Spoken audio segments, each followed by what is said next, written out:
Yo, Atlas speaking, and welcome to part 7 of What If I Was Reincarnated in Naruto and Became the Adventurous Ninja with the Gamer System.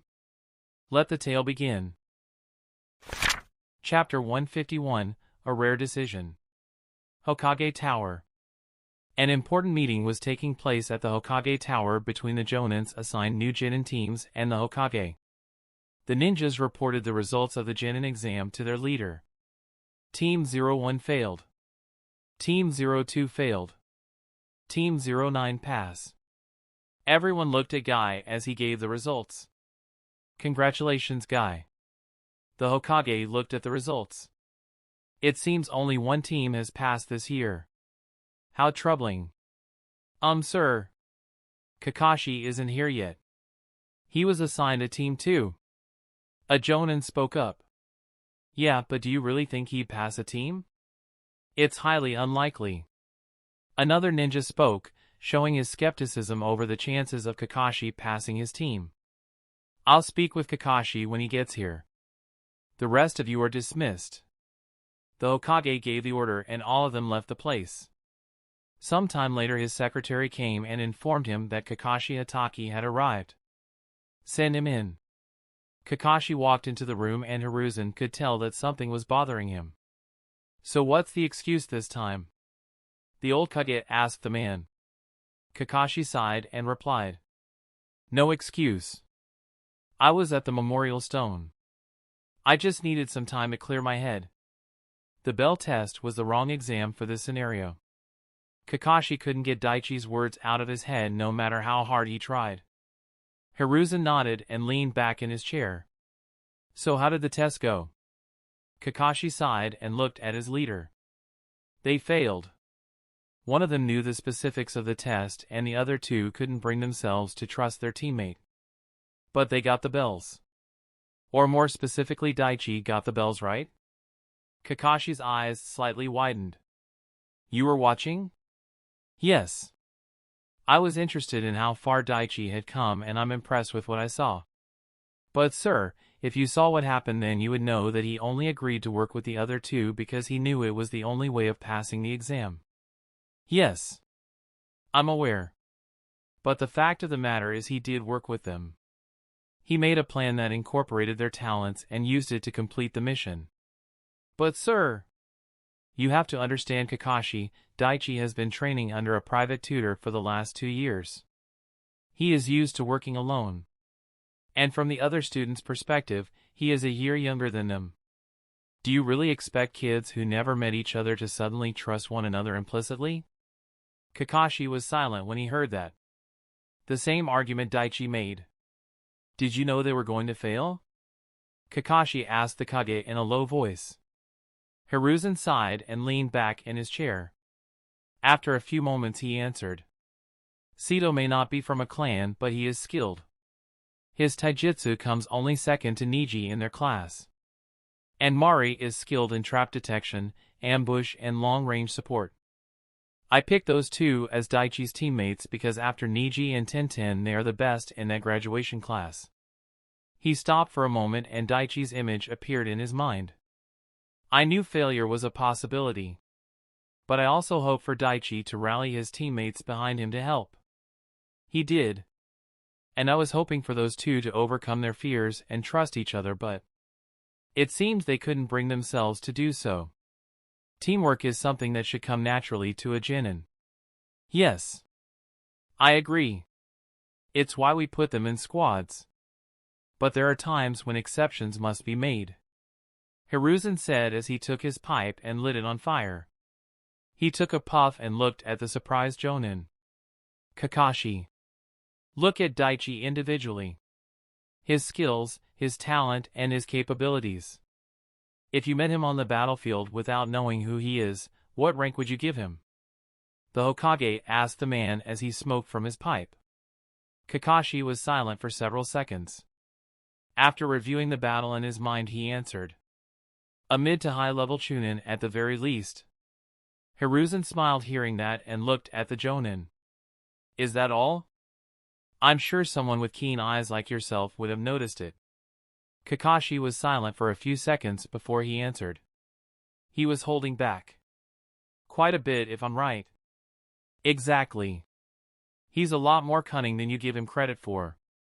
Usually kids with great talent and strength would love nothing more than to show off.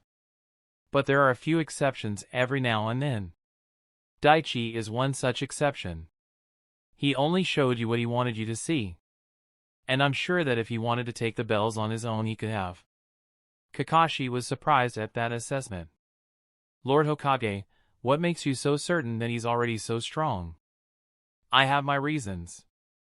The point is, Daichi is far stronger than his peers, and if we send him back to the academy for another year, that gap will only widen. And it will ultimately cause an imbalance in his next team. Wait, are you saying that I should pass this team? Sir, that would be a mistake. I can tell that Daichi is angry at Sito and Mari after what they did. He said it himself. He hates people who stab their friends in the back. I'm not sure he would even want to work with them. Kakashi saw the look on Daichi's face. Despite him trying to hide it, Kakashi saw great anger hidden behind the calm facade. Hiruzen nodded his head with that assessment. Yes. I agree. After what happened, I doubt Daichi would be pleased to work with them as his teammates. And in my opinion, those two could use another year at the academy. I'm sure it will do them well. Hiruzen let out a puff of smoke and looked at the silent Kakashi. Passing the whole team was not what I had in mind. The Jonin's one visible eye widened at that implication. Wait. Are you saying? The Kage nodded his head. Yes. Sending Daichi back into the academy will be a waste of time and a valuable resource. This year only Guy's team passed. The failure rate is almost 90%. Despite how our village looks from an outside perspective, we are in desperate need of manpower. I believe sending Daichi back to the academy with his skills is a huge mistake. He certainly has the skills and qualifications to become a Genin. I know that this is a bit unorthodox, but I believe this is the right decision. I'm thinking about passing Daichi and just Daichi alone from your team. And put him where? There's no spots open on any other Genin teams currently active. Hiruzen shook his head and smiled at the man. I wasn't thinking about putting him in a team with any other Genin. Kakashi was surprised, and he had a vague feeling as to where this was going.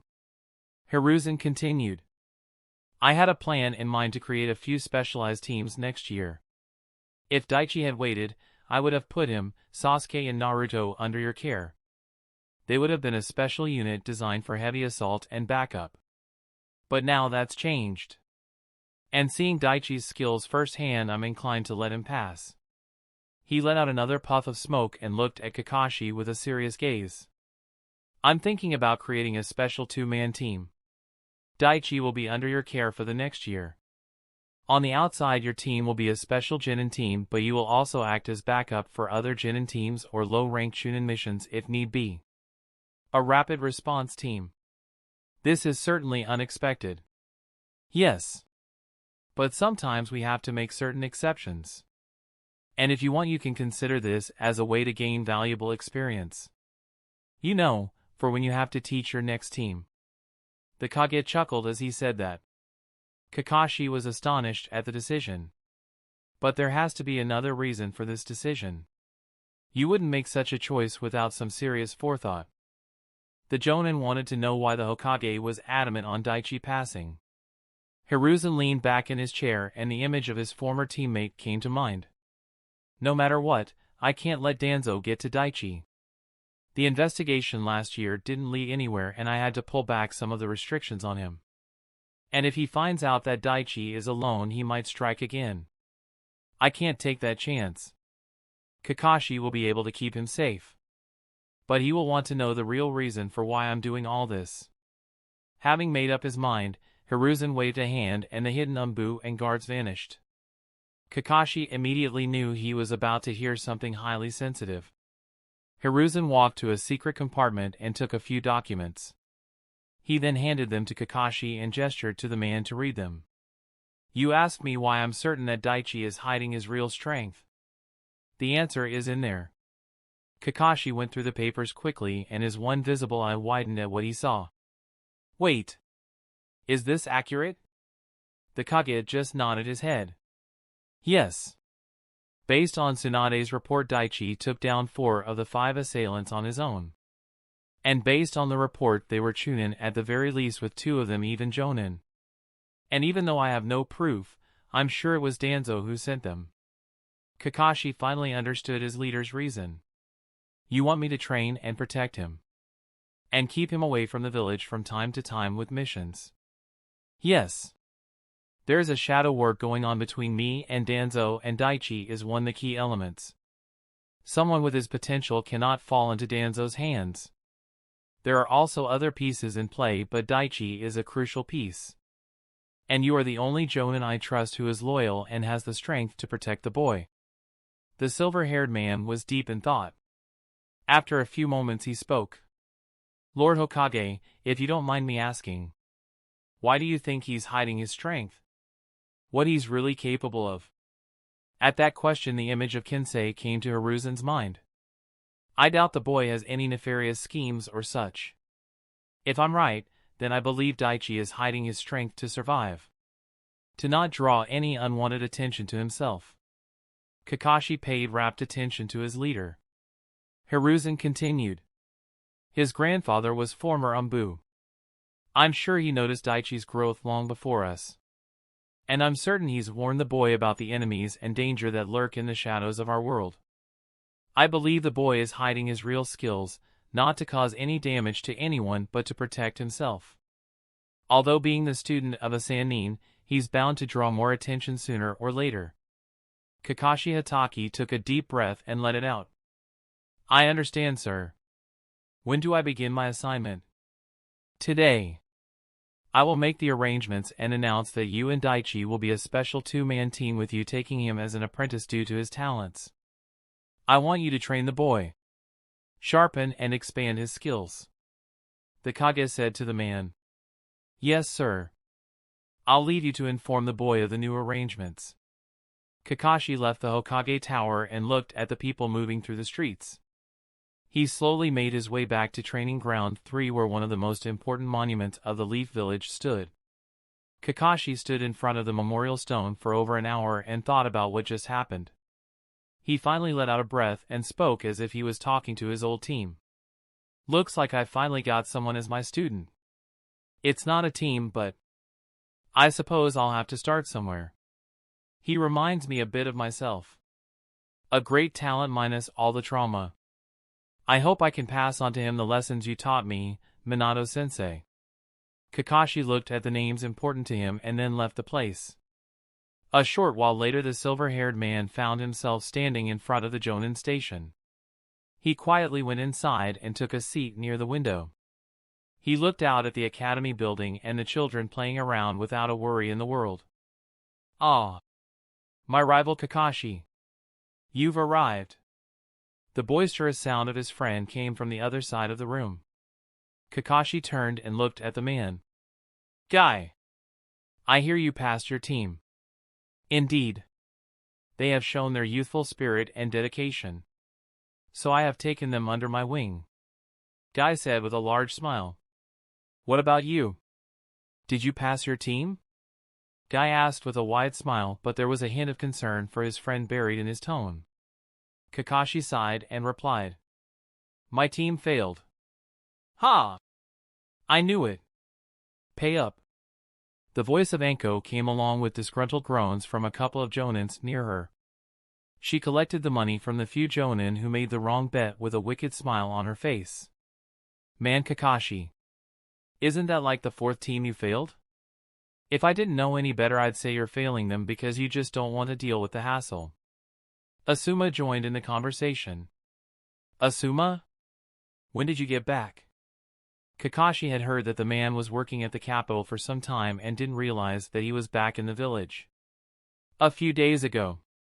The bearded man replied. So your team couldn't get the bells, huh? I guess that's to be expected. The special Jonin Aoba Yamashiro joined the conversation. At that, Kakashi gave a small chuckle. Well, technically they got the bells. What? Every Jonin who heard that was surprised. Kakashi sighed and vaguely explained what had happened. They worked together and forced me into a corner and they got the bells. Wait! They got the bells? And you still failed them? Guy was surprised to hear that. They turned on the teammate who had the bells at the last moment. So I had to fail them. So no team this time too, huh? Well, better luck next year, I suppose. Asuma said, patting Kakashi's shoulder. Not exactly. Everyone was confused at that reply. The Hokage decided to pass one student from the team, and based on the skills he's shown, I agree with Lord Hokage's judgment. It's decided that I would take him as an apprentice and we'll both be a two-man team. The silver-haired Jonin said with a shrug. What? Are you serious? A two-man team? With a Genin? Anko and everyone else was stunned. Who is this boy? Asuma asked Kakashi. Daichi Hekima. Asuma's eyes widened hearing that name. I see. It's that kid. Everyone's attention turned to the former Guardian 12 ninja. Asuma thought about what he had heard about the kid. You know the boy? Asuma nodded. I've heard some rumors about him during my time in the capital these last couple years. A very talented medic ninja personally trained by the Sannin Tsunade Senju. Rumors at the hospital are that his medical skills are already nearing or on par with Lady Tsunade herself. That information shocked everyone who heard it. They knew how formidable and capable the Sannin were. Tsunade holds the title of best medic in the world. And for a child to be compared to her was astounding. Wait. Daichi Hekima? I knew I recognized that name. Aoba suddenly spoke. Everyone turned to him. Yeah. He's the #1 student in his class and teachers at the academy call him a prodigy. His skills are far ahead of his classmates. Is that true, Kakashi? You fought the kid. Is there any truth to the rumors? Asuma and everyone else looked at the man. Kakashi nodded. His skills are certainly a cut above the rest. His strength and abilities already put him in the ranks of Chunin. And he's quite proficient with medical ninjutsu. I've seen that up close. Everyone's eyes widened in shock. No wonder Dad made such a choice. Asuma said. Someone like that being sent back to the academy is the wrong move no matter how you think about it. Kakashi nodded his head. He stood up from his spot and put his hands in his pocket. I guess I better go meet my new student. Good luck. Yash Kakashi. Next time we should have a competition to see who the stronger team is. Kakashi walked out of the Jonin station with his next destination in mind. Daichi's home. Chapter 152, The Two-Man Genin Team. It was evening and Daichi was upstairs in his room. He was in bed thinking about how to move forward for the next academic year. Even if the Hokage was watching the test, the chances of the team passing are slim. I need to make a plan on what to do this year. Should I start on the third step of nature training or should I try something else? Daichi's mind suddenly went to the many quests that were pending and had to be completed. He opened the system window and opened the quest list. He looked at the ones that are currently active. Quest Path to the Strongest. Quest Obtain the 5th Cloak. Quest Retrieve Rin and Kimiko Uchiha's Sharingan. Quest Seek the Hidden Truth of the Necklace. Quest Observe and Understand. Quest Heal Gene. 6 active quests. Assuming that I remain a student, then the quest Path to the Strongest will be active till the end of March next year. It'll be completed when I become a Genin, so that's not a problem. Now for the others. Daichi looked at the second active quest and recalled the information. Atamagai's Cloak. I need to find his final work. The one deemed a masterpiece. But I have no clue where to start. During my travels last year, I tried to find history books regarding the Uzumaki clan, but that was a bust. Something tells me that I'll have to visit the ruins in the Land of the Whirlpool if I want my answers. So that will take time. It's a good thing this quest doesn't have a time limit. Daichi looked at the title of the next active quest and frowned. I need to find the location of Obito's hideout. not to mention become strong and skilled enough to fight or evade his and Black Zetsu's senses. It will take time as well. But no matter the cost, I'll definitely take their eyes from his possession. Quest: seek the hidden truth of the necklace. Daichi's eyes went to the next quest in line. His eyes narrowed as he looked at the title. Ever since he got the quest, he had spent many hours coming up with theories on why someone would target the two. I have some suspects in mind and several theories that explain their involvement, but nothing solid. And I need proof. If I'm going to get to the bottom of this mystery, then I'll have to do some things that I'm sure Tsunade-sensei wouldn't like. I lack the necessary information and resources. It seems like the others, this quest will also need to be put on hold till I'm ready. Quest: observe and understand. Daichi opened this quest and looked at the conditions. Conditions: observe the various aspects of nature such as land, water, plants, animals, and insects. Observe and understand at least 7 different types of creatures. Observe and understand the creational aspect of nature. Plants, forests, lakes, and oceans. Observe and understand the destructive force of nature. Raging ocean waves, forest fire, natural lightning strikes, tornado, and volcanic lightning. Explore and understand the different geologies of the world. Forest, desert, frozen tundra, and volcanic lands. Daichi sighed as he looked at the conditions required to complete the quest. I have no doubt that this is the most difficult, time-consuming quest that I currently have. This will take years to complete. The only way I can bypass that problem is if I find dungeons with similar geologies mentioned in the quest. Not to mention staying in that dimension for an extended period of time. I'll also need to observe and understand their aspects. I'll need to up my intelligence and wisdom stats. Like the others, this is also another long-term project. At that moment he sensed someone making contact with the barrier surrounding his home. But knowing that Kensei was outside, Daichi didn't pay it any attention. Could they be here for me? Nah. It's too soon. The Hokage might take a few days to think things over regarding my team. With that, Daichi turned his attention to the final active quest. He looked at the contents and sighed. Quest: heal Gene. This is the one that has a time limit. So this takes priority. I have a year to find a permanent cure. When I used my poison detection skill on him, it showed that there was poison in his system, but when I tried using the normal methods, I couldn't find anything wrong. An invisible poison that even Tsunade couldn't detect. Only someone like Orochimaru or Sasori would be capable of creating something like that.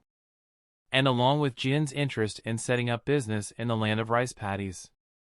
Orochimaru is the prime suspect, and I'm sure he's the answer to this problem. I'm certain of it. I need to find his hideout and take a look around. But that's going to be a problem considering I might not be able to leave the village for a year. Such a headache.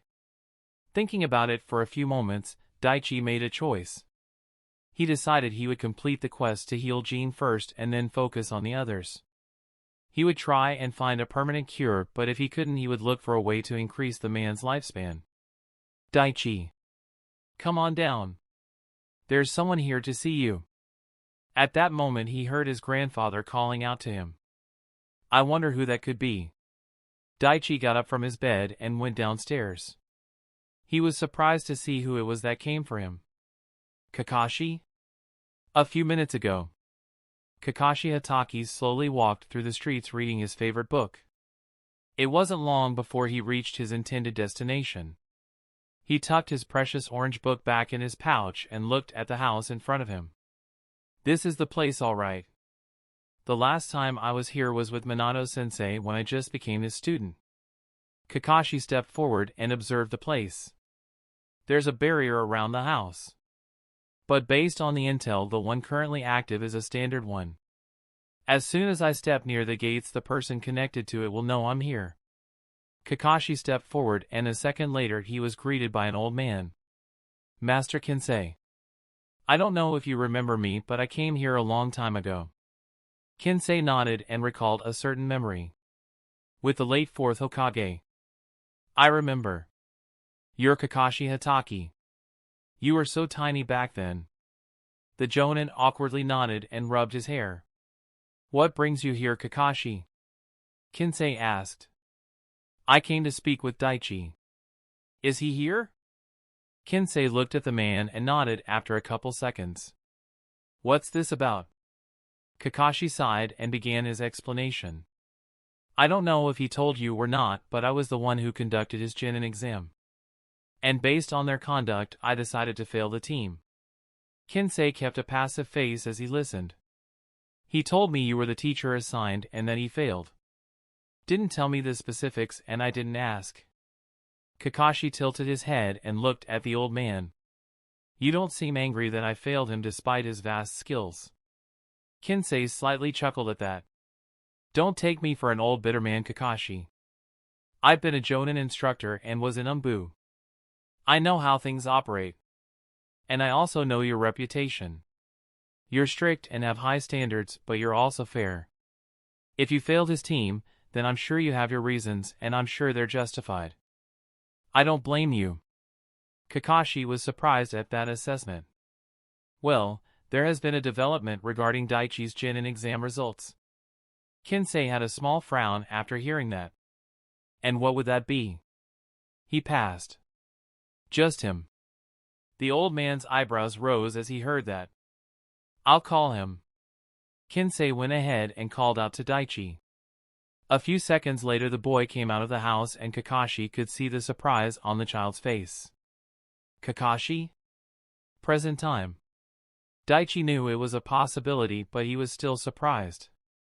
What are you doing here? I knew the Hokage might make a favorable decision, but I didn't think it would happen so soon. He made his decision a lot faster than I thought. Came here looking for you.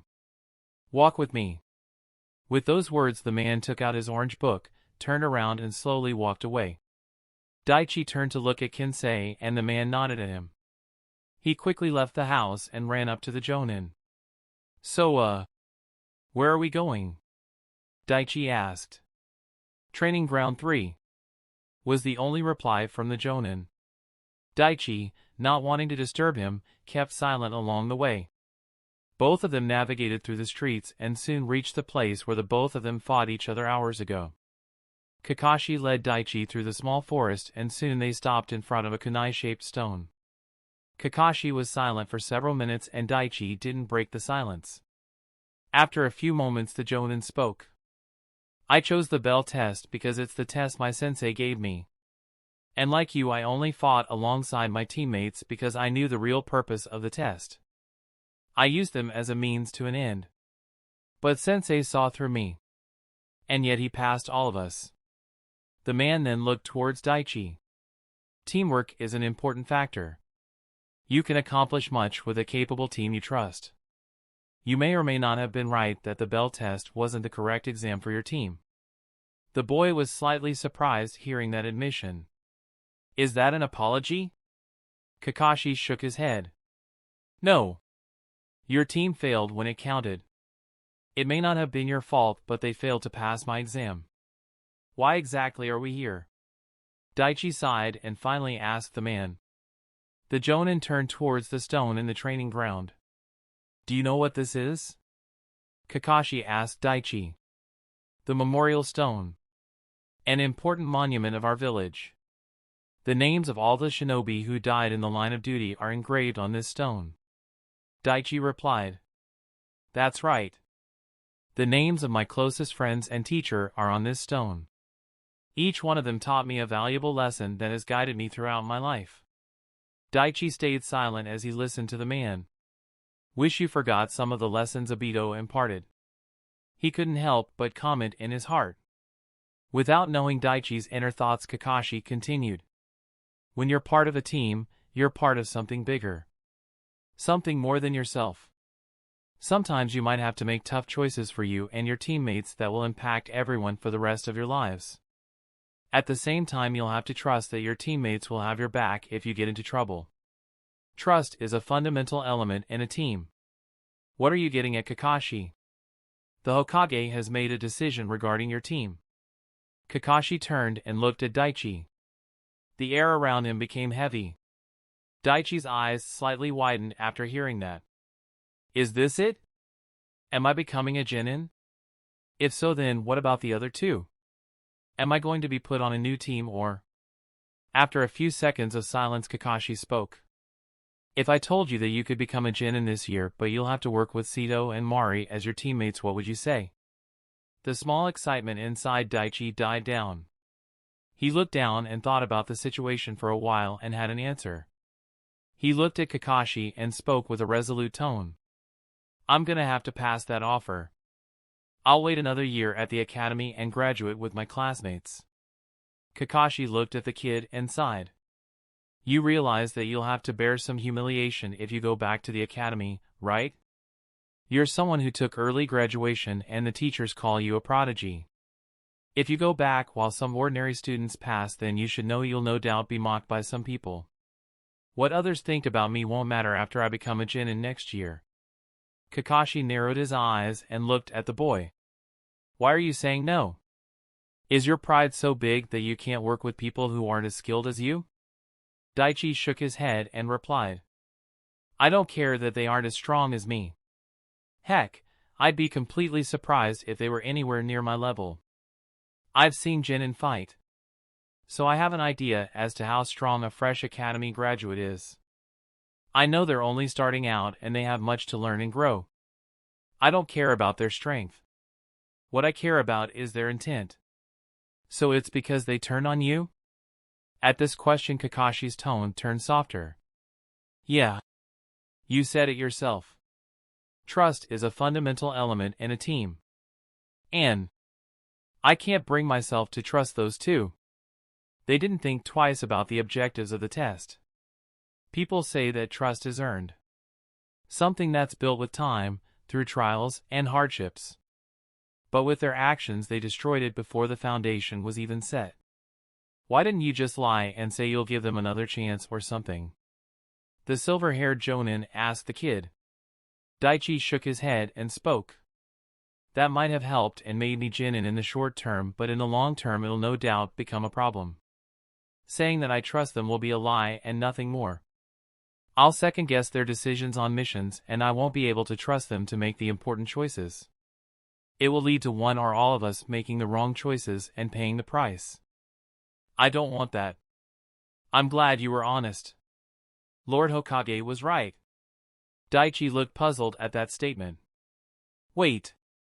If you and the Hokage knew that I didn't want to be a part of their team, then why are we here? Because the decision he made was to pass you and you alone. Daichi's eyes widened with surprise. He was curious as to who his new teammates would be. And who's going to be assigned as my new teammates? Kakashi chuckled and looked at the boy. No one. What? Because of your abnormal strength, skill, and talents, the Hokage has decided to make you part of a special two-man genin team. You'll be working under me till you become a chunin. Daichi was shocked when he heard that. I didn't see that coming. Kakashi turned serious and looked at his new student. Daichi, you and I are going to be a team. So from this moment forward you'll have to trust me. And I'm going to trust you. My teammate taught me a very valuable lesson during our last mission. Those who break the rules are trash. But those who abandon their comrades are even worse than trash. Daichi stood still as he heard those words. Wow! This is so unbelievable. At that moment Kakashi asked him a very important question. Do you trust me to watch your back? Daichi closed his eyes and took a deep breath. He then let go and looked at the man. Despite what the canon showed about him and his lack of training of Team 07, Kakashi is a powerful jonin with a vast arsenal of techniques. And if this is my ticket to becoming a genin this year, then I'm not complaining. And despite whatever faults the man has, I can count on him in a fight. I do. I trust you. And you can count on me too. Sensei. The jonin eyes smiled and the tense atmosphere around them vanished. Well then, starting tomorrow Team Kakashi will be on active duty. Daichi had a smile on his face. Yes, Sensei. Chapter 153, System Rewards and First Mission. Several system notifications appeared, but Daichi ignored all of them for the moment. His attention was on his new sensei. We'll start our duties bright and early tomorrow. So meet me in front of the Hokage Tower at 7 a.m. Kakashi gave a small thumbs up and vanished in a puff of smoke. Daichi was surprised at how things turned out for him.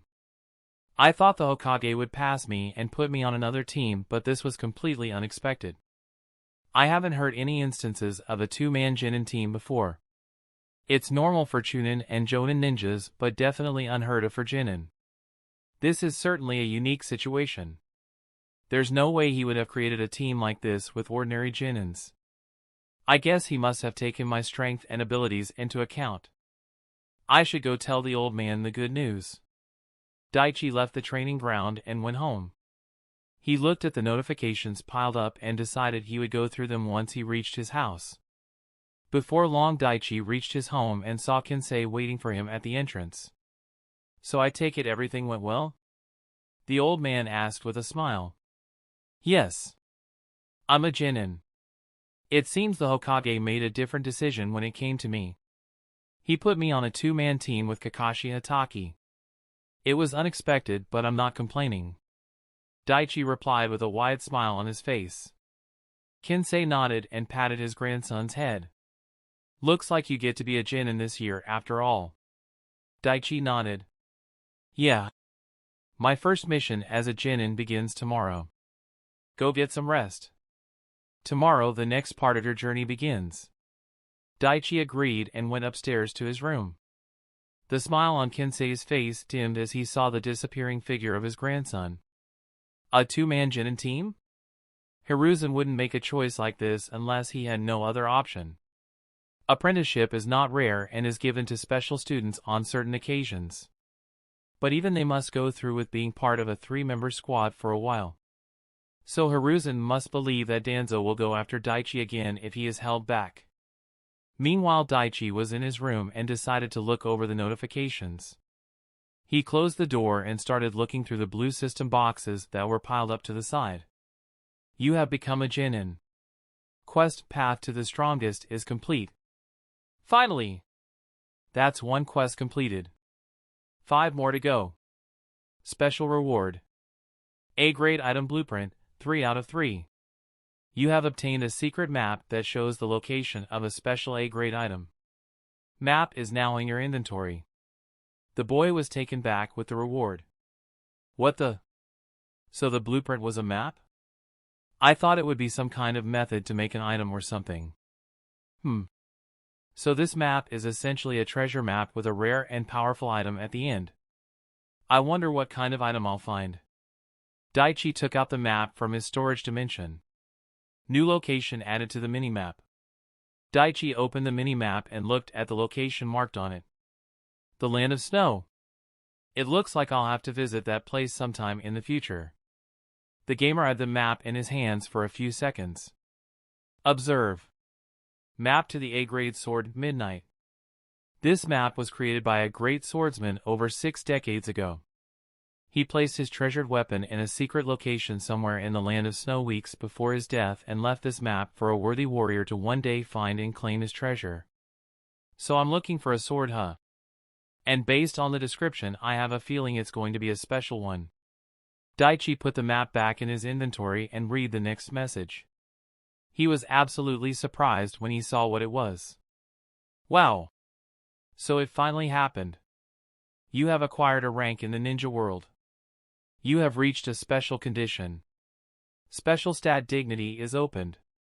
You have unlocked a special stat. Reward, 500 EXP. 75 EXP. You have unlocked all the special stats. Reward, 2500 EXP. 375 EXP. So that's what was needed to open the dignity stat, huh? I thought it was acquiring some kind of special title, but I suppose this works too. Quest, Get the Bells, Reward. 5000 EXP. 750 EXP. Wow! Over 9000 EXP in total. That's not bad at all. Your class has now changed from student to Genin. Plus 3 points to all stats. A 3-point increase in all my stats? That's incredible. So if this happened when I became a Jonin, then there is a chance I'll get another stat boost when I become a Chunin or Jonin ninja. Status. Name, Daichi Hekima, the gamer. Class, Jonin ID 012559. Age, 12. Title, Capable Child, Explorer, Prodigy, Beast Slayer, Dungeon Warrior, Executioner, Assassin, Mighty Healer, Slug Sannin's Apprentice, Master of the Elements, a Genius of the Continent. Level, 50, 22,287 out of 65,800. Health point, 19234. Chakra point, 49181. Stamina point, 19680. Mana point, 7175. Primary stats. Strength, 255.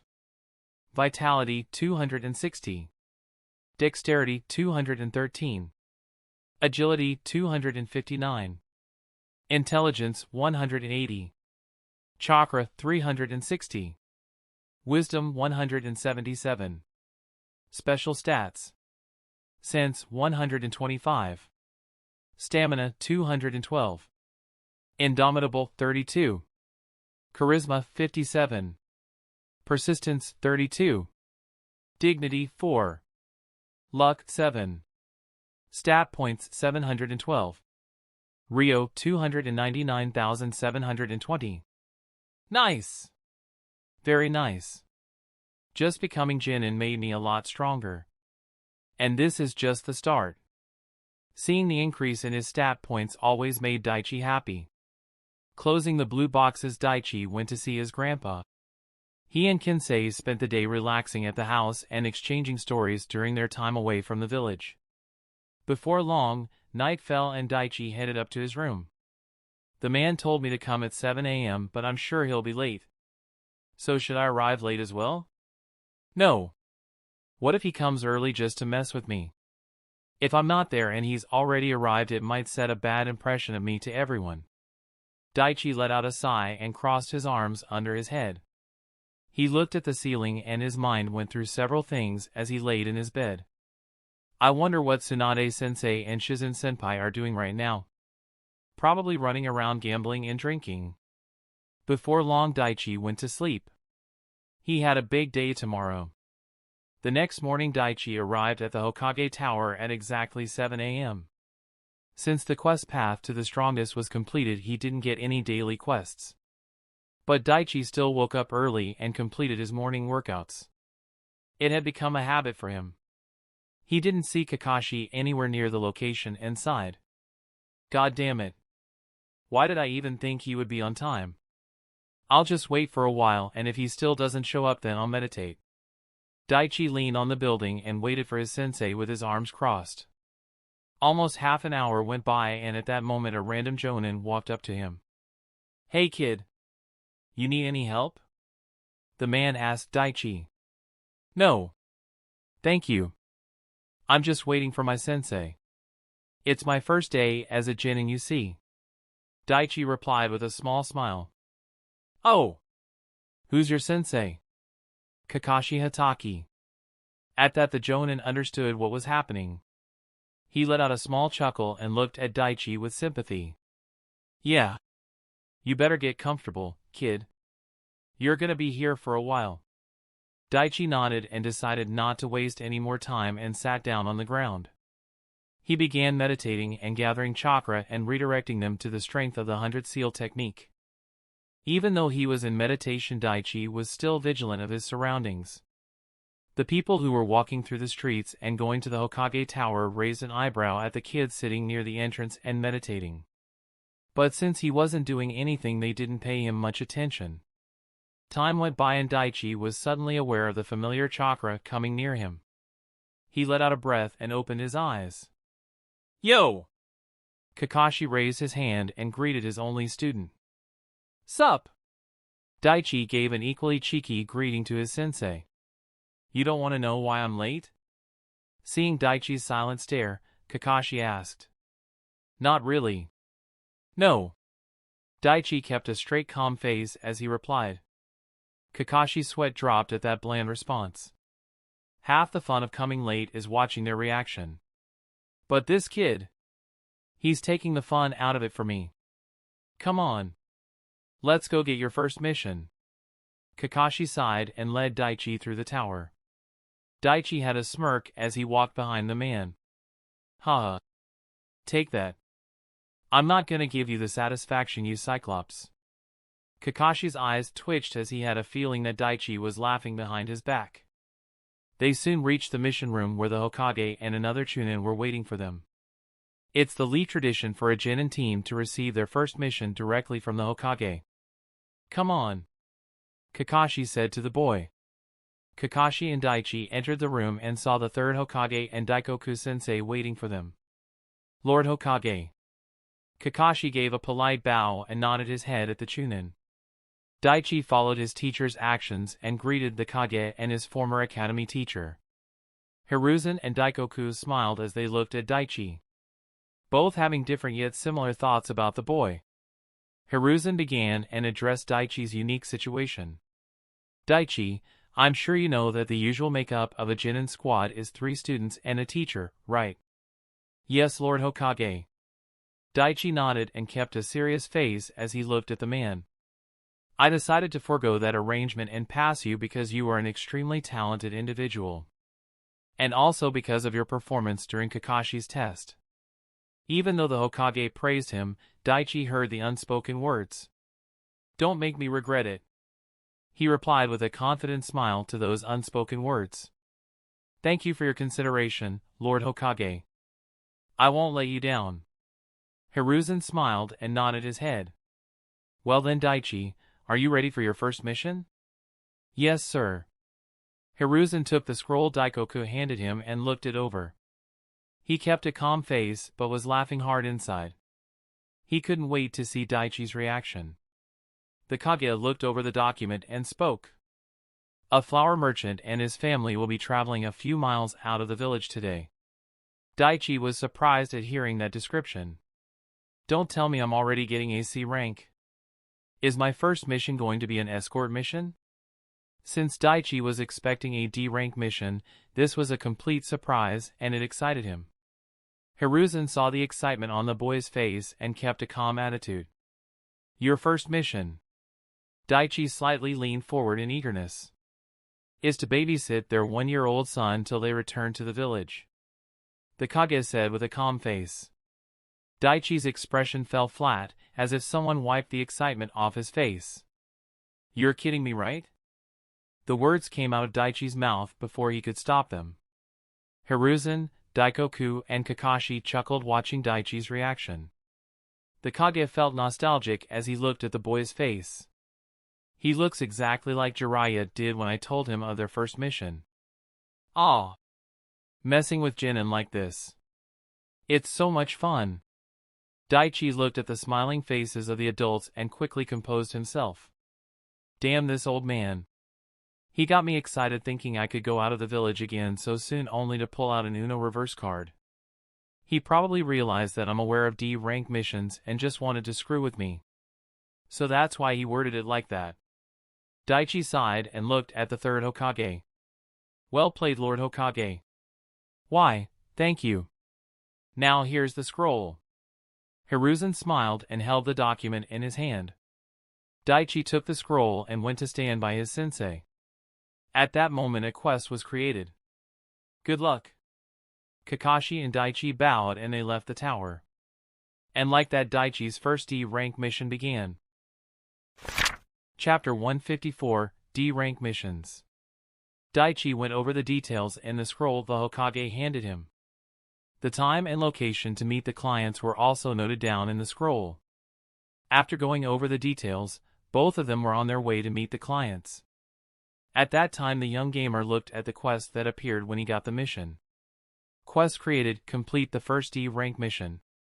Your clients are going on a trip for a few hours. They need you to watch their year-old son during their absence. Successfully complete the mission to their satisfaction. Conditions. Meet the clients before the designated time.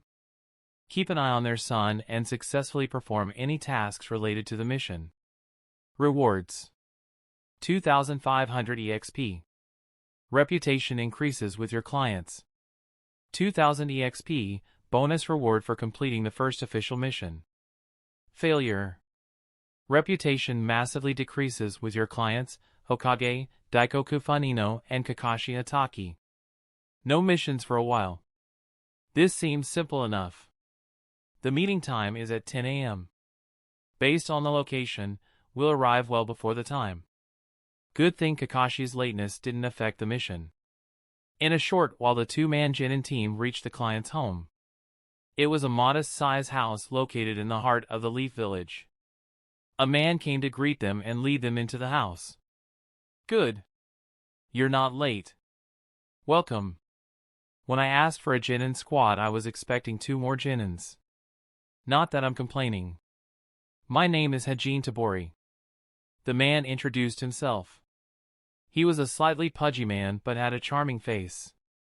Lovely home, Kakashi said, looking around the place. Thank you. My wife actually designed the place herself. The man replied with a smile. At that moment his wife joined them. Welcome to our home. I assume you're the team sent to complete the mission? Kakashi and Daichi nodded. I thought there would be 2 more. We're a special Genin team, Kakashi replied with a polite tone. The woman nodded and got to business. My name is Mei Tabori. And you've already met my husband. We will be out of the village on a business trip and will only be back by evening today. We need you to look after our son in the meantime. Is there anything we should know? He's just 17 months old. He likes to sleep most of the time. And I have his food and snacks already prepared. The woman led the 2 to their kitchen and showed where everything was. If he cries, just give him the juice box. I've written down everything you need to know here. With that she handed the Jonin a large sheet of paper with the needed instructions. She brought the 2 ninjas to their son's room. The little boy was soundly sleeping in his crib. What's his name? Daichi asked in a low voice. Ishin. Ishin Tabori. The woman replied with a smile, looking at her baby. They went to the living room and the woman took out a book and handed it to Daichi. If you have any doubts, then I believe this should also help. Daichi looked at the title of the book and deadpanned. How to take care of a toddler for dummies. Looks like we have everything we need. Well, take it from here, ma'am. Kakashi gave the parents a short nod. A little while later the parents left the house and it was just Kakashi and Daichi along with the baby. Daichi had never babysat anyone before, even in his previous life. So he was unsure as to how to proceed. So, what do we do now? What else? We do our job. You are going to keep an eye on that baby at all times and I will be here catching up on some much-needed reading. With those words Kakashi sat down and took out his orange book. Daichi sighed at that sight. This guy will never change. Without wasting time, Daichi went up to the sleeping baby's room and took a seat near the door. As he sat there looking at the kid, he suddenly had an idea in mind. This is valuable time. I can't train, but I can use this time efficiently. Daichi created a single clone and it went outside and found a spacious area. That clone created 10 other shadow clones and they all started meditating. Daichi sensed everything that happened and was satisfied. I need to complete the 100 healing seal as quickly as I can. Now that my ninja career has started, I don't know when I'll need it. Kakashi sensed Daichi creating clones and was curious as to what was going on. He stood up from his spot and went to a window and saw Daichi's 11 clones meditating. I wonder what's going on. Why is he using shadow clones to meditate? Kakashi narrowed his eyes as he looked at the clones sitting still. Based on the report from the academy, he mostly spends his time in the library, and from Lady Tsunade's notes, Daichi likes to train and improve himself. It's his primary focus. So this must be some kind of training. Question is what? He looked at the clones for a few more seconds and went back to his seat. Well, as long as he's not causing any problems, it's not my concern. The real Daichi was sitting at the entrance of the child's room and was keeping an eye on him. Around 2 hours had passed and Daichi noticed that the baby was starting to wake up. Daichi got up from his chair and went near the small child. He noticed the toddler slowly opening his eyes. Daichi greeted him with a smile, hoping to make the kid laugh. Baby Ishin looked at Daichi's face for a few seconds and then, "What?" He let out a loud wail. "Gah!" Daichi reflexively took a step back. My God, the lungs on this kid. Hey buddy. Don't cry. I'm just here to look after you till your mommy and your daddy gets here. Daichi tried to appease the screaming child, but it was of no use. Damn it, I need that juice box. Daichi was about to leave the room but stopped. I can't let the kid out of my sight. Even for a second. Can't take any chances.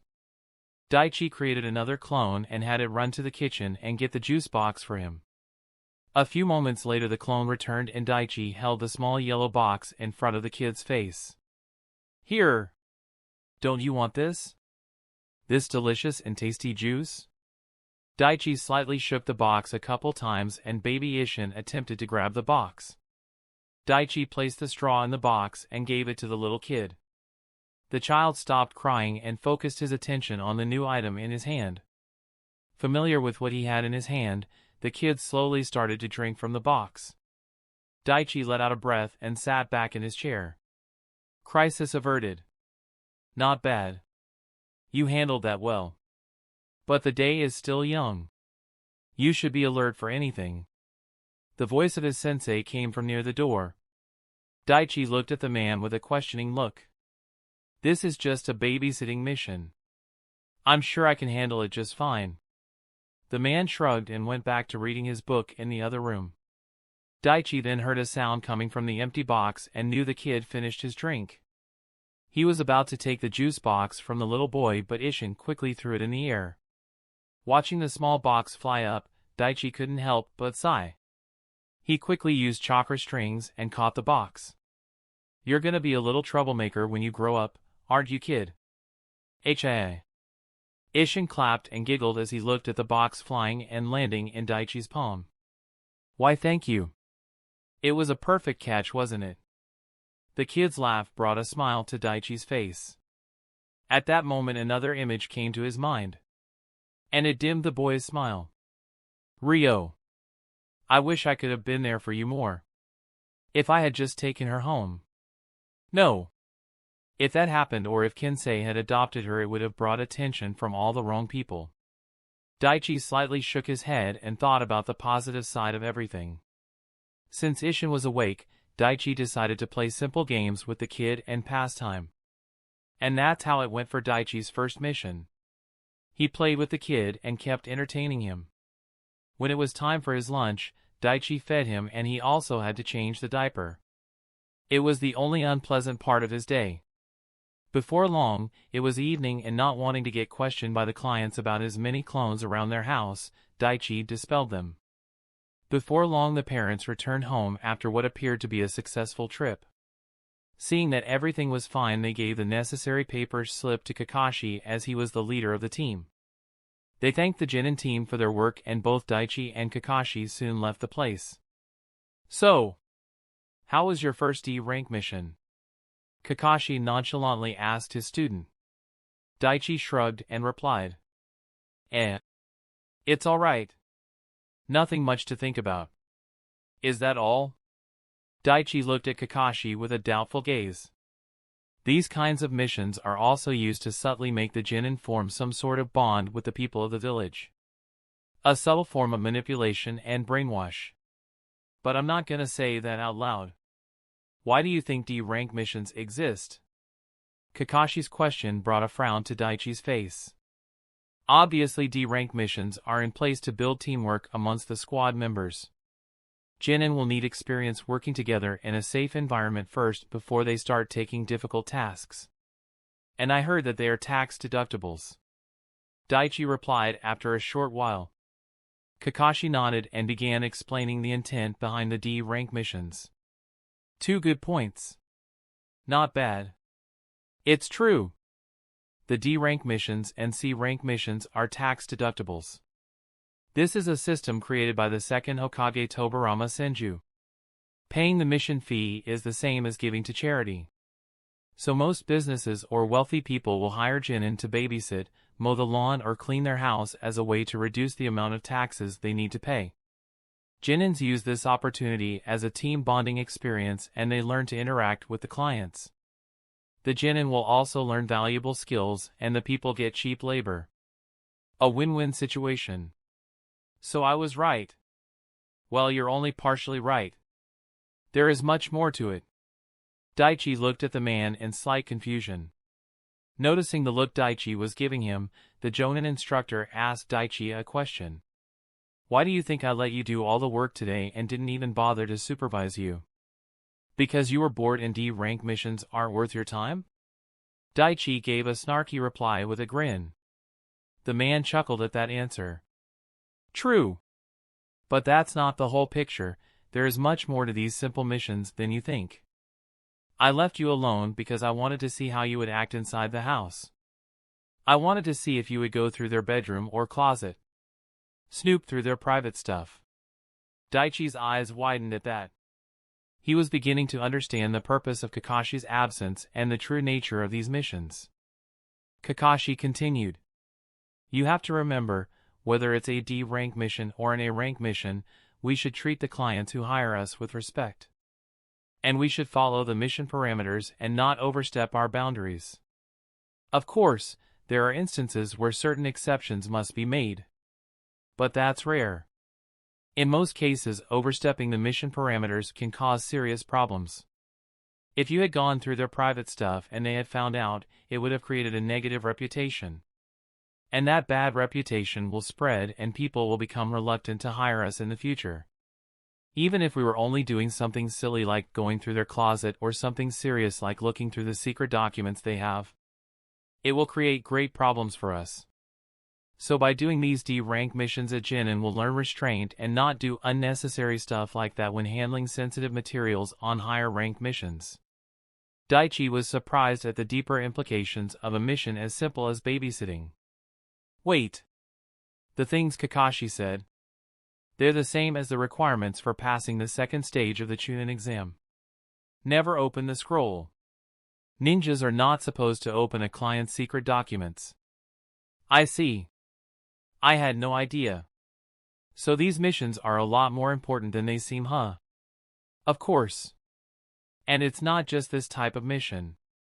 Most D-rank missions help the Genin prepare for higher level missions. Kakashi replied. What do you mean? Daichi asked.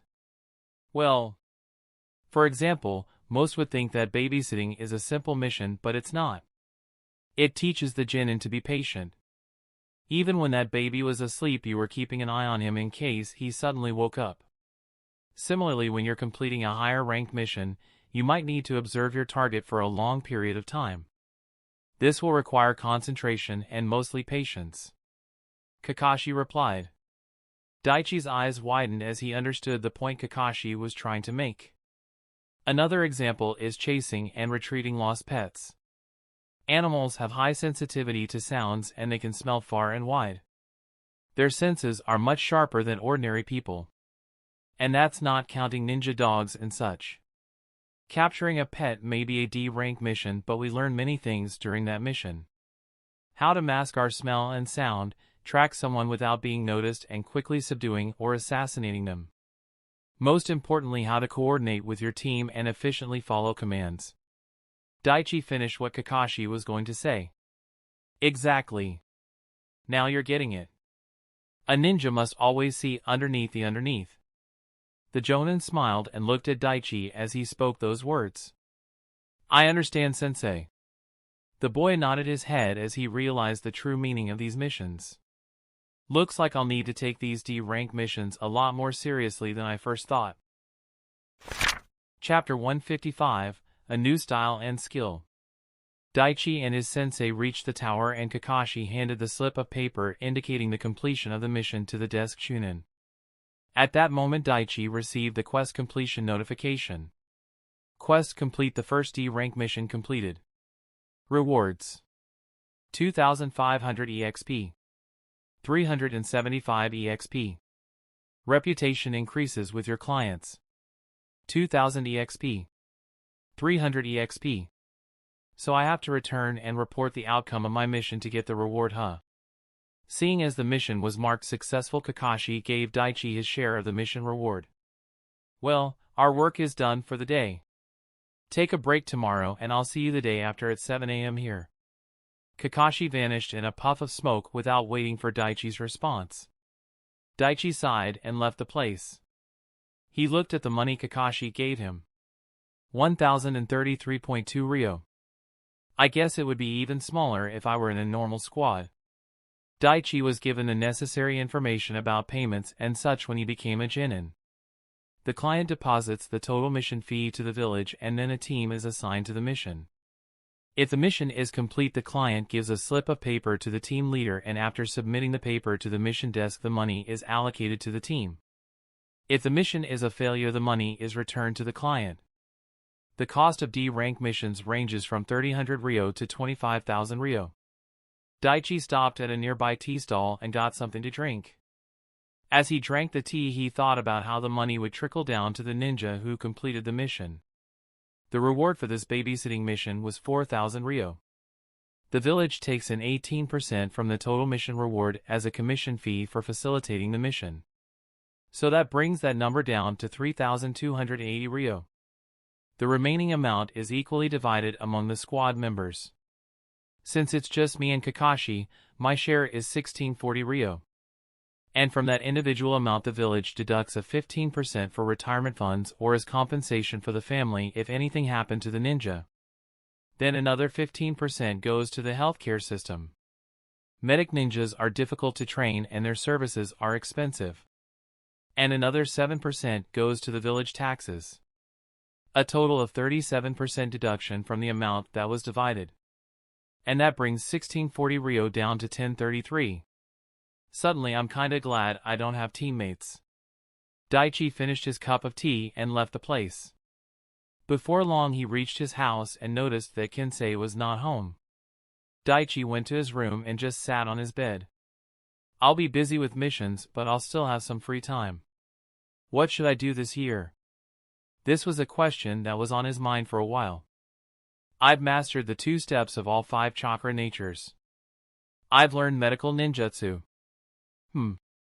I should concentrate on increasing my stats and improving my ninjutsu. I'll start on the 3rd step this year. But which nature should I begin with? Daichi couldn't think of a solid answer for that question. But he came to a conclusion. Lightning, water, or earth nature. It should be one of those. But for the moment I'll take a break and enjoy myself. I've been training like a maniac for the last few years. I need to take a short break. And I'll have missions to keep me busy, so that's not a problem. I'll do physical exercises and work on improving my ninjutsu and jinjutsu skills. Daichi stood up and went to stand in front of the tall mirror he had in his room. Now that I'm Jin and I need to change my style and wardrobe. Daichi was wearing a dark green full-sleeve shirt with camouflage patterns and blue knee-length shorts. He also had the weighted clothes on him along with a black ninja pouch strapped to his right thigh. His leaf headband hung loosely around his neck. The young gamer looked at his reflection and sighed. I'm in serious need of an upgrade. Guess I'm going shopping tomorrow. I'll also need to buy something like a chainmail mesh undershirt. Can't have too much protection and I have a feeling it'll look cool with the right dress. I'll also need to take a look in my inventory. Take out what I don't need. Daichi opened the inventory section and started going through everything. He took out the books and other non-essential items and kept only what was important. At that moment he noticed the weighted training clothes icon blinking. I wonder what that's about. Daichi clicked on it and the information on the training gear popped up along with something else. Weighted training clothes, rare item, rank C. A training gear created. Option to modify the weighted training clothes is now available. Modification can be done according to the user's wish. The different pieces of the item can be combined into a new desired form. Would you like to modify it? Yes or no? Yes. Concentrate and visualize what you want the item to look like. Daichi thought about what he wanted and had a picture in mind. He concentrated, and a few seconds later a new blue box appeared with the same picture he had in his mind. Would you like to change the item to a new form? Yes or no? Daichi pressed yes, and a few seconds later the completion message appeared. New item created. Weighted black scarf. Daichi took the new item out of the inventory and smiled. Perfect. This will do nicely. The weighted leg warmers, arm sleeves, undershirt and trouser all combined and modified into a new form. A long black scarf in a round shape that can be worn around the neck with two ends sticking out to the back. Daichi checked the information on it and found that it weighs 300 kilos. It also had an additional option added to it. The minimum weight of this item is 300 kg. But the weight can be increased or decreased by adding or removing chakra to the scarf. This scarf is modified so that its weight will be distributed evenly throughout the body. Nice. This is definitely much better. And I can increase the weight of this thing to improve my physical stats. Even distribution of weights throughout the body, huh? That's convenient. After checking the rest of his inventory and rearranging all the items, Daichi went to sleep. The next day he headed out to a store that sold ninja gear and protection garments. Daichi looked over the items they had and soon made a choice. He bought the items he wanted and quickly returned home. Daichi bought black pants with a purple-toned chainmail mesh undershirt and a full-sleeve deep purple jacket with a few small silver lines for design. He also changed his footwear from open-toed sandals to black shoes. He tied his headband around his forehead and put on the black weighted scarf around his neck. His ninja pouch was now secured near his back pocket. The only thing that remained from his time as an academy student was his glasses. Daichi smiled as he looked at his new attire. This reminds me of the denim jackets I had before I came here. My hair has grown and it's reached mid-back length. Should I cut it? NA long hair is cool. Daichi spent the day just roaming around the village and getting used to his new outfit. The whole day was spent relaxing and just indulging himself in small pleasures. That's a new look, Kensei said as he looked at Daichi's new outfit when he got home. Yeah. I figured it was time for a change. The old man nodded and they spent the rest of the day tending to the garden and sharing some stories. There seems to be something different about you today. Daichi ended his meditation and opened his eyes to the voice of his sensei. Morning to you too, sensei. Did you get new shoes? This guy is definitely trying to mess with me. Two can play at that game. Yeah. Figured this was better than the sandals. Kakashi just hummed at that reply. That must be it. He and Daichi soon reached the mission desk. Ready for your next mission? Yup. The ninja at the mission desk handed Kakashi a scroll and Daichi got a new quest. After looking over the details, Daichi and Kakashi were on their way to their second D rank mission. They soon reached a modest-sized home. Your next mission is to clear the yard. Pull the weed, level the ground, remove any rodents. That sort of stuff. Kakashi said as he looked at the boy.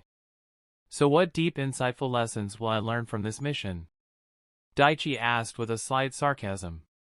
Kakashi looked at his student and replied. How to pull the weed, clear the ground and kill any pest. Daichi raised an eyebrow at that answer. Not all D-rank missions have some great meaning behind it. Some are just chores. Now why don't you get to work while I find out what Mimi-chan is up to with her new boyfriend? With a small giggle, Kakashi turned his attention to the small book in his hand. Daichi sighed and began the mission. I should have expected that. If I can complete this quickly, I'll have much more time to focus on myself. And despite what Kakashi says, I can use this as training.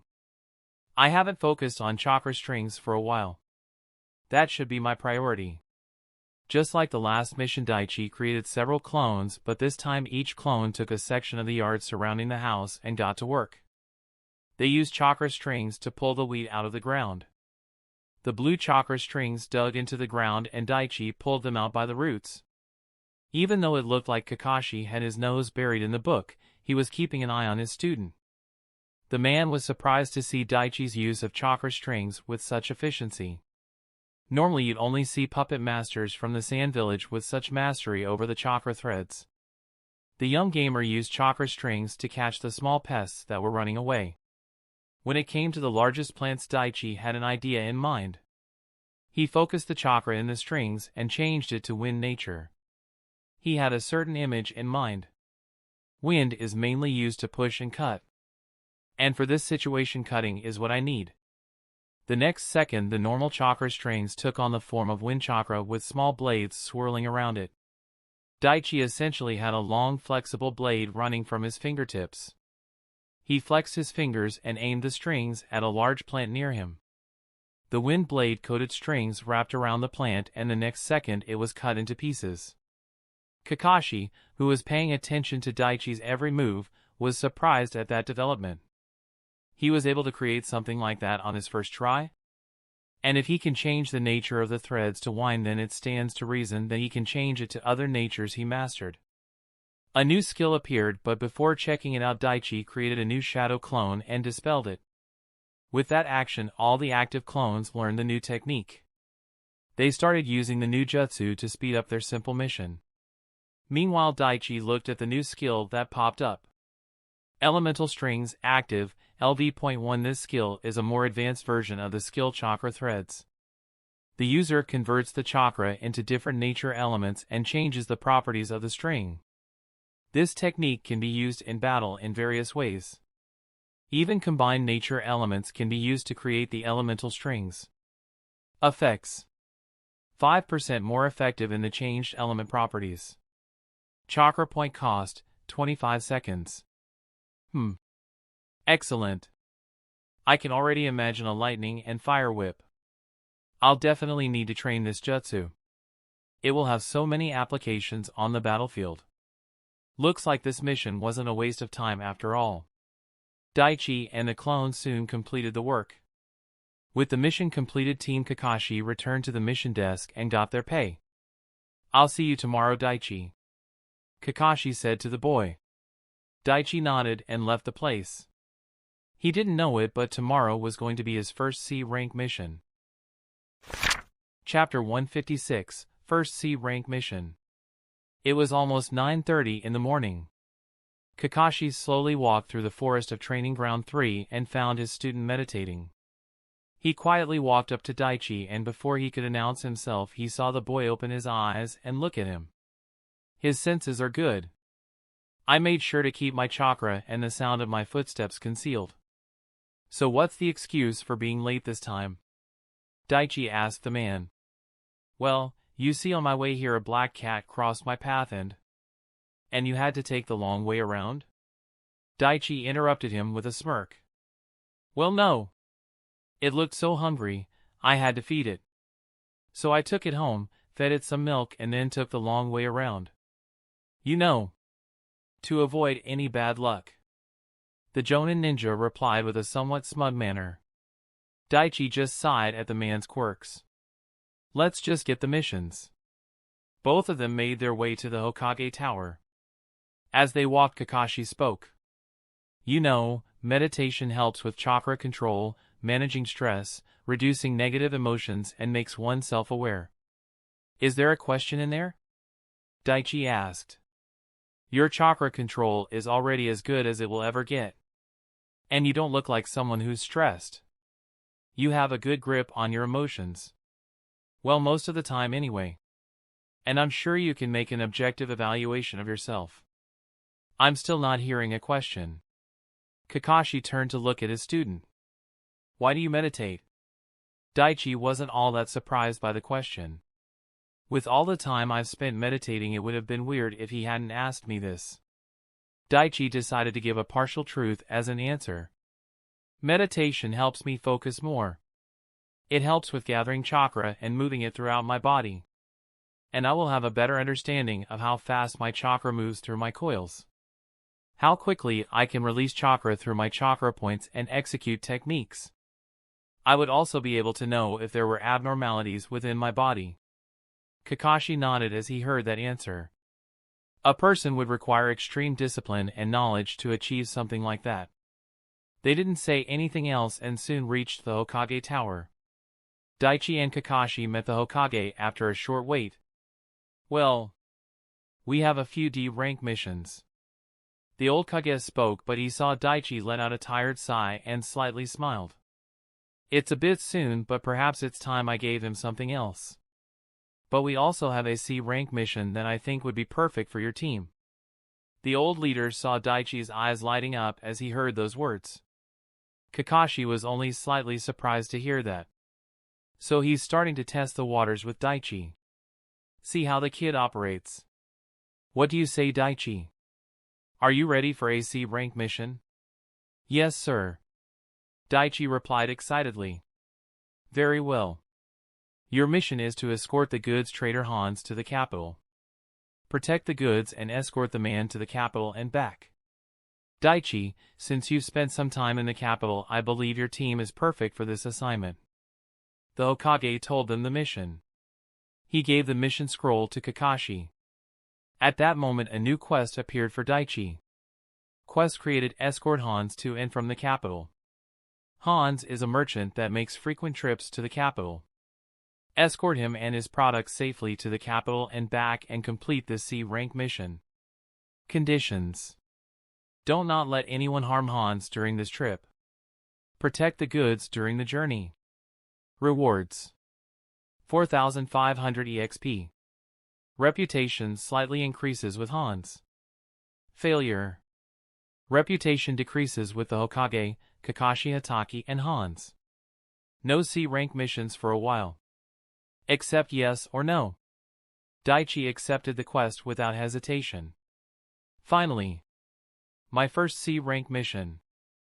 I wonder how this will go down. The meeting place was given in the scroll, so without wasting time Team Kakashi went to meet the merchant. They soon reached a large shop with the sign Greenfield Trading Company. They soon met the person they were going to escort. Hello. Are you my team? Hans was a bulky older man with a large mustache and tan skin. Despite his aggressive look, he greeted Kakashi and Daichi with a warm smile. Yes. We're Team Kakashi. This is my student Daichi. We'll be your escort team for this mission. Kakashi introduced himself and his student to the client. You know, when I pay for a Genin team, I expected 2 more Genins. The man said, looking at Daichi. We're a special team, sir. We'll be more than enough to handle any problems that arise on a C-rank mission. Daichi spoke with a polite tone and a smile. A Genin team with only 1 student. I've never heard of that. You must be something special then. Hans replied. Daichi just smiled and used observe on the man. LV, 25, Hans. Age, 58. Health point, 3386, Chakra point, 2680. Hans is a merchant and citizen of the Leaf Village. He is the adopted son of late Mito, who is also a minor merchant. Hans studied in the Ninja Academy but dropped out due to his lack of talent in the ninja arts. He later found out his calling as a goods trader and later created the company Greenfield. Strength, 58. Agility, 37. Intelligence, 55.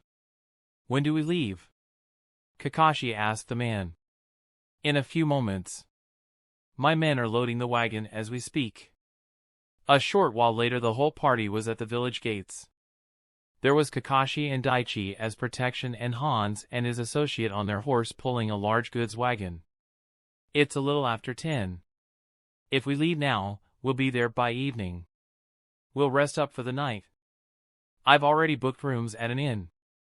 My business at the capital should take about 2 days to conclude. And after that we return. Daichi and Kakashi nodded to the mission details. Daichi, you take the rear. I'll take the front. The group began their journey and slowly made their way to the capital. Daichi was on full alert. He wasn't sure if he caught the curse of Team 7 where a seemingly simple mission can go straight to hell. So he was vigilant of his surroundings. Daichi had exceptional senses and he used chakra to increase its range. Daichi, relax. It's a C-rank mission. While we might face enemies, I doubt they would be ninjas. Kakashi spoke to the boy. He noticed Daichi's vigilance bordering on paranoia and wanted to reassure the boy. Daichi nodded and let out a breath. He kept an eye on his surroundings but slightly relaxed himself. As they walked, he asked Hans a question that's been on his mind for a while. "Hey, Mr. Hans. Can I ask you something?" "Sure. Go ahead." "The name of your company. Why Greenfield? Does it have any special meaning?" When he heard that, a smile formed on the man's face. "Yes. There is a reason why I chose that name for my company." Daichi and his sensei listened to the man's story. A merchant named Mito was traveling near the roads of the Fire Country and he got lost when a storm hit. He walked for hours and ended up in a large field. At that moment he suddenly heard a cry. It was a baby's cry. He looked all around and all he could see were fields of green. Tall grass and plants were the only thing his eyes landed on. He heard the baby's cry again and he started searching. Several minutes later he found the baby in a small wooden crib hidden behind the tall growing vegetation. He took the baby and raised it as his own. "I'm sure you can make a good guess as to who that baby was?" Daichi nodded and replied. "You." "Yes. Some might say that field was where I was abandoned, but the way I see it, that place was where I was given my second chance. Where I was reborn as Hans. Where I met a kind man who took me in and raised me as his own without hesitation. So I decided to name the company Greenfield."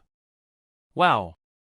I never realized that name had such a backstory when I first saw it." Daichi spoke with a smile. Hans merely laughed at that. "What kind of trading do you do?" It was Kakashi who asked this question. "Well, I mainly deal with agricultural products. Rice, vegetables, and some herbs. But occasionally I also trade quality textiles." "Do you often journey to the capital for business?" Daichi asked. "Every 2 months or so," the man replied. They made small conversations along the journey and Daichi found out more about the man named Hans. The trip to the capital was smooth and without any problems. By late evening they reached the capital gates without encountering any enemies. The mission is half complete. I suppose it's to be expected. This is the main road leading to the capital from the village. If any bandits were present, they would have been taken care of by the patrolling ninjas. Hans and his associate Korin took the wagon to a warehouse for storage. "Don't worry. It's gonna be safe here," Hans said, but Daichi created a shadow clone and had it hide inside the wagon as a precaution. Kakashi discreetly nodded at Daichi in approval. They left the warehouse and soon reached an inn. Daichi and Kakashi did a sweep of the room for enemies or anything out of the ordinary. Finding nothing, they left the room and Hans and Korin entered. "Your room is the one adjacent to ours. Food will be delivered to your room and take my word for it, they are quite excellent." Hans smiled at the two ninjas. Kakashi and Daichi relaxed inside their room. "Well, dinner will be here shortly. What do you want to do?" Kakashi asked his student. "Nothing much. Shouldn't we be keeping an eye on our client?" Daichi didn't think the mission would be this easy. This is a C-rank mission. On C-rank missions we're not expected to battle ninjas. Just some bandits or thieves who aren't too bright. What about unusual situations where you might have to deal with shinobi? Daichi questioned. Kakashi hummed as he thought about a scenario like that. "If that happens, my job will be to take on the biggest threats and keep you safe, and your job will be to keep the client safe." Daichi nodded. "I'm gonna take a walk." Kakashi nodded and Daichi left the inn. He roamed near the area and then walked through the streets of the capital. "It hasn't been long since I left this place. And I'm back here so soon." Daichi spent a few hours roaming the streets and then returned to his room. He made sure the client was well and decided to take the first watch. As Daichi sat on the balcony outside his client's room, he thought about the situation. We're in the middle of the capital. If someone wanted to attack him, this is the last place they would choose to do so. And since this is a C-rank mission, the threat probability is low. But it doesn't mean I should let my guard down. A couple hours after midnight, Kakashi came to relieve him of his shift. Daichi went to sleep and woke up early the next morning. He created a clone to stay at the inn and went to work out in a secluded spot near the building. Once his morning workouts were completed, he freshened up and joined Kakashi. The two ninjas shadowed their client throughout his meetings and business deals. Hans was good at bartering and traded his goods at a profitable rate for him. He and Korin then bought several items from the capital that could be sold at the Leaf Village and loaded his wagon. They spent the 2 days in the capital without incidents. And on their third day they were ready to return. Things went much better than expected. Kakashi, Daichi. Our work here is done. What do you say, we head home? Daichi and his sensei nodded and both took positions. Their return journey began and Daichi created a few clones to scout ahead of them. Kakashi just sighed watching his students' antics. Well, better be safe than sorry, I suppose. The team left early in the morning from the capital so they would reach the Leaf Village by late afternoon. The team of 2 ninjas and clones kept a vigilant watch, but it was unnecessary. They reached the village walls and didn't encounter a single enemy throughout their trip. After splitting up from Hans, Kakashi and Daichi made their way to the Hokage Tower. This mission was kind of anticlimactic. Daichi said to his sensei. What exactly were you expecting? I don't know. It was too easy. And we didn't fight a single enemy. The Jonin raised an eyebrow at that. Isn't that supposed to be a good thing? You know, a boring mission is much better than one with enemies coming for your head. And you have to remember, this was a C-rank mission. The only way they ever go wrong is if the clients lied about the enemies after them, which would be idiotic. Or if we encounter an enemy ninja by chance. And since this is not wartime, the chances of that happening is low. Daichi nodded with what the man was saying. He makes a good point. If all missions happen like the wave mission, then no ninja would accept missions from clients without wasting a ton of resources digging up everything about them. The duo made their way to the administration table and got their pay. At that moment Daichi got the quest completion reward. Quest escort Hans to and from the capital completed. Rewards: 4,500 EXP. 675 EXP.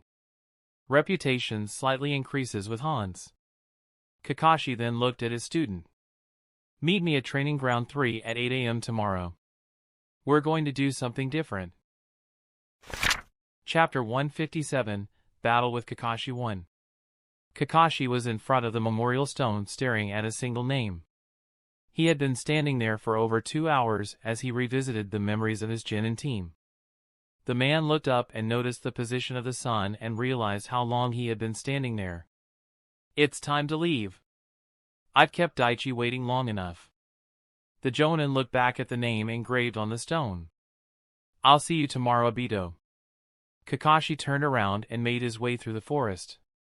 His mind went back to the conversation the third Hokage had with him some time ago. Flashback. Kakashi, when you get the time, I want you to spar with Daichi. See his capabilities. But this time I want you to force him to fight seriously. The old Kage said. The silver-haired Jonin raised an eyebrow at that. Is that really necessary? Hiruzen nodded.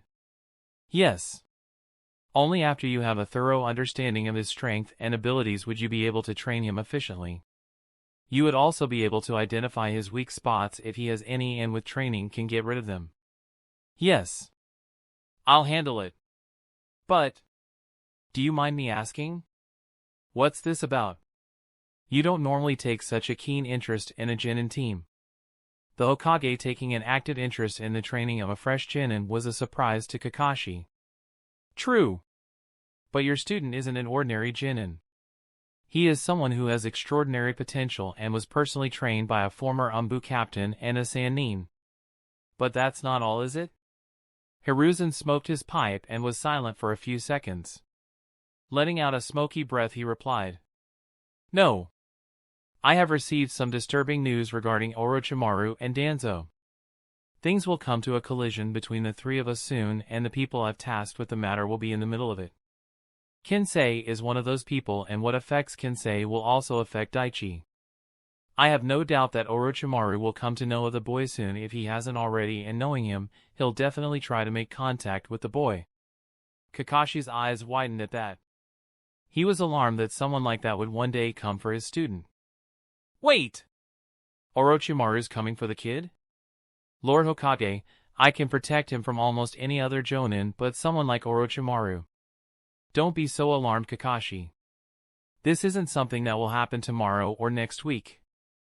And it's just a possibility.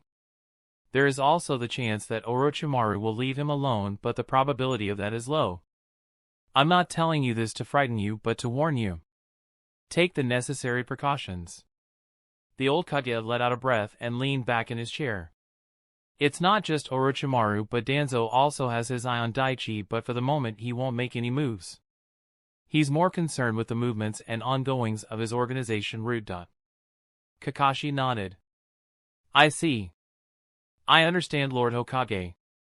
I'll test him after the first C-rank mission. Good. You need a clear picture of his strength and abilities if you're going to prepare efficient team strategies. Kakashi. As long as Daichi is within these walls, he'll be under my protection. But outside, I'm trusting you to keep him safe. Kakashi stood straight and nodded his head. He vowed he would keep that word no matter what. Flashback end. Kakashi had an idea as to what he had to do. Before long he reached the clearing of Training Ground 3 and saw Daichi meditating. One day I'm gonna figure out the secret behind that. Sensing Kakashi's presence, Daichi opened his eyes. Morning, Sensei. Morning. Ready for today's mission? Yeah. You said we were going to do something different. We are. Kakashi walked to the nearby 3 stumps and placed an alarm clock on top of the one in the middle. Daichi looked at the scene and felt a sense of déjà vu. Wow. Once the timer was set, Kakashi looked at his student. Today you and I will be doing a survival test. And this one is going to be a lot different than the one we had at the beginning. Daichi narrowed his eyes as he heard those words. Something's different about him today. He's a lot more serious than usual. What kind of survival test? Daichi asked his sensei. At that question, Kakashi's face turned serious as he looked at the boy and revealed his killing intent. You have sensed killing intent. Daichi's eyes widened at the implication of Kakashi's action. The Jonin looked at his student and spoke. His voice was laced with a menacing tone. Daichi, for this test I'll be coming at you with the intent to kill. I'll try to capture and subdue you. And if that isn't possible, I'll try to kill you. Your goal is to defend against my assaults and either defeat me or escape. Survival is the priority of this exercise. Right now it's 10:30 in the morning. This survival test will last till exactly midnight. You'll pass if you successfully defend against my attacks, defeat me, or if you hide from me till the time runs out. You are permitted to leave the training ground till the end of the test. If you do, you fail. If I capture you, you fail.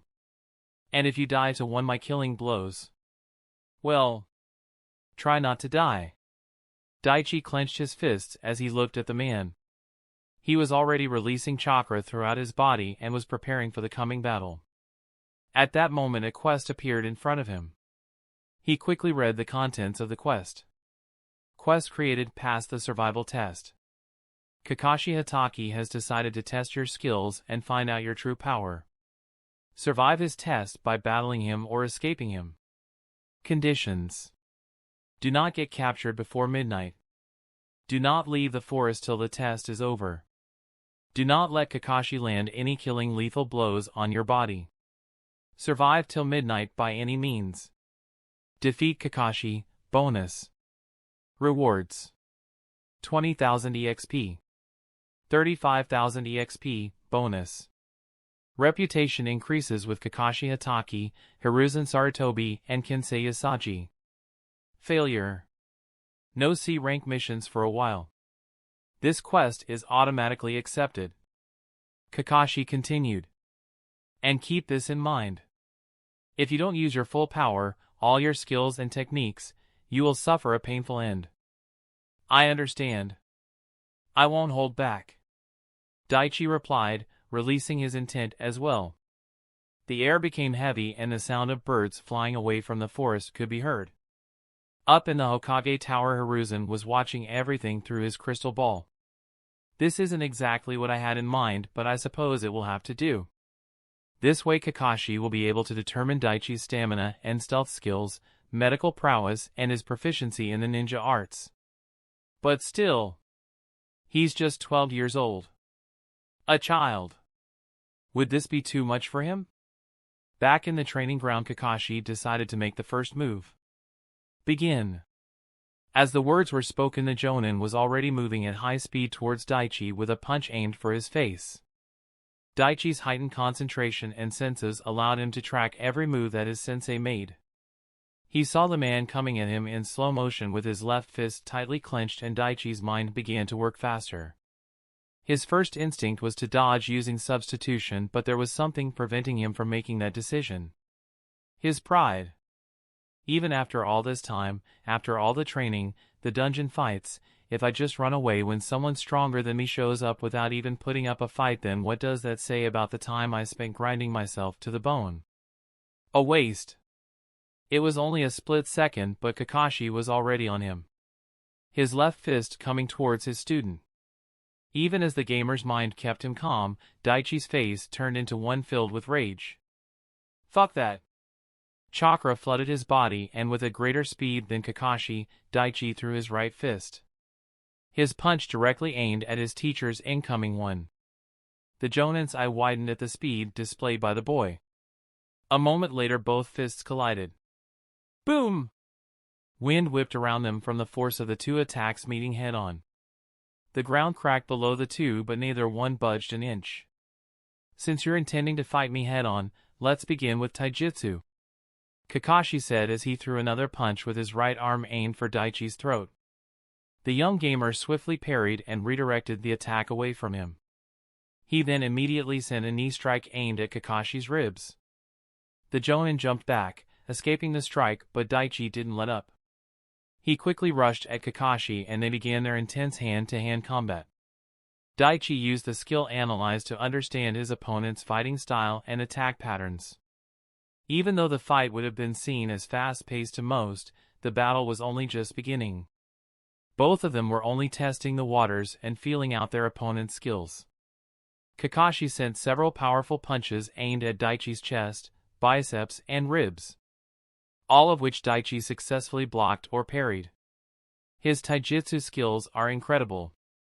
And on top of that, his battle senses are far beyond what someone his age should have.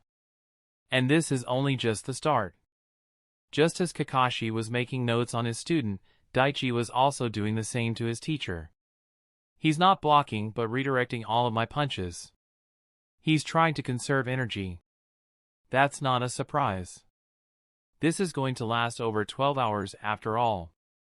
This is a good opportunity for me to go all out. To see where I stand in this world. Kakashi, you will be an excellent measuring stick. Daichi sent a punch aimed at his enemy's liver only for Kakashi to block and grab that fist. Immediately Daichi sent a roundhouse kick aimed for the man's head. Kakashi raised his other hand and blocked the kick, and the next instant leaned his upper body back to avoid the knee strike that came for his chin. The Jonin swiftly retaliated with a kick towards Daichi's abdomen and sent the boy flying. Kakashi ran after his student, intent on attacking him before he could reorient and defend himself. Daichi gritted his teeth as he saw his sensei coming for him.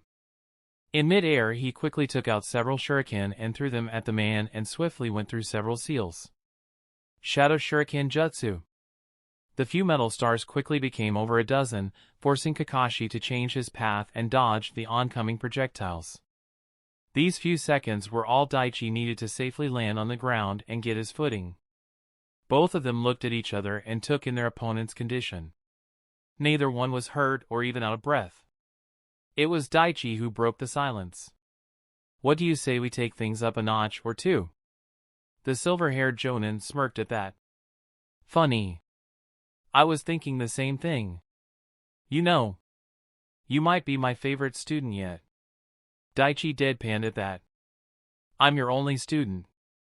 With those words, Daichi placed a hand on his scarf. I'll show you just how strong I really am. The next moment he took the scarf over his head and threw it to the side. Boom! The sound of a heavy object falling on the ground was heard, and the ground slightly caved under the weight of the round scarf. Kakashi was surprised at that revelation. He was wearing weighted clothes? How much does that weigh? The man asked. 500 kilos. Daichi replied with a smirk. Kakashi and the watching Hokage were shocked as they heard how much it weighed. Daichi moved his head side to side and felt his shoulder pop. I feel much better now. Been a long time since I took those off. Well then, I suppose it's my turn. With those words, Kakashi simply lifted the clothing covering his left eye, and that action alone would be enough to intimidate most, but Daichi was not one of them. Kakashi revealed the Sharingan to his student for the first time. Daichi looked at the red eye with 3 tomo and spoke. Kakashi of the Sharingan, the copycat ninja. You got many names, don't you? I've always wanted to fight you. Kakashi looked at Daichi and then became serious again. Don't get too overconfident. It will be your undoing. The boy smirked at that. He cracked his knuckles and spoke. Funny. I was about to say the same thing. Killing intent ignited again as both of them got ready for the second round of battle. Chapter 158, Battle with Kakashi 2. An ominous wind passed through the training ground, blowing the leaves all around the two combatants.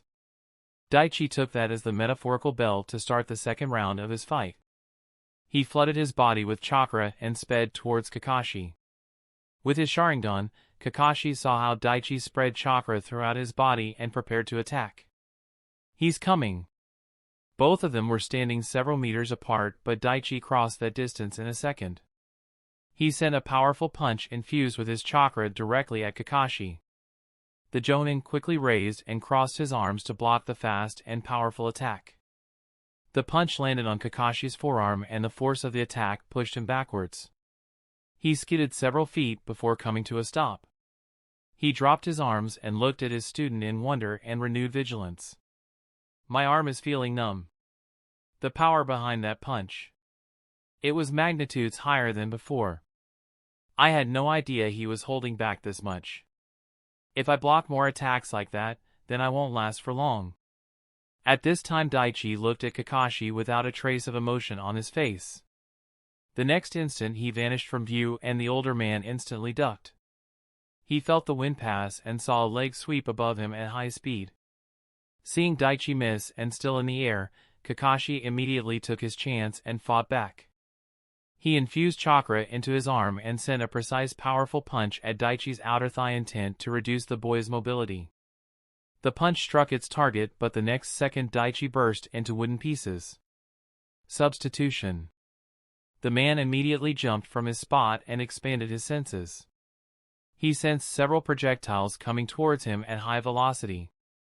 If I use substitution, then I'm pretty sure he'll find and attack me again almost immediately.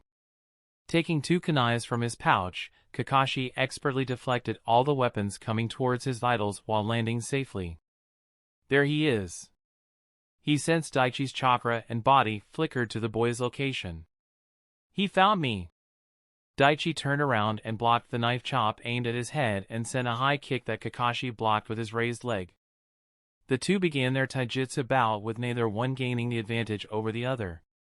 Daichi was using analyzed skill to understand Kakashi's fighting style and attack patterns, while Kakashi had the Sharingan predicting the path of Daichi's movements.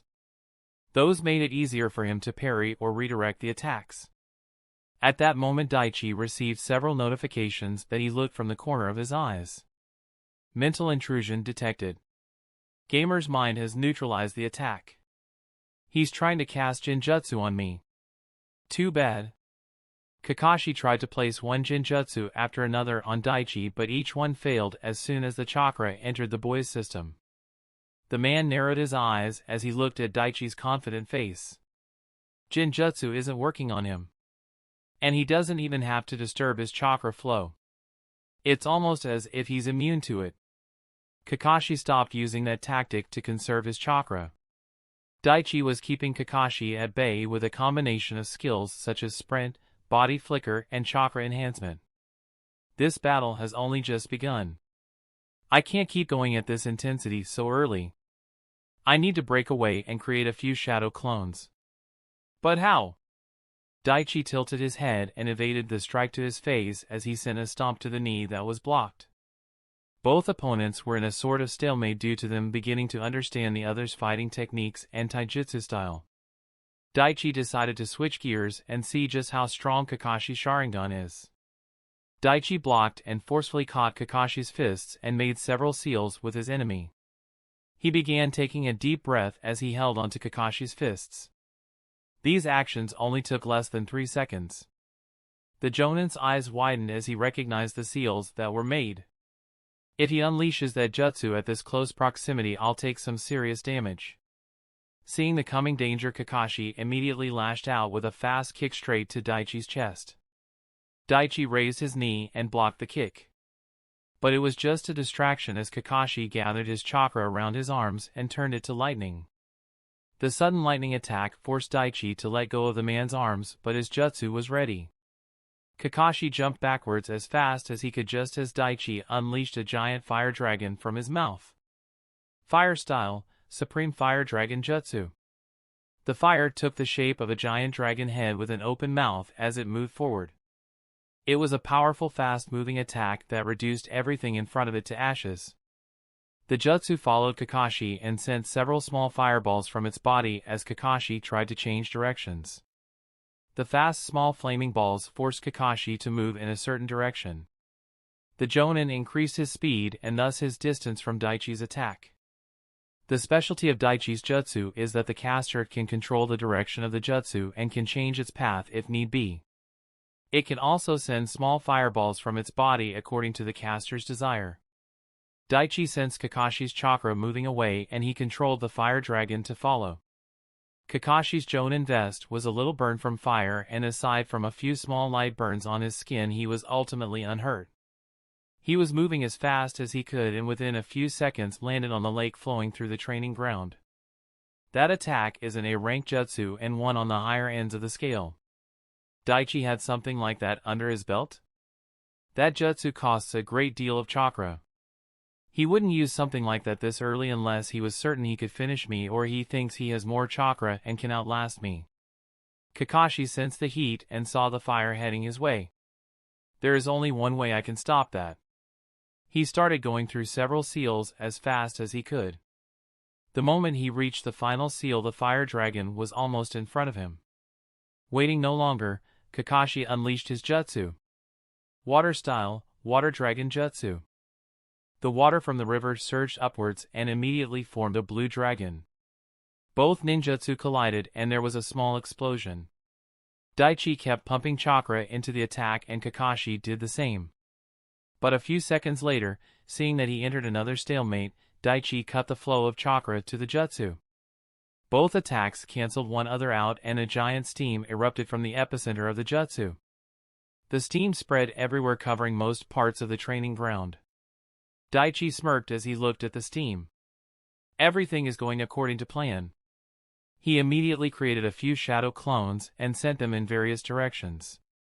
Their mission was to hide anywhere within the training ground and meditate. Daichi then created a water clone and sent it near the river where Kakashi was. The clone suppressed its energy and came near the lake. Once it was close, it went through some hand seals and used a jutsu. Kakashi was standing atop the lake taking several deep breaths of air. I knew he was strong, but he was suppressing his chakra volume this whole time. And this is only just the start. At that moment he sensed a presence. Daichi. He's here. Just as Kakashi was about to confront him, he noticed that the mist around the place was getting thicker. And it wasn't just that. The mist had small amounts of chakra in it. The man's eyes widened as he recognized the jutsu. Is this Hidden Mist Jutsu? Where did he learn that? Damn it. He's trying to reduce my visibility. At that moment Kakashi heard several weak explosions. What's going on? It's not a paper bomb. What is he trying to do? At that moment Kakashi's nose picked up a strong scent. The moment he smelled it he almost gagged and felt slightly dizzy. Ack! What the hell is that? A light bulb immediately went off in his head. He's reducing my senses one by one. He's blocked my senses of sight with the mist and now my sense of smell. Clever brat. Kakashi used chakra to block the nasty scents now lingering in the forest. This is getting a little bit harder than I thought. Somewhere in the forest the real Daichi smiled as he heard the sound of the small explosions going off throughout the place. I knew he would find a way to escape my jutsu. I specifically used that technique to force Kakashi to go near the lake. I was counting on his pride to confront my jutsu with his. And I was right. His pride didn't allow him to run away from a Genin's jutsu. And with a large water source nearby the best thing to do is attack with a water jutsu of similar strength. And the resulting mist gave me the chance to make my moves. Increasing the thickness of the mist with the mist jutsu and dropping special smoke bombs that can disrupt the sense of smell for hours. That provided a cover for my clones to hide and gather chakra. Daichi smirked as things went according to his plan. Move your enemy. Do not be moved by them. Isn't that what you taught me, old man? Seeing that everything worked out he suppressed his chakra and disappeared into the forest. Kakashi looked around and all he could see was the mist. You won't escape that easily, Daichi. Kakashi still had ways of finding his enemy. Due to his Sharingan he knew exactly where he was in the training ground and the entire layout of the terrain. He slowly walked forward and soon stepped on solid ground. He placed his hands on the ground, closed his eyes and concentrated. A few moments later he found what he was looking for. He sensed a chakra signature near him. He's close. East. The Jonin quietly made his way through the forest and soon found his target. He noticed that the thickness of the mist was a little bit less than the other places. Kakashi got close enough just to see Daichi standing near the lake with a hand seal. He's keeping up the jutsu. But to do it so openly. An obvious trap if there ever was one. The man took a closer look around the place and then at the clone. With his Sharingan he realized something about the Daichi standing near the lake. Water clone. He made a few seals and created an earth clone. Well, no point in wasting time. The clone made a seal and went underground. The real one threw several shuriken at water clone Daichi and waited. His ears then picked up sounds of shuriken coming from another direction and the man smiled. There you are. The real Daichi was hidden in the trees and was waiting for Kakashi to make his move. When he saw the weapons flying at his water clone he had found the location of his enemy. Daichi sent a few shurikens to deflect the weapons and it succeeded. I can't let you take out the clone, Kakashi. Reducing visibility is to my advantage after all. And unlike shadow clones, when these ones disappear I don't get the chakra back. Based on my mana scout, he's still there and hasn't moved. He definitely knows my location. So why is he not coming after me? Is he waiting for something? Just as Daichi's shuriken deflected the weapons thrown by Kakashi, several new weapons were launched from a different area aimed at Daichi's position. They had a few paper tags attached to them as well. Daichi heard the sound of wind and turned around. He heard the whistle of sharp weapons coming and immediately used substitution. A second later the spot where he stood was riddled with shuriken, kunais, and the paper bomb that blew up the place, dispersing some of the mist. At that moment when Daichi was distracted, Kakashi successfully struck the clone and reduced it to a puddle of water. Kakashi turned and looked up at the boy standing on a tall branch looking down at him. Yesterday I rigged the whole field with weapons and traps. Traps that I could activate from almost anywhere in the forest. This test isn't just about brute strength. It's about tactics, intelligence, and evasion skills. The next second Kakashi disappeared from his view. Daichi came to a realization as he looked at the spot where his sensei stood. Hit and run tactics. He can come for me directly, but he's trying to wear me down mentally. Survival exam. That's what he said this test is. I need to evade the traps he rigged here and avoid capture. Escaping from his attacks is the priority. So this is going to be guerrilla warfare, huh? So be it. The next second Daichi vanished from his spot as well. Chapter 159, Battle with Kakashi 3. Training Ground 3 was slowly becoming a war zone. Sparks were flying as weapons collided in the air. The ground and vegetation were getting destroyed as the two high-level ninjas fought each other as if their lives depended on it. Daichi was running through the forest evading and deflecting the sharp weapons coming at him. As he gripped his dagger and deflected another shuriken, he found his enemy. There. Finding Kakashi's location, Daichi increased his speed and rushed at him before the man could escape. Just as Daichi was on top of Kakashi, a Rasengan formed in his hand. The man saw Daichi coming a mile away. With the Sharingan, he saw how Daichi's chakra was beginning to gather in his hand. So he's going to use that, huh? The Jonin went through the seals, and the next second Kakashi's arm lit up with lightning chakra. He focused his energy and increased its power. It looked like both of them were about to clash in a ninjutsu strength contest, but something else happened. Kakashi smirked, and instead of directly confronting Daichi's Rasengan, he tilted his body to the side at the last possible moment and caught Daichi's wrist in a firm grip. Without wasting a second on useless banter, he thrusted his lightning-coated arm to Daichi's chest. His intention wasn't to pierce through Daichi but to incapacitate him. Kakashi swiftly placed his arm on Daichi's chest, and before the boy could retaliate, the Jonin sent lightning throughout his student's body, electrocuting him. Gur! Daichi gritted his teeth for a few seconds before vanishing in a puff of smoke. The man's eyes narrowed at this revelation. At that moment he felt several chakra threads connecting to his back, and the next moment he had a taste of his own medicine. Daichi was standing a few feet behind Kakashi and was channeling lightning chakra through his chakra strings. Daichi ran lightning through the man's body for several seconds. But the next moment the Kakashi in front of him turned to lightning, and through the chakra strings connected, reached Daichi and struck him. Feeling electricity course through his body, Daichi couldn't hold on anymore and vanished in a puff of smoke. Silence came as the short fight ended and the two fierce ninjas vanished. Memories of the two clones came to Daichi, who was on the other side of the forest. That guy. He tried to fool me into thinking that he thought the one with the Rasengan was the real deal and was trying to knock him out. A feint in the hopes that I would personally show up to attack him from behind. Too bad for you, it was a clone that did that. Kakashi, who was hidden deep in the earth, realized that his trap failed. He had switched with a lightning clone at the moment Daichi's clone vanished and was waiting for his chance. So he didn't take the bait, huh? Almost 4 hours have passed since the test began. I can't slow down now. I need to push him and not give an inch. The Jonin ninja, using Earth Burrow Jutsu, moved beneath the ground and came up a short distance away. Once on top of solid ground, he took several deep breaths and steadied himself.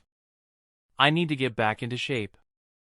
I can't believe I let myself slack off so much since I left the Umbu. If a kid like him could force me to this state in just a few hours. Che! This is embarrassing. But no time to think about that now. Kakashi took a small whiff and he sensed that the stinky smoke had largely dispersed. Time to find the little brat. He sent chakra to his nose and ears and expanded his senses. He crouched down and placed his hands on the ground and closed his eyes as he concentrated. Several seconds later he began sensing his enemy. 1, 2, 3, 7. I can sense 7 Daichi hidden throughout the forest. But none of them are moving. Strange. They could all be clones, or one of them could be the real one. But as soon as I make a move on one of them, the others will know and they might hide again. And I can't hit all of them at once. Well, not without wasting some chakra anyway. A conundrum indeed. After thinking about it for a short while, he made a decision. This isn't ideal, but I'll see what he's doing. Creating 7 shadow clones, he hid and sent them to Daichi's locations. Each clone soon reached their target and several small skirmishes began in the training ground. As the fight progressed, one of his clones was dispelled. Kakashi went through the memories and information he received. He was meditating, but as soon as he saw me he engaged in combat. And his chakra. He was generating more chakra during his meditation. Is that what he's been doing? Expanding his chakra coils and increasing his reserves? That would explain some things. But why would he do something like that right now? At that moment Kakashi realized something else. The chakra of the shadow clones, they returned to their caster. If he can generate chakra and then... The man's eyes widened in shock as he realized one of Daichi's abilities. He can replenish his reserves with his shadow clones in the middle of the battle and thus his stamina. So that's why he was coming at me with such ferocity from the start. He knows he can outlast me. Can't let that happen. At that moment he heard the sounds of weapons flying and the clash of steel. The Sharingan ninja rushed to the location just in time to see one of his clones vanish. The memories came and with it an important piece of information. That's the real one. Seeing the man coming directly at him, Daichi bolted from the place with the Jonin chasing him. Daichi glanced at the man catching up to him. He's got some extremely sharp senses to find me so quickly. And with his speed, this was bound to happen sooner or later. At that moment Daichi was forced to quickly change paths to avoid the shuriken his enemy threw. His eyes took in the devastation the weapons left in their wake. Shit! He coated them with lightning chakra. This guy is seriously trying to kill me. Kakashi was closing in and he began weeding seals. He stopped and placed his hands on the ground. Daichi looked behind him and was confused. What the heck is he doing? The Jonin's chakra surged as he used his technique. Earth-style, mud wall. A large curved wall quickly sprung up in front of Daichi, intent on blocking his path. Despite there being a thick earthen wall in front of him, Daichi didn't slow down. He remembered Tsunade's teachings and gathered chakra in his fist. The moment he neared the structure he punched it with all his might and released the chakra upon contact. Boom! Kakashi's eyes widened. He punched right through with that ease. To do something like that, he must have learned that technique from Lady Tsunade.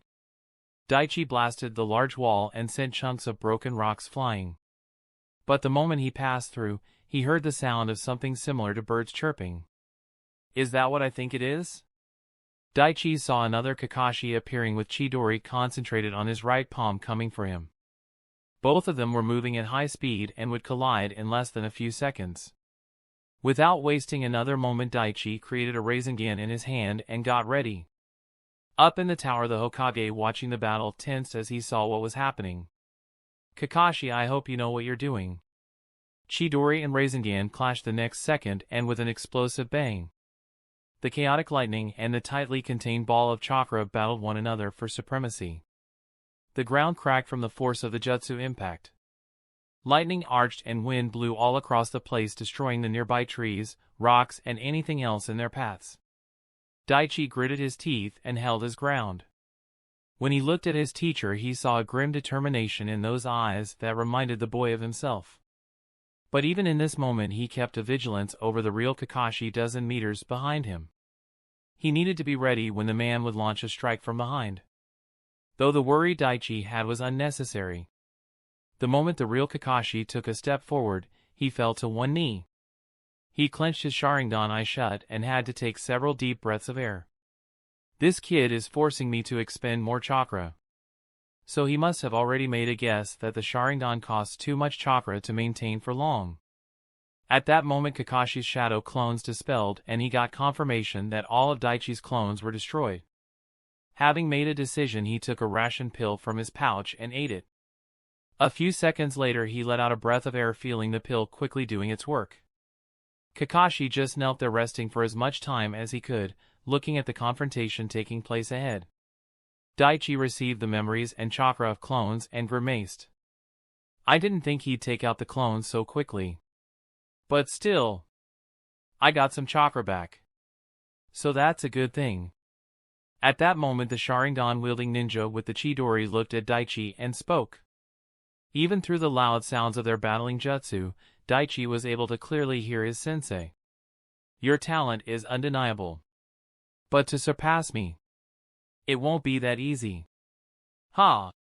Kakashi increased his chakra output and thus the strength of his lightning attack and began pushing Daichi back. The ground cracked more around Daichi's feet and he began to slide backwards. Daichi increased the chakra throughout his whole body and poured some more to his Rasengan, making it bigger. No! I won't be defeated. I will never experience that feeling again. With the increase in power, Daichi firmly stood his ground and glared at his foe. I have a goal to conquer. So no matter who it is that gets in my way, no matter how strong my enemies are, I will never let myself be defeated. Putting everything he had, Daichi pushed forward, and because of the large energies from the two techniques, the next moment they violently exploded between the two. A shockwave was created that spread throughout the training ground forest, with the ground at the epicenter of the explosion destroyed and charred. Kakashi's clone was destroyed and Daichi was blown backwards where the real Jonin was waiting for him. -366 health points. Debuff: right arm temporarily paralyzed. Negative status: bleeding, several muscles torn, burns.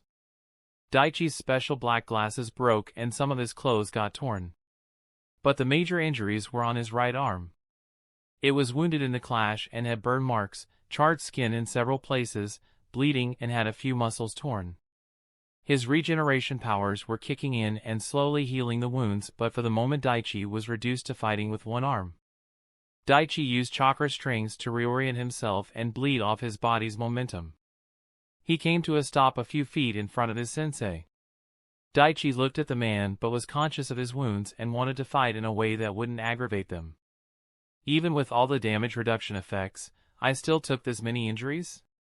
Unbelievable. Still, I have some contingencies in place if something like this ever happened. Kakashi looked at Daichi, and even though he inwardly bemoaned the state he put the boy in, he didn't show it on his face. His expression was one of cold indifference. I warned you to not get overconfident. Now look at you. Down an arm and unable to defend yourself. Daichi chuckled hearing those words. Haha. True. I'm down an arm. But by no means am I defenseless. At that moment Kakashi noticed several green chakra strings coming from the forest. Thinking that it was an attack aimed at him, Kakashi jumped and gained some distance, but that was a miscalculation. The man's Sharingan showed that the chakra strings were not made from the 5 nature elements. The Jonin took a closer look at those green strings of energy. What is that? The strings quickly attached to Daichi's wounded arm and they began to do their work. In seconds, small steam started to erupt from the arm and wounds began closing at a visible speed. The charred skin peeled off and was replaced with new ones. Daichi winced as he felt some pain, but he knew it would only last a short while. Kakashi was astonished with this new ability Daichi displayed. Healing from a distance. And using clone and chakra strings as a medium. That's actually brilliant. He saw the wounds closing on the boy's arm and he focused his attention back on the battle. He quickly took off towards Daichi, trying to stop him from completely healing himself. Damn. I can't let him finish healing.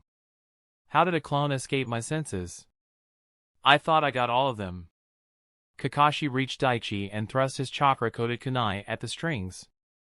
Daichi blocked it with his dagger, but he wasn't able to stop the second one due to his condition. Daichi quickly jumped backwards and gained some distance while the clone that had appeared and attacked Kakashi. Seeing his sensei distracted, Daichi used his speed skills and got away. Kakashi evaded the dagger swings and quickly broke through the clone's defense, turning him into smoke. The man looked around and sighed. Gone. And by the time I find him, I have no doubt he'll be fully healed. But still, I'm curious. How did this clone avoid my detection when others didn't? Chapter 160, Battle with Kakashi, Conclusion. Kakashi went to a nearby tree and sat down under the shade. He closed his Sharingan eye and took in a few deep breaths. He felt some relief after drinking some water from a small bottle stored in his pouch. Hiruzen was watching the battle from time to time. He was impressed with how Daichi survived so far. Kinsei and Tsunade taught him well. To push Kakashi like this. He's no doubt beyond Chunin. I made the right choice passing him. Kakashi took a few minutes break to catch his breath and recuperate some energy. Based on his medical skills, I'm sure he's already healed himself. Letting out a long breath, he stood up and bit his thumb. With the needed blood as sacrifice, he spread the bloody thumb on a scroll and began to make several seals. Once he reached the final seal, he slammed his palm on the ground. Summoning Jutsu. In a large puff of smoke, 8 dogs of all sizes appeared wearing ninja gear. Hey guys. The man smiled, looking at his ninja dogs. The small pug sitting on top of the large black dog took a look at his summoner and was taken back. What happened to you, Kakashi? The small dog asked in a deep, gruff voice. Hey. Pakin. What's going on? Well, I'm currently putting my student through a survival exam. The dogs looked around the place and noted the destruction. Must be one hell of an exam. One of them said. Yeah. Kakashi took a piece of clothing and handed it to Pakin. I took this during our battle. I need you guys to track him. He's somewhere inside this training ground. Pakin took a whiff of the torn piece of clothing and concentrated on the smell. Once he had the scent, he closed his eyes and searched for his target.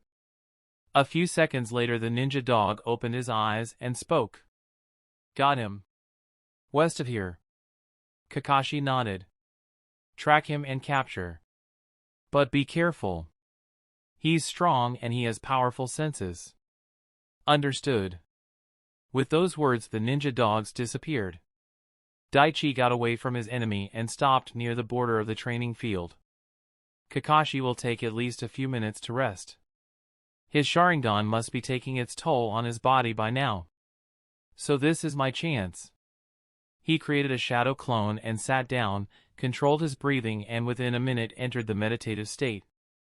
His clone began healing his injuries and his meditation skill fastened the healing effects. Now that I can enter meditation quickly, it helps with healing wounds and speeding up the chakra and health regen. In just several minutes, the debuff notifications vanished and his arm was fully healed. Daichi took a medical pill from his inventory and quickly ate it. That will ensure my body will have the protein and vitamins needed for healing other large wounds. I have a feeling I'm going to need it. How do you feel? The shadow clone asked as it took a step back and asked his creator. Not bad considering the situation. I'll go hide and rest some more. I need you to distract Kakashi. Daichi told his counterpart. Replying with a nod, the clone took off in Kakashi's direction. As the real Daichi stood up and was about to leave the place, several ninja dogs burst out of the ground and bit down on his body. 2 dogs clamped their jaws on each of his arms and another 2 held onto his legs. A large black dog was on Daichi's back with his jaws near the boy's neck. Daichi was surprised as he was completely trapped. Shit! I didn't even sense their movements underground. And because I didn't use Mana Scout, they escaped my detection. But even so, to escape my senses, these ninja hounds must be pretty exceptional. At that moment, another small dog appeared out of the ground. He looked at the trapped prey and narrowed his eyes.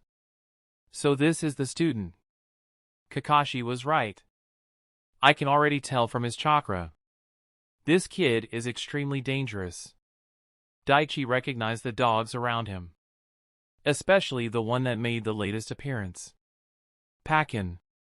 So Kakashi actually summoned him, huh? He's actually kinda cute. Do you want to touch my paw? Pakin suddenly asked him.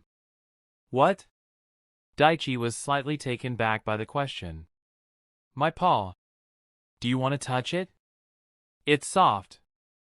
The small pug raised its right front leg and showed Daichi its paw. Daichi gave a large, innocent and angelic smile and replied. Sure. I'll touch your paw. It looks so smooth and it does look soft. If you just tell your buddies to let go, I'll shake your paw. I'll even pet you. Dogs are my favorite, you know. Ah, really? Pakin tilted his head and smiled at the boy. Yup. Okay. But I'll let you go after the test. Then you can pet me. The small dog had a smirk on his face as he replied. Damn it! Daichi's smile fell and he mumbled. At that moment sounds of battle were heard coming from the direction his clone took off. It lasted for a dozen seconds before the forest became silent again. Daichi got the memories of his vanquished clone and almost cursed.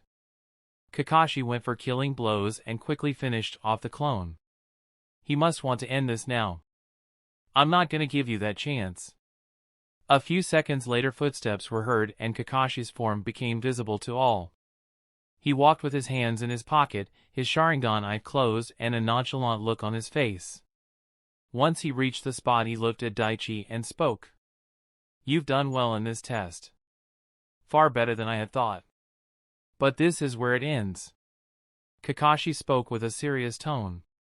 Despite the situation he found himself in, Daichi still managed to smile. Do you really believe that? He asked the man. The Jonin wasn't surprised at the boy's defiance. He half expected it. I do. And you think you can escape this situation because you don't understand it. Those are ninja dogs that are currently biting down on your body. And since you're a great medic, I'm sure you already know where their teeth are currently resting. With that the man opened his Sharingan eye again. Daichi narrowed his eyes and replied after a second. My vital areas. The man nodded. Exactly. Now before you do anything rash, you should listen to what I have to say. The Jonin paused and taking Daichi's silence as a yes, he continued. If you make one move, try to gather chakra for a jutsu, I will know and before you can even execute it, I will give them the order to tear you apart. These dogs are specially trained to take down even high-level shinobi. They will tear through flesh and bone and can rip their target to pieces on command. Your neck, the muscles, arteries, bones and veins through your arms and legs, once they chomp down you'll receive critical injuries and you'll bleed to death in seconds. Daichi raised an eyebrow at the grim picture Kakashi just painted. He had a plan, but for it to work he needed to turn off the gamer's mind. I need to test something. Turning off the gamer's mind is the only way. It's not the best move, but it's my only option. Daichi mentally opened the options panel and turned off the gamer's mind. He then asked the man a question with a small smile. Would you really kill me? During this test, yes. If it comes to it I will. Kakashi replied without hesitation. This is a survival exam. I told you from the start. I'll be coming with the intent to kill. Now, we can avoid that if you just surrender. At that question Daichi looked down and he couldn't help but chuckle. Hee hee hee. Ha ha ha. The small chuckle quickly turned into full-blown laughter. Kakashi was taken back by Daichi's unexpected response. Pakin and the other dogs became weary. Their animal instincts were predicting a coming danger, but they weren't sure what. A few seconds later the laughter died down and Daichi looked at the man. He had a dangerous and maniac smile on his face that set Kakashi on edge. Kakashi. Pakin called out his name in a slightly scared tone. The small ninja pug had a feeling things were about to get a lot more dangerous. Kakashi ignored him and kept his attention on his student. Do you remember? Daichi asked the man at that moment. Remember what? What I told you that day. During the Genin exam. When you had me pinned down with my arm behind my back? At that, Kakashi remembered the memory of that moment. He clearly recalled the words Daichi said to him. You have no idea of the strength of my resolve. Daichi looked at the man with a dangerous grin on his face. I have no intention of dying for the foreseeable future. And even if I somehow do, it won't be from a few dog bites. Kakashi's danger sense, born from years of facing strong enemies, suddenly reared its head. The hairs on his body suddenly stood as he felt the rise of an ominous intent. Daichi emitted a powerful killing intent that spread throughout the area, petrifying everyone in their spot. Due to turning off the gamer's mind and amplifying the strength of his emotions, the effects of his special stats, and with a small bit of chakra mixed in, his intent became sufficiently potent and much stronger than most. Kakashi's eyes widened as he felt the strength of Daichi's murderous intent. What is this? How can he produce such powerful killing intent? Daichi's flowing aura contained the helplessness and rage he felt in the last day of his previous life, his desire to live as he bled out in the street, his strong resolve to survive as he battled the various powerful enemies throughout the years, and the cold merciless brutality he was willing to unleash on his enemies. Skill killing intense level has risen by 1. Skill killing intense level has risen by 1. Skill killing intense level has risen by 1. His intent concentrated on the dogs biting down on him for a few seconds, and then it just vanished. Once the killing intent was gone, Daichi only spoke 2 words in a small soft tone. Let go. Even though they were spoken in a soft tone without killing intent, they had a massive impact on the ninja dogs. Their natural animal instincts overcame their training, and all of the ninja dogs let go of Daichi and the next second ran away as fast as they could, disappearing into the forest. Daichi turned his eyes to the last remaining dog. Pakken saw no mercy in those orbs staring down at him. Get lost. Or I'll kill you. Pakken looked into Daichi's eyes and understood. He really will kill me. I need to. The small pug tried to move his body, but its legs wouldn't move. They were petrified in fear. And that fear showed on its face. The next second the small dog was safe in Kakashi's arms. It's going to be okay, Pakken. You're safe. Kakashi gently stroked Pakken's body and calmed him down. Pakken. Thank you for your help. I'll take it from here. Go find the rest of them and return home. Kakashi said with a smile. Daichi didn't make a move and just looked at the scene. He turned on his gamer's mind and reined in his emotions. Several notifications appeared at that moment, but he didn't pay them any attention. Now that he was free and thinking more clearly, he felt slightly bad for scaring them like that. I should get them a treat as an apology after this. The small dog looked at Kakashi in sadness. Sorry, Kakashi. Don't apologize. You did what I asked. You found him and trapped him. You guys did well. Now, find the others and get home.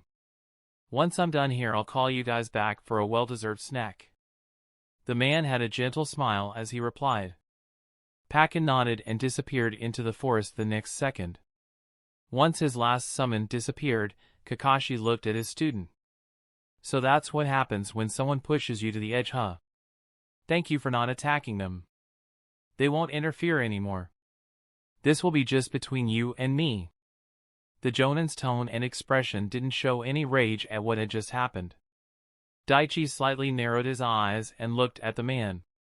You don't sound angry at what I did to your friends. Kakashi let out a breath and replied. I told you to come at me with everything you got. And your goal is to survive till the end of this test. You did as I asked. I can't fault you for that. But a second later his eyes narrowed and he clenched his fist. But that doesn't mean I'm not pissed off at what you did to them. No more words were spoken as in the next second both of them rushed at each other and began their attack. Kakashi blocked Daichi's punch and slapped away another. He thrust his fingers intending to target the nerve bundle in Daichi's chest but was blocked by the boy's high kick. The Sharingan Eye ninja bent low and did a leg sweep to unbalance Daichi, but he jumped and brought the other leg high in the air down onto the man's shoulder with enough force bringing Kakashi to his knee. The man swiftly grabbed and tightly held onto the leg on his shoulders, and he ran to the nearest tree and slammed Daichi into it. The speed at which Kakashi slammed him destroyed the tree, and before Daichi could respond, Kakashi attacked with a palm thrust right towards Daichi's chin. With his head snapped upwards, Daichi was unable to properly defend himself, and the next moment he felt a strong punch bury itself in his diaphragm. GHA. Without wasting another second after the chin strike, with precision Kakashi bypassed Daichi's wild defense blocks and struck a blow to the boy's abdomen, taking away his air. He quickly followed it up with several punches to the ribs and upper body. Daichi had the wind knocked out of him and felt the blows wrecking his body. His breathing became unstable and he coughed a few times.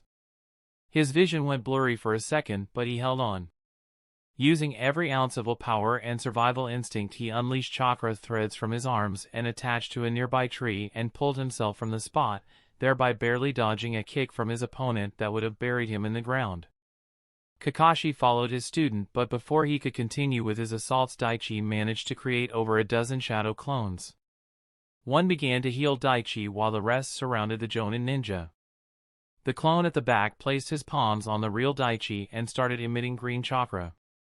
It quickly and meticulously checked Daichi's condition.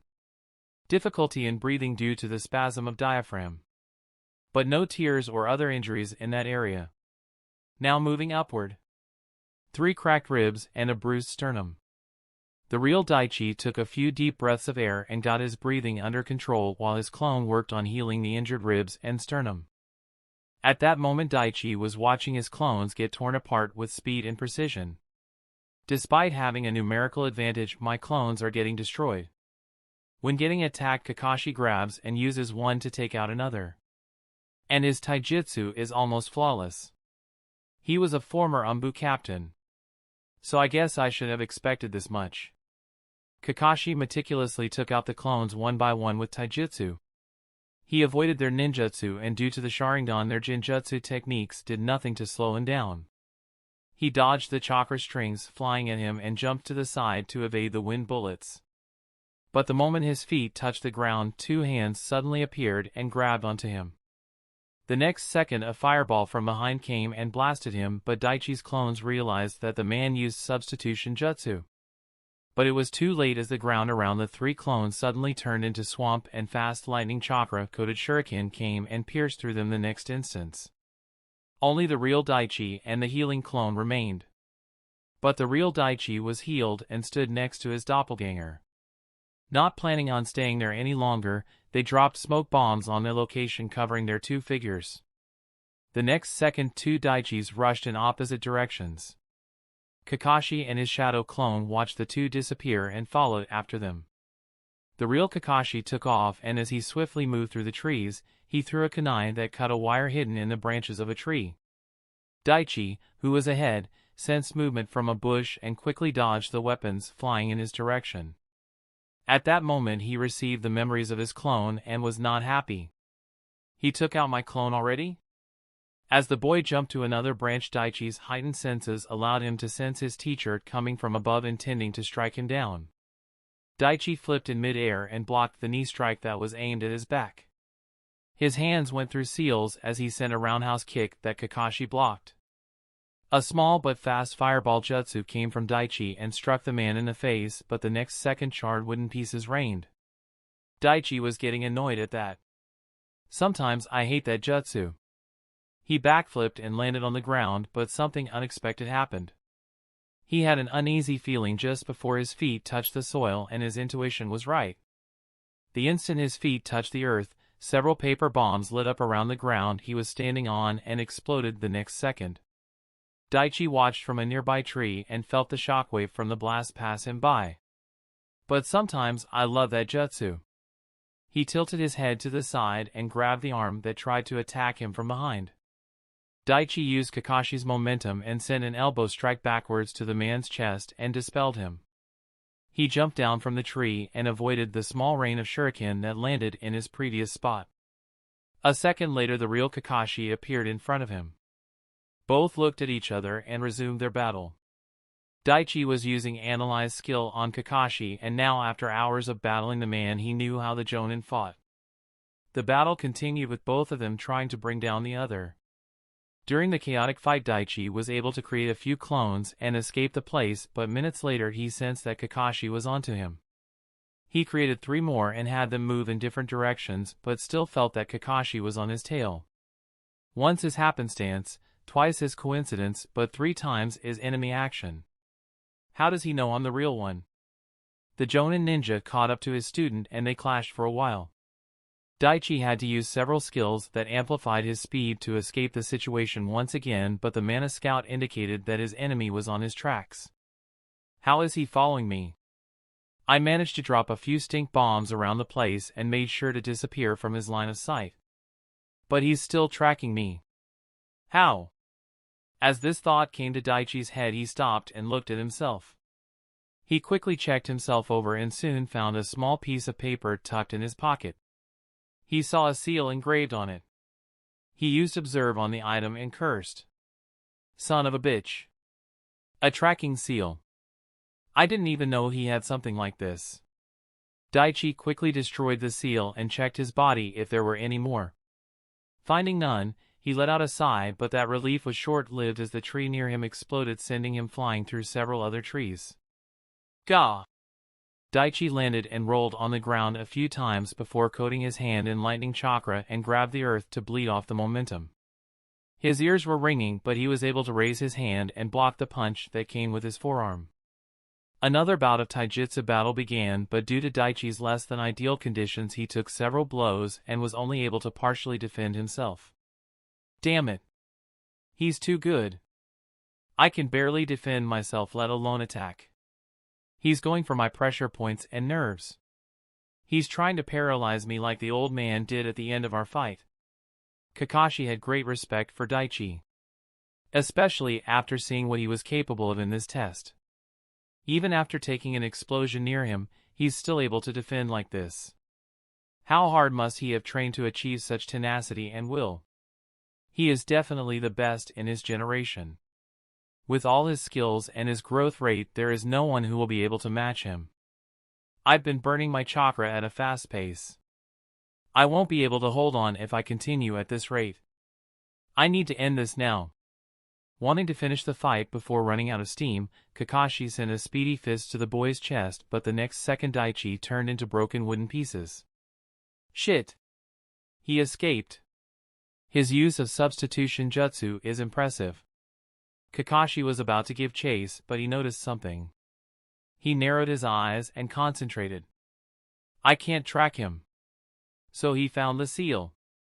I was hoping to end this before that had happened, but seems I have no choice. Kakashi let out several long breaths and decided to take a short break and recuperate his energy. Meanwhile, as Kakashi was resting, Daichi moved through the training ground as fast as he could, only stopping after several minutes. He let out a breath and dropped to his knees. He had been using intense stamina skills, various ninjutsu and jinjutsu to fight on equal terms with his foe. I had to fight with overwhelming force and intensity to match Kakashi and compensate for his years of experience and skill. My health isn't a problem, but my chakra and stamina are starting to run low. I'm down to a little over 35%. But first things first. I need to find the traps he has hidden in the forest and either disable them or try to use them to my advantage. I can't get caught like that again. But for that I need to scour the whole forest and Kakashi will be waiting for me. I'll have to use Mana Scout, but I need to use it sparingly. Daichi thought about the points stored up but decided not to use them. He didn't want to see them as a crutch or a safety whenever he ran into trouble. Daichi created a few clones and had them meditate for as long as they could while he went to look for the traps Kakashi planted. Before long he came across one. He looked around and saw that it would launch shuriken and kunai with a few paper tags in a certain direction. Just as he was about to enter and disable the trap, he stopped himself. He had a thought that ran through his mind that froze him in his tracks. Always look underneath the underneath. That's his mantra. Could it be? Without moving, Daichi carefully looked around the whole place with a critical eye. As he was carefully searching, he noticed a ninja wire painted green running through the leaves. He followed the wire and soon found that he was right. That bastard. He rigged a trap around the booby trap. If I were to disarm the first one, the second would go off. And he made the first one somewhat easier to find so that I wouldn't look deeper and find the hidden one. That sly motherfucker. He's clever. I have to give him that. He looked around to see if there were more traps, but after a while he found none. Daichi jumped back and gained some distance. Well, if I can't disarm it, then the next best thing to do is let it go off. But this time it will be on my terms. He took a few kunai and sent them at the wires of the trap. Kakashi raised his head and looked to the side as he heard the sound of an explosion followed by the wind blowing through the place. So he found one of the traps, huh? I wonder if he got caught or if he saw through it. Kakashi got up and went to the location. He didn't find Daichi, but the next moment he heard the sounds of shuriken hitting a tree trunk near him. By the time he reached the place, Daichi was already gone. It seems he saw through my little ruse. Well, he isn't exactly dumb, so I half expected that. Based on the location of the two traps that were triggered, he's moving south. Unless I'm wrong, he must have already reached the next one I set there. I'll intercept him at the fourth one. Kakashi moved quickly and took a long round path with the idea to confront Daichi when he reached the place. But contrary to his expectations, he didn't see Daichi, and after several minutes heard another one of his traps go off in a completely different direction. The man narrowed his eyes and then sighed in frustration. This kid is starting to become a real pain. I could have been at home reading my books, but no. I had to take this seriously. I'm beginning to regret this whole thing. Daichi smiled as he set off another trap. When I checked the location on my mini-map, it was obvious that the traps were set in a certain order with a similar distance between each one. You thought you could track me like this? I won't be that easy to manipulate. Daichi then moved in a random direction in search of the next trap. At that moment he got the chakra and memories of a clone that was dispelled by Kakashi. Seems he's starting to get frustrated. Ha! That's what you get when you mess with me, you walking scarecrow. The cat and mouse game continued for hours. The two ninjas often confronted each other and would then disappear into the forest. Kakashi took another ration pill to keep up with the chakra demands of his body, and Daichi created clones to generate chakra, stamina, and health points for him. The contest of strength now turned into one of tracking, evasion, and capture. The Jonin would try to capture Daichi and would come close several times, but the boy would find some ways to escape. The sun went down and the moon slowly began to rise in the sky. The darkness of the night was often illuminated by a fireball or a lightning strike. The sounds of trees and rocks getting crushed by winds and water jutsu could be heard. And if one was near the place, they would often feel the movements of the ground as if there was a small earthquake happening. Daichi was sitting under a tree with his back resting against its large white trunk. He was breathing hard as the intensity was starting to take its toll on him. Come on. How much longer?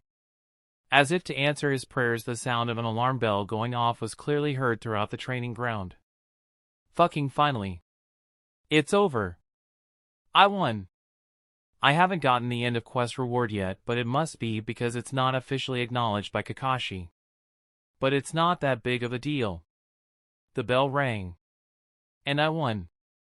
That's all that matters. Daichi chuckled and laid on the ground. He took several breaths and looked at the sky. He soon stopped smiling and sat up. Time to see this through. Kakashi was at the clearing of Training Ground 3 near the 3 stumps waiting for his student. He reached the place a minute after the alarm went off. A couple minutes later he saw his student appear in a body flicker. The man smiled as he looked at his student. His headband covered the Sharingan eye, and the serious intent that was around him earlier wasn't present, as if it was never there to begin with. Well, I have to admit, I am impressed.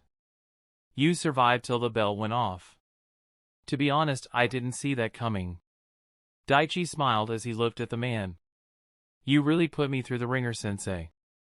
And you almost had me too if it weren't for some lucky breaks I had. Kakashi sighed as he scratched his head.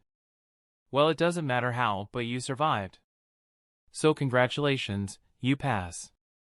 Now, I'm going home and gonna take a long bath. I'll see you later, Daichi. A bath does sound relaxing. I could use that. Good night, sensei. Daichi smiled and turned around. He only took a step forward before he felt a kunai to his throat. Daichi slowly tilted his head and looked at his teacher. What's going on? You said I passed. Kakashi once again had the cold expression he had during the test. Never trust anything your enemy says. They don't play by your rules.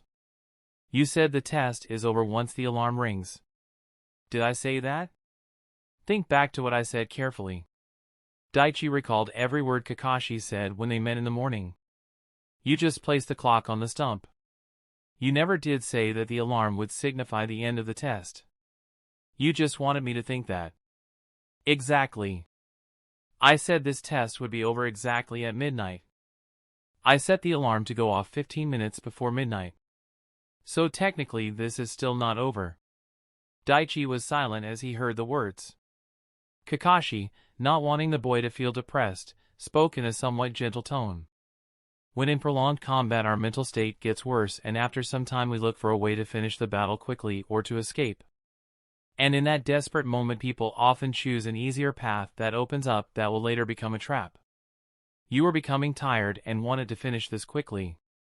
So when you heard the alarm ring your subconscious mind told you that it's safe. You let your guard down. It's something that happens to almost every person. It's not something we can control. You did splendidly in this exam. You have nothing to be ashamed about. Now that being said, I win. Daichi heard the speech and he slightly chuckled. The man narrowed his eyes and looked at the kid. Daichi spoke after calming down. You're right. It's something that happens to almost every person. But I'm not one of them. That voice came from behind Kakashi. The Jonin's one visible eye widened and he looked behind and saw another Daichi with two daggers positioned millimeters away from his kidneys. The Jonin looked at the one he held at knife point and came to a realization. A shadow clone. How? The man asked. Even before I joined the academy, I trained hard. And after I joined that place my training time only increased. I've spent so many days training till midnight and then some. I trained till I was on my knees struggling to take the next breath. Once I was done I would spend some time looking at the sky. At the stars, and at the moon. I did remember that you specifically said the exam ends at midnight. Before I came here I happened to look at the moon. I noted its position and realized that you set the alarm early. And knowing your personality, I knew it was another trap. Kakashi had to fight off a smile as he heard that. This kid.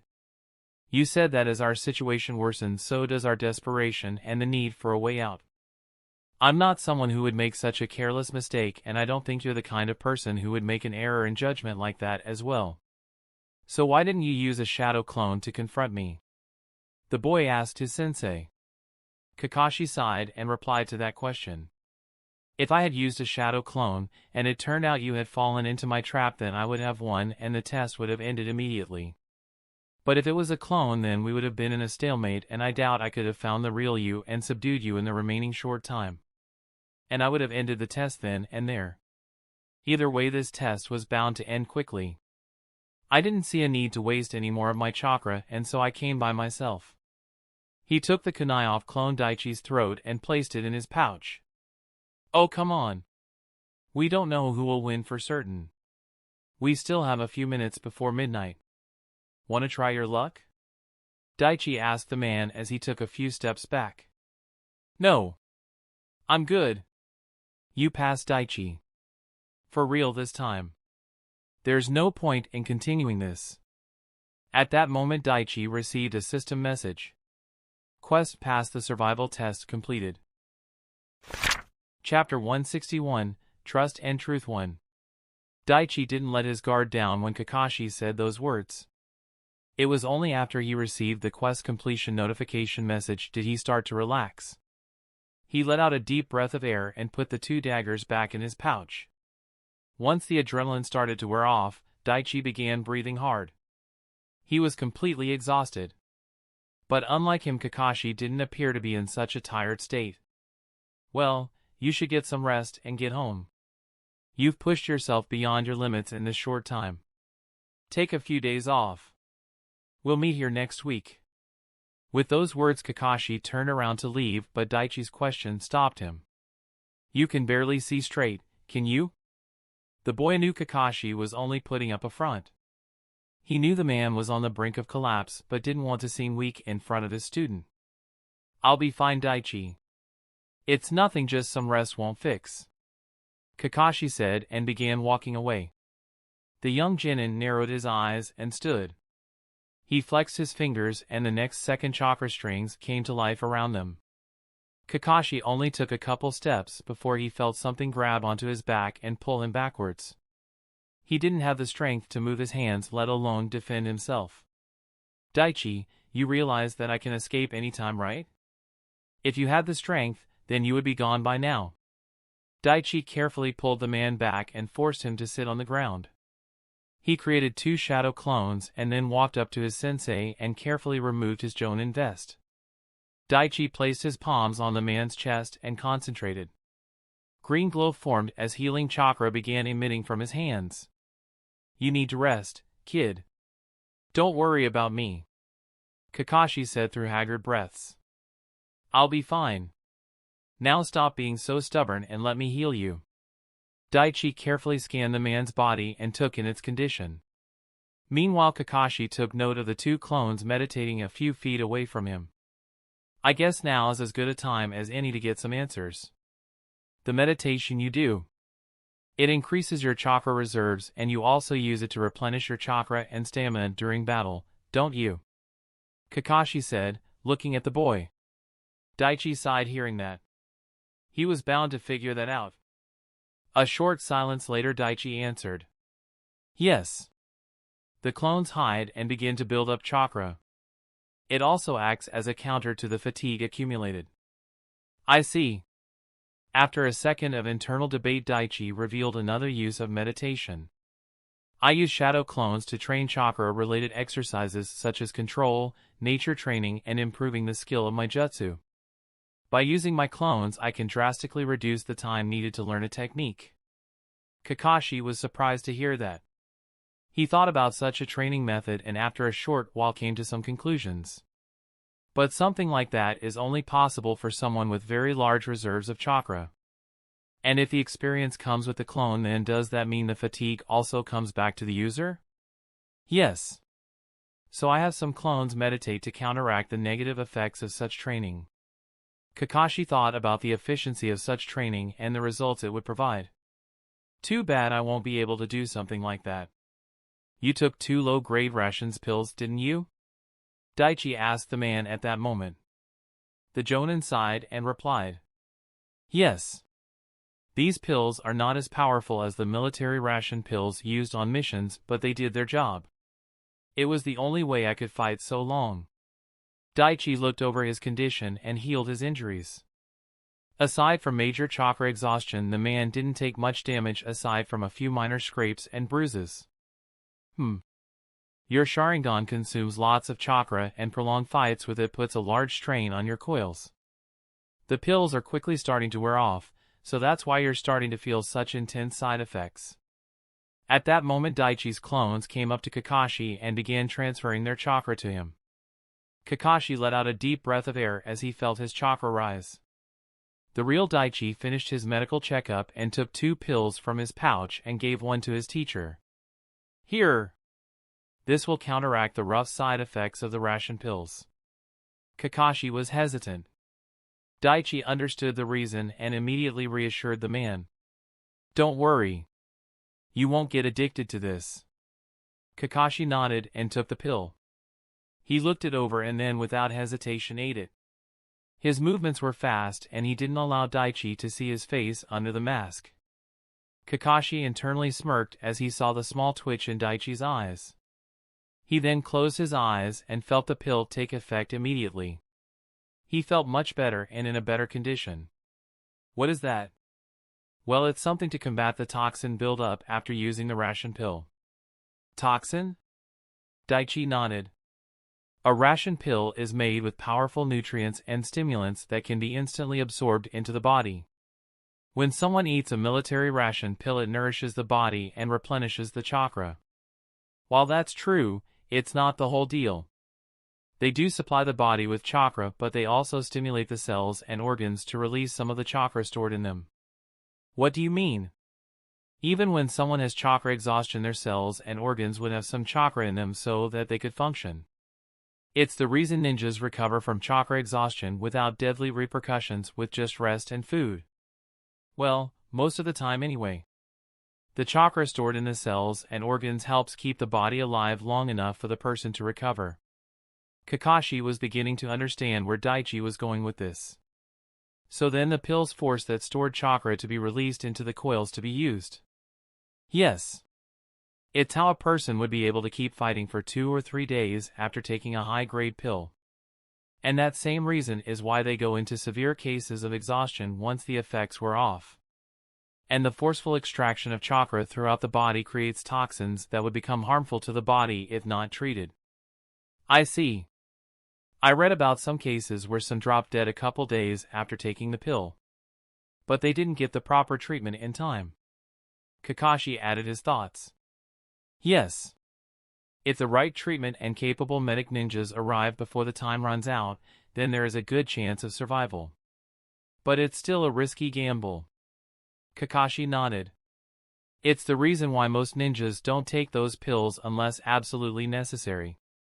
There's also the chance of getting addicted to it due to some of the narcotics used in the creation of those things. It's why the village has strict control over the distribution of those pills. Yeah. It's why I made sure to make my pill non-addictive and with non-lethal side effects. Here. Daichi handed the second pill. These should help with the recovery and healing muscles.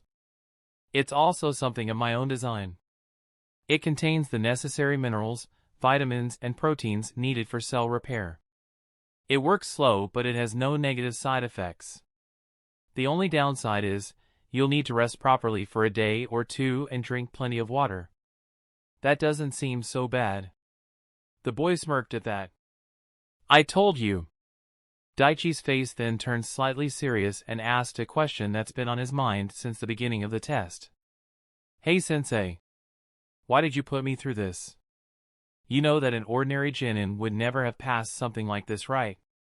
Heck, I doubt even Chunin ninjas could have survived. Kakashi sighed as he thought about how best to answer the question. He remembered the Hokage telling that Kinsei had probably informed the boy of Danzo and a possible attack from him. Should I keep this from him or? Lord Hokage didn't specifically tell me not to say anything. Trust is a two-way street. After thinking about it, he made a decision. I'll tell you the reason if you honestly answer a couple questions of mine. Daichi frowned but nodded his head. Seems fair, I guess. Still, the answers I give will depend on the questions. Glad you think so. Now the first question. Why did you hide your strength in the genin exam? If you had shown this much skill and strength, you would have been made a genin regardless of what had happened. Daichi was silent when he heard that. He looked at Kakashi and after a short internal debate decided to answer honestly. There are 2 reasons for that. 1. People think being a genius and graduating early from the academy is a good thing. They're wrong. While it may open doors that will be useful to your career, unofficially it's like painting a giant orange metaphorical sign on that person's head saying here's a kid with great potential. Come and kill him before he becomes a threat. I don't want the wrong kind of attention from someone dangerous. Kakashi internally winced when he heard that. It's a bit too late for that kid.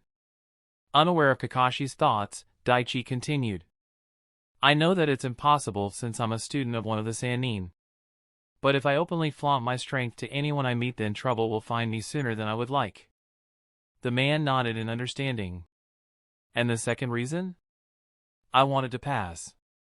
But I also needed to see if I could trust my teammates. I wanted to see what kind of people they were.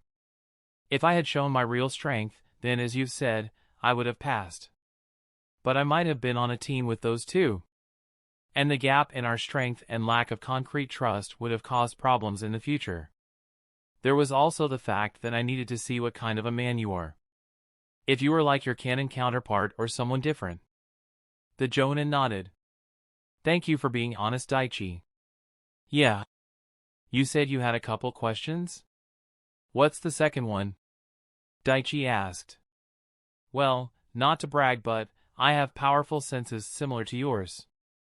So during the test, when you created 7 shadow clones to meditate, I managed to find all of them. But there was one more clone. One which evaded my senses. That's very rare. So my question is, how did you do that? Daichi smirked as he heard that. Oh, that? Well, there's a trick to it.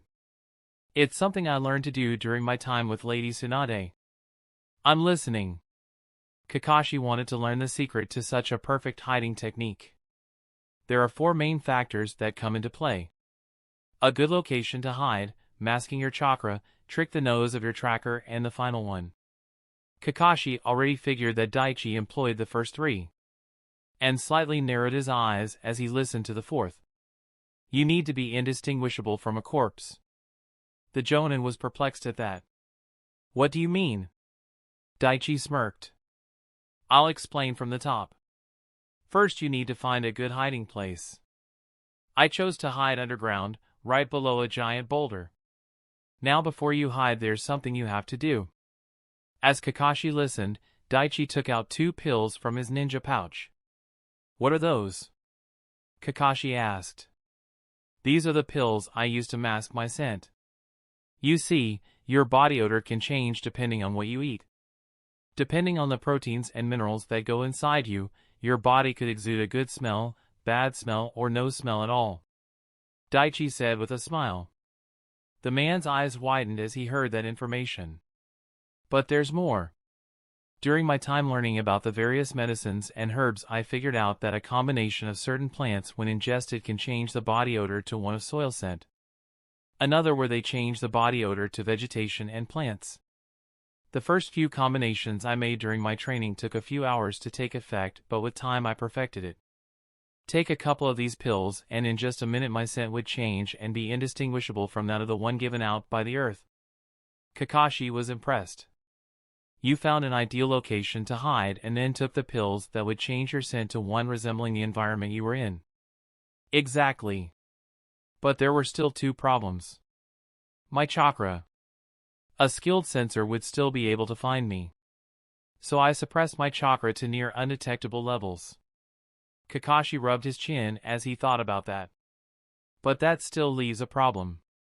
I can use a certain jutsu and detect if there are any living creatures underground. I used this along with my other senses to find you. So I should have sensed your presence even if you had done all that. And therein lies the 4th aspect. Breathing. I controlled my breathing and brought down my pulse and body temperature. It's something I learned during my training. The shadow clones are made of chakra, but when they're created they have chakra-made organs inside them mimicking the real thing. I laid still, brought my temperature down, and reduced my pulse to little over a few beats per minute. I essentially became a corpse. That's how you couldn't detect me. If I had used a jutsu to hide myself, then your Sharingan would have picked up on it. So I had to do things this way. That's smart. Tell me, did you instruct that clone to only come out of that state if all the others were dispelled? Kakashi asked. Daichi nodded in affirmation. There is also the stealth skill that came into play, but I don't need to tell him that. I can't believe you came up with something like that. Kakashi was impressed. Yes. Bask in the glory of my genius. Mwahaha. Daichi stood in a dramatic pose and laughed with his hands raised in the air. Kakashi's sweat dropped seeing Daichi laugh to himself like an idiot. I think all those blows he took knocked a few screws loose in his head. Daichi looked at his sensei and spoke with a grin. Any more questions, sensei? Maybe about how I look so good every day, or maybe some cooking tips. The Jonin sighed and replied. I'm good. Thanks. Daichi just smirked at that answer. Your loss. Alright, now that I've answered your questions, it's my turn. Actually, I just had one more question for you. Kakashi said. Daichi nodded and waited for the man to speak. Do you know about the organization known as Root? Chapter 162, Trust and Truth 2. The grin on Daichi's face vanished as he heard that question. He kept silent and looked at his sensei. What do I tell him? Me remaining silent is already an answer to that question. Gramps told me that knowledge of the Root organization is known only to the upper-level ninjas, and even they don't know the full details. Daichi recalled the conversation he had with Kensei after his encounter with the Root ninjas. Flashback. Did they have any kind of identification marks? A concerned Kensei wanted to know every detail he grandson could recollect about the attackers. No. They also only used the standard jutsus. There was nothing in their techniques that pointed to any clan or organization. Daichi replied. He kept a calm face, but internally he was unhappy about lying to the man. Daichi apologized to Kensei in his heart for the deceit. I'm sorry, Gramps. But I have plans for those bodies. And I can't reveal info that I got from Observe. Kensei was silent and after a few minutes spoke as he went over what just happened. Since we don't have concrete evidence, their real identities will remain unknown, but I'm positive they attack you under Danzo's orders. Based on the information and their strength, they are most probably root ninjas. Daichi nodded. What do I do now? For the moment, nothing. Hiruzen won't let something like this slide. And since the attack failed, Danzo would definitely not plan another. Not with the scrutiny he'll be under. You said that knowledge of his organization exists on a need-to-know basis. Since an academy student like me shouldn't be privy to information like this, what do I do in the event that the Hokage questions me? I'm not sure I can lie and get away with it. You probably won't. Tell him the truth. I'll take the blame. If Hiruzen questions you, tell him I'm the one who told you about him and his agents. Daichi slowly nodded. Flashback end. Kakashi was intently looking at his students' expressions. So he knows. But will he admit it? Daichi let out a sigh and replied. Yes. I do. How? My old man told me. The wrong attention that I said I wanted to avoid. It's from the man leading that organization. Daichi replied. The Jonin ninja sighed hearing that.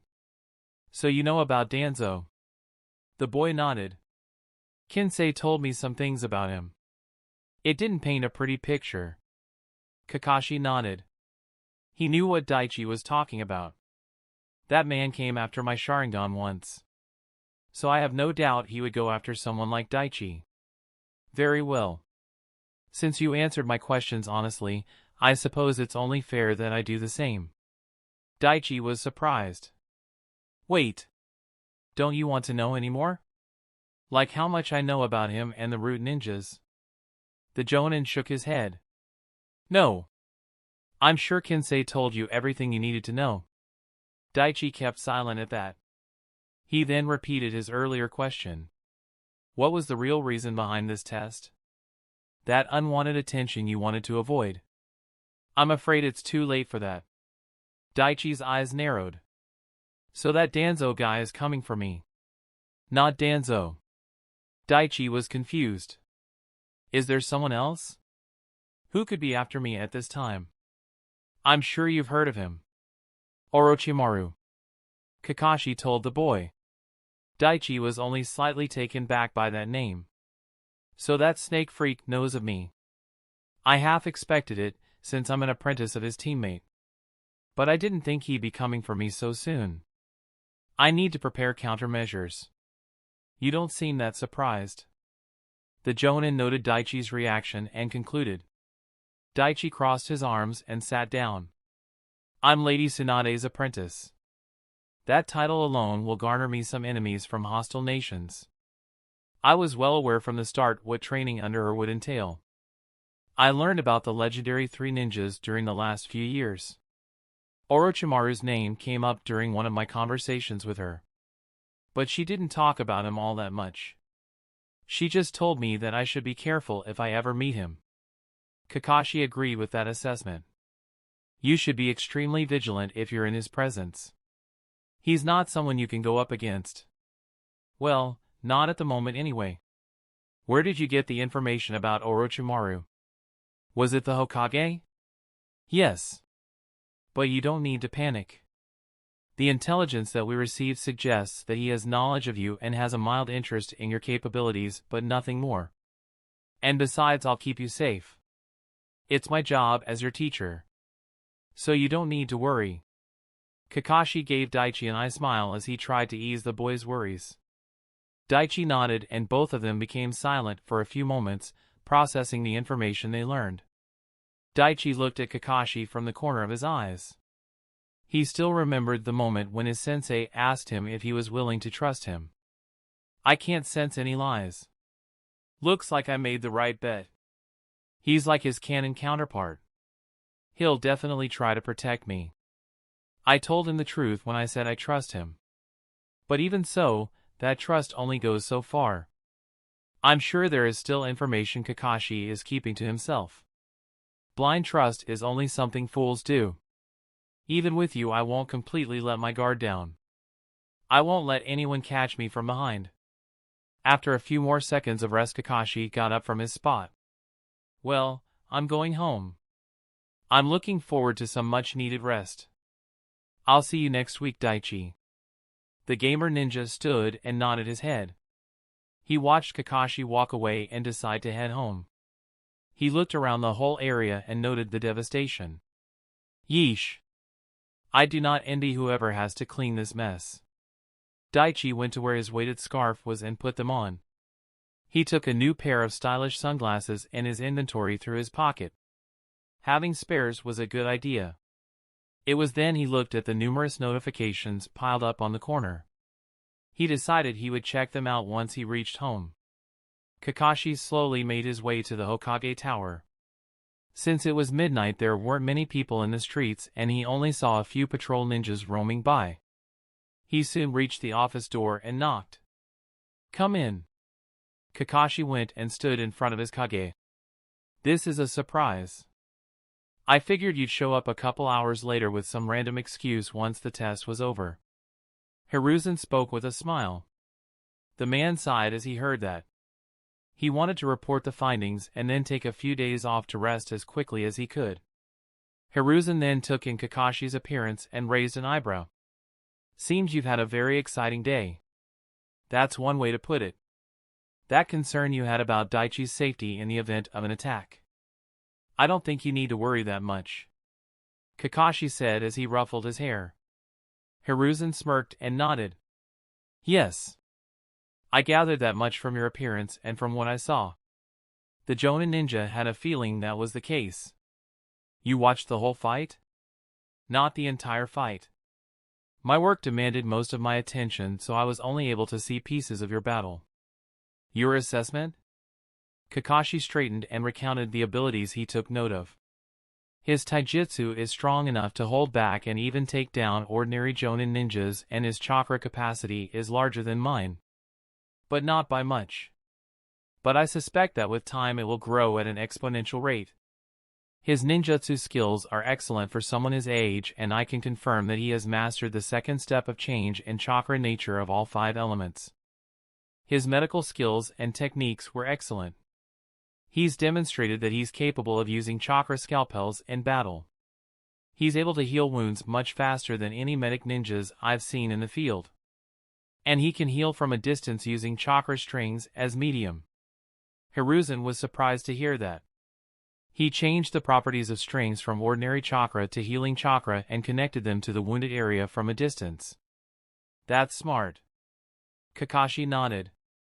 His proficiency in Jinjutsu comes last. But I only say that due to the number of illusion techniques he used. Most were D and C rank, and he didn't use much to conserve his chakra since he knew my Sharingan is a counter and it would only be a waste. Hiruzen nodded, agreeing with that decision. But I believe he's highly resistant or immune to Jinjutsu techniques. What? The old Kage was shocked. Yes. Whenever I used Jinjutsu on him, the chakra entered his system but was immediately flushed out. Hiruzen leaned forward and narrowed his eyes. Was it some kind of an automatic response from his body, or was he aware that he was being attacked and was able to actively counter it? Based on his expression and reaction, he was aware that I tried to use Jinjutsu on him, but the thing is he didn't need to do anything when he was attacked. He didn't need to disrupt his chakra flow, nor did he inflict pain on himself to get free. It was as if he knew he was getting attacked and his body automatically responded to the foreign attack without needing him to take action. Hiruzen was silent as he heard that. This is certainly interesting. Only people with special visual prowess can see through Jinjutsu so efficiently. But Daichi isn't an Uchiha or a Hyuga. And based on the blood work Tsunade did, she didn't find anything that indicated that he was from any clan. It must be some kind of a special technique. Hiruzen was silent for a minute and then looked at the Jonin. Kakashi. This information. When you complete the report, do not write it down. His resistance to Jinjutsu must be kept an absolute secret. If this information gets out, there will be plenty who will have their eyes on him, both in and out of the village. So keep this to yourself. And make sure to tell Daichi that he shouldn't reveal that ability to anyone. The silver-haired Jonin nodded his head. There is something else. You were right. He knows about Danzo and the Foundation. Kinsei told him. The Hokage sighed when he heard that news. I figured. Kinsei won't take any chances with Daichi after what happened. I also told him about Orochimaru. Kakashi hit a wince as he looked at the sharp eyes drilling into his skull. Hiruzen looked at his Jonin with narrowed eyes. Several seconds later he sighed and pinched the bridge of his nose. This is a very delicate time, Kakashi. Any information leak could be catastrophic to the plans I've put in place. So why did you do something like that? Trust needed to be built. If I lied about why I put him through what I did then, it wouldn't have gotten us anywhere. Lying won't help us, and he needs to know the danger so he can prepare. Kakashi made his judgment and he was going to stand by it. And besides, I believe Daichi knows the value of keeping something like this a secret. He might tell Kinsei, but I'm sure he won't tell anyone else. The Kage sighed. I will trust your judgment on this. Thank you, Lord Hokage. Kakashi gave a brief oral report on Daichi's abilities, skills, strength, and weaknesses. Hiruzen was impressed with the boy's progress. Once the debriefing was done, Kakashi left the office and headed home.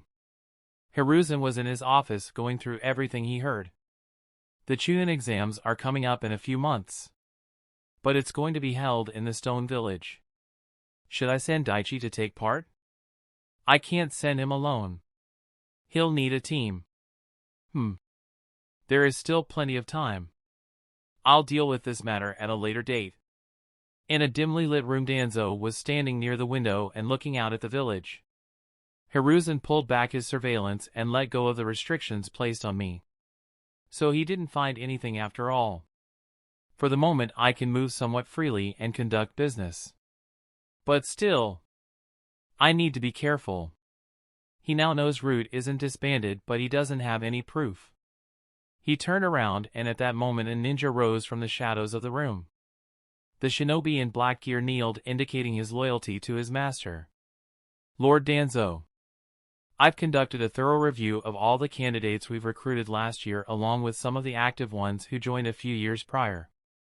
I didn't find any spies. Danzo nodded and dismissed his agent. He sat down in a nearby chair and thought about the situation. The second Hiruzen learned of the attack, he suspected me. It was because the attackers knew about Daichi and, more importantly, Tsunade's phobia. But he made sure that all my agents hid as soon as Hiruzen took me into custody. His efficient work has made things easier for me. Making him my second in command was an excellent choice.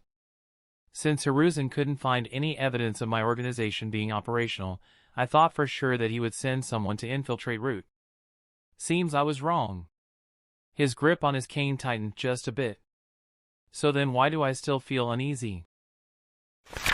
Chapter 163, One Step Forward. Daichi slowly walked through the streets of the village. It was a full moon night and the road was illuminated in silver light. He thought about what Kakashi said. So Orochimaru is coming for me? He must have learned of my existence during my time at the capital. I healed plenty of people after all, and there were many who knew that I'm her apprentice.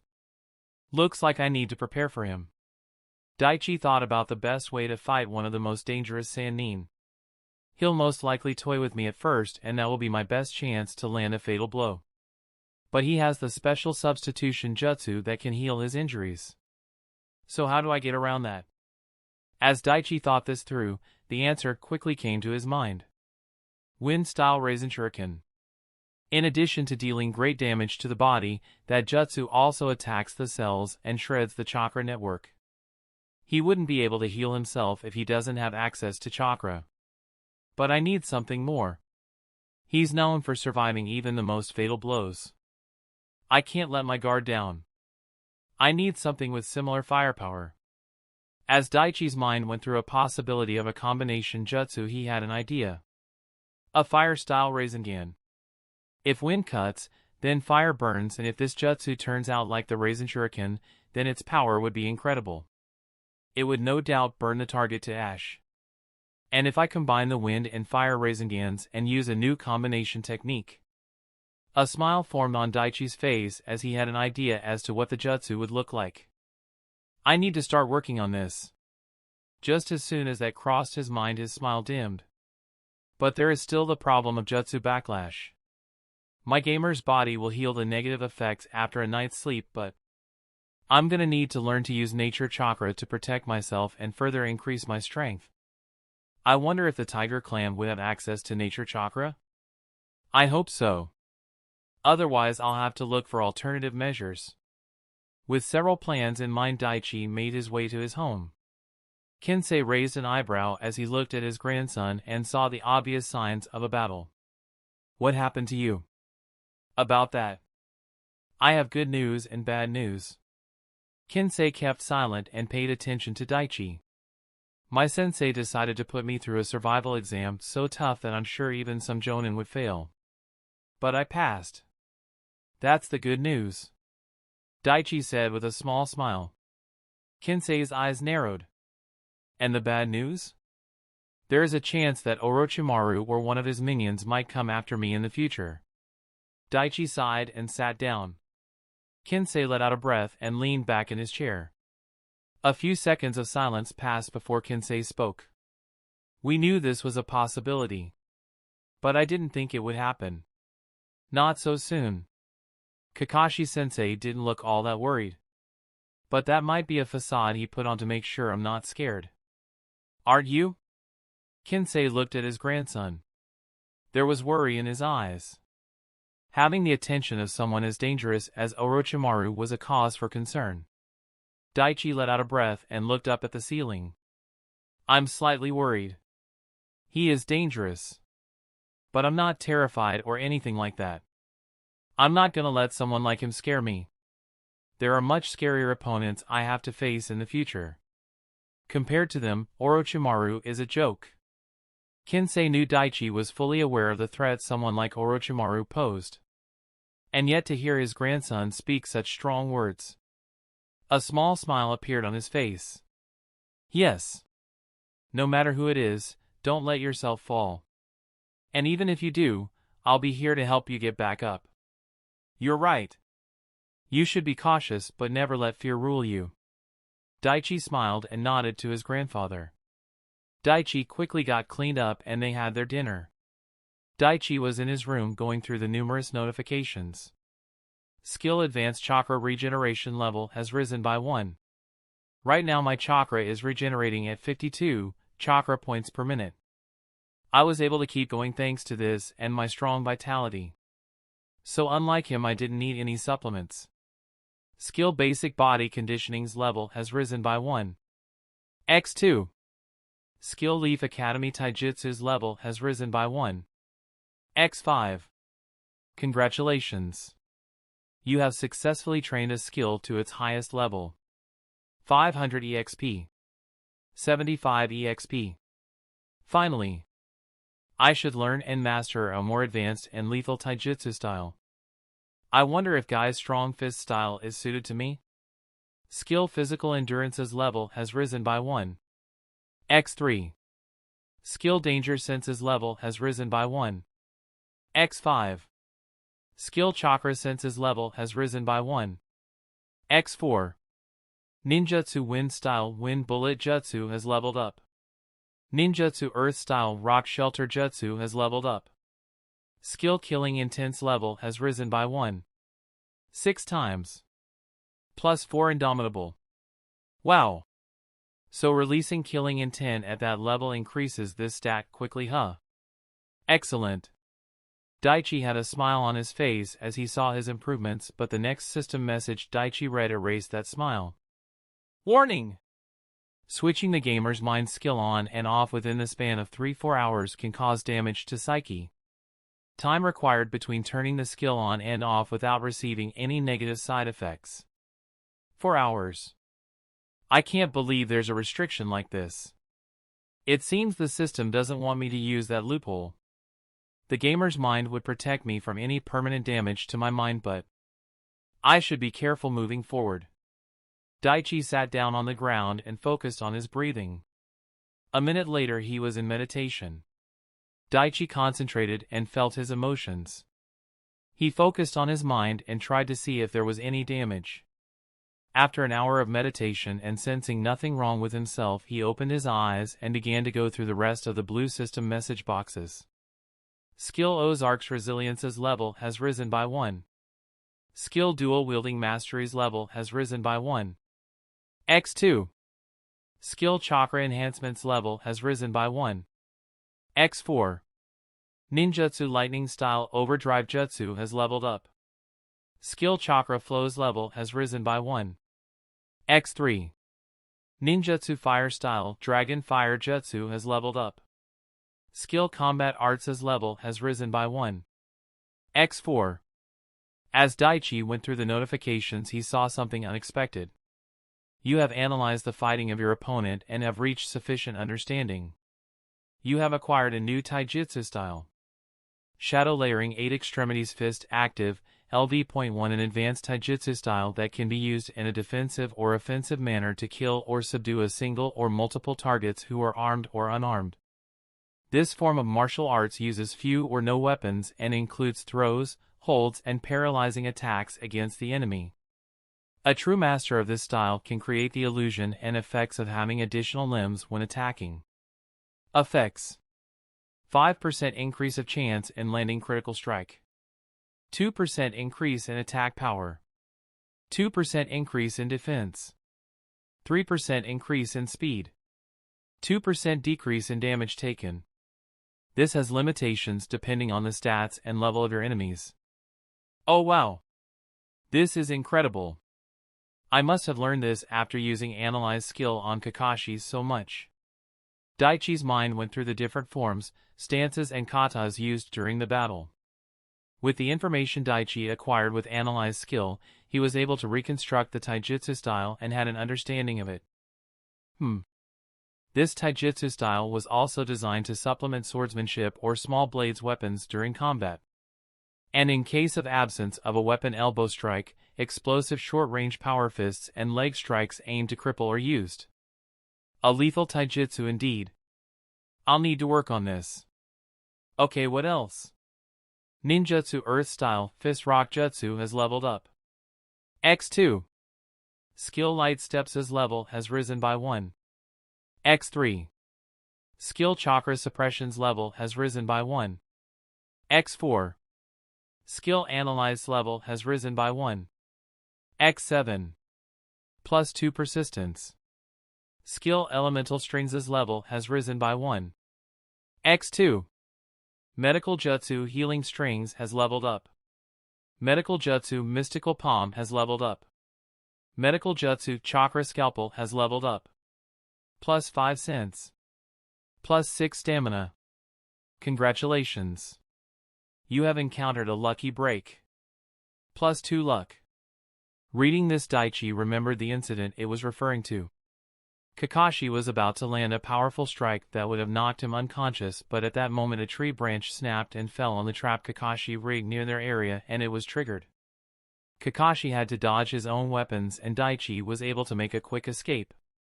Daichi opened the luck stat and looked at the description. This stat also has a 0.001% chance to trigger a good luck moment every minute. This percentage increases with stat growth and during battle or luck-based events the player is participating. I need to increase my luck stat. It triggered only once during the battle, but it saved my life. It's one hell of a special stat. Plus 3 vitality. Plus 5 agility. Plus 2 dexterity. Plus 2 strength. Plus 6 chakra. Plus 3 wisdom. Plus 2 intelligence. Looks like almost all my stats got a good boost. With just one fight I've gotten a lot stronger. High intensity battle is the only way to get stronger. Quest passed the survival test completed. Rewards: 20,000 EXP. 3,000. Reputation increases with Kakashi Hatake, Hiruzen Sarutobi, and Kensei Usagi. Daichi then opened his status page and checked the progress. My intelligence and wisdom stats are the only ones from the primary stats that's still below 200.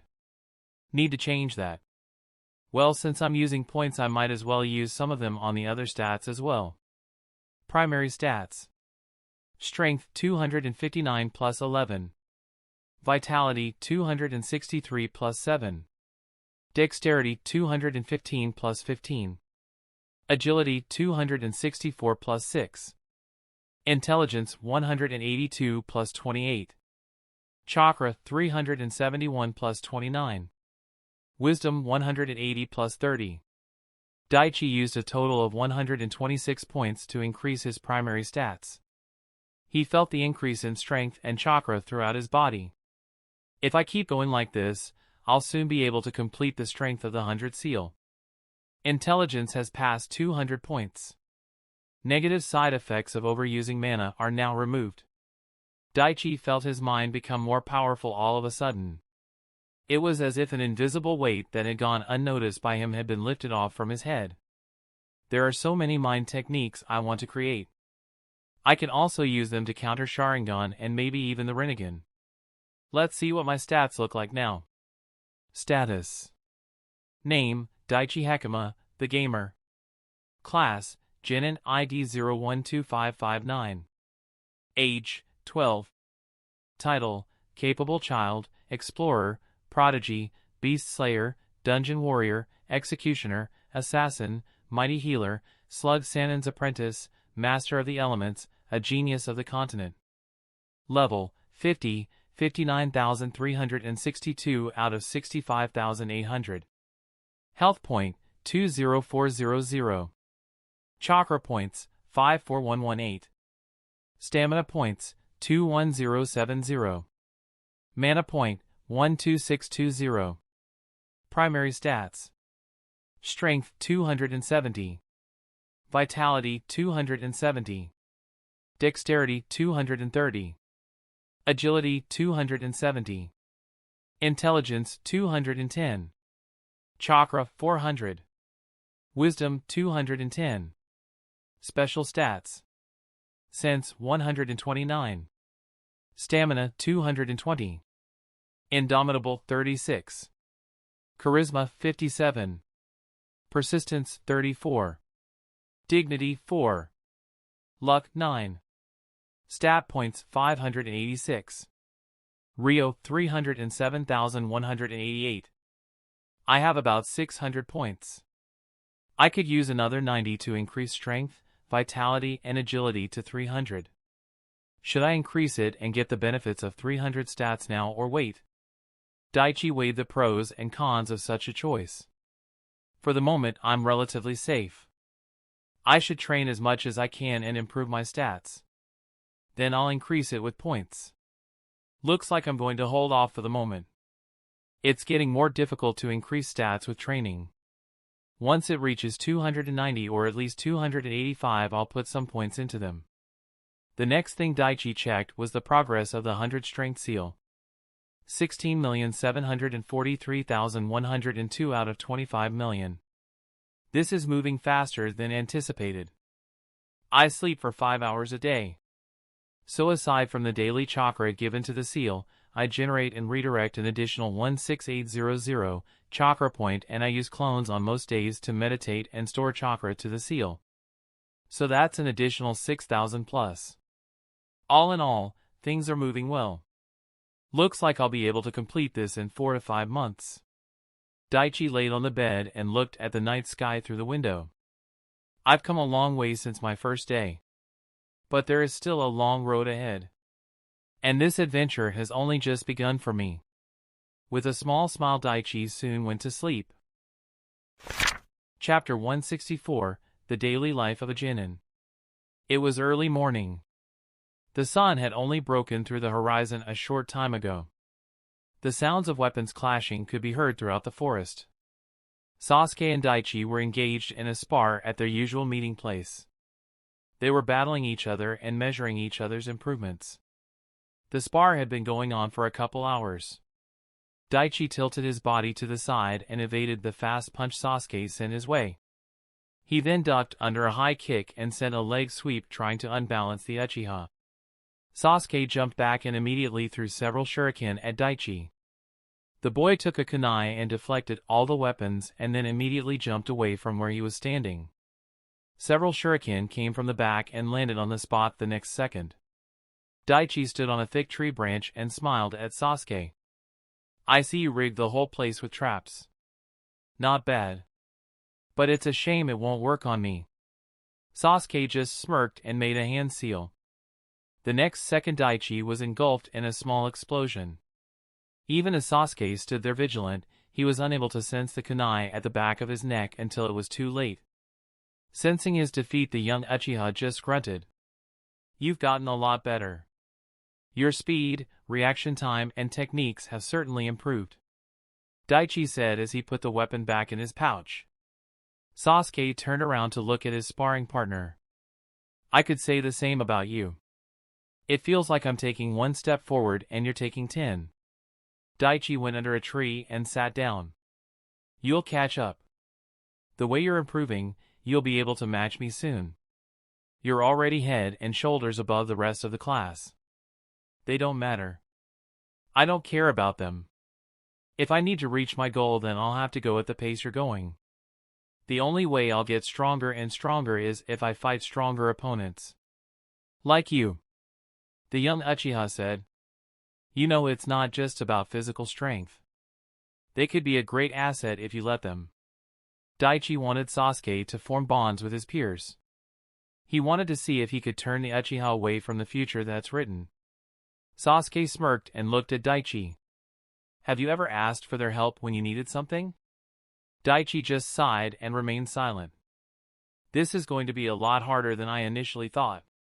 Time to change the topic." Daichi asked a question that's been on his mind for a while. "How goes your progress with awakening your Sharingan?" Sasuke soured upon hearing that question. "I tried to control my emotions, meditation, intense training. Nothing. I haven't awakened my eyes yet. It's so frustrating." Daichi just nodded. "So how's being a Genin?" Sasuke suddenly asked. "Not bad.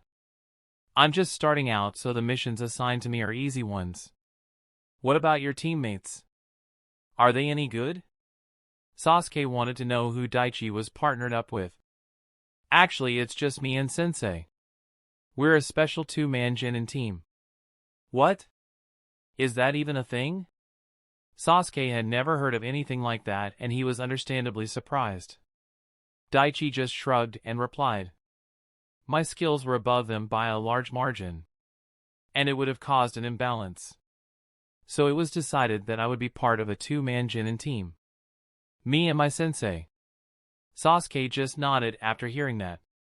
Daichi then looked at the position of the sun and realized it was time to meet his teacher. Bidding farewell to Sasuke, Daichi left the place. Kakashi and his students slowly made their way to the Hokage Tower. They were on their way to get the next mission. As they walked, Daichi asked his teacher something that's been bothering him since the survival test. "Hey sensei. When I asked why you made me go through the survival exam, you said the reason was Orochimaru. But that still doesn't explain a lot of things." Kakashi took his eyes off his book and looked at Daichi. Seeing Kakashi's silence, Daichi's suspicion grew. "It's not the whole truth, is it? What exactly does it mean when you said I caught Orochimaru's attention? What do you know?"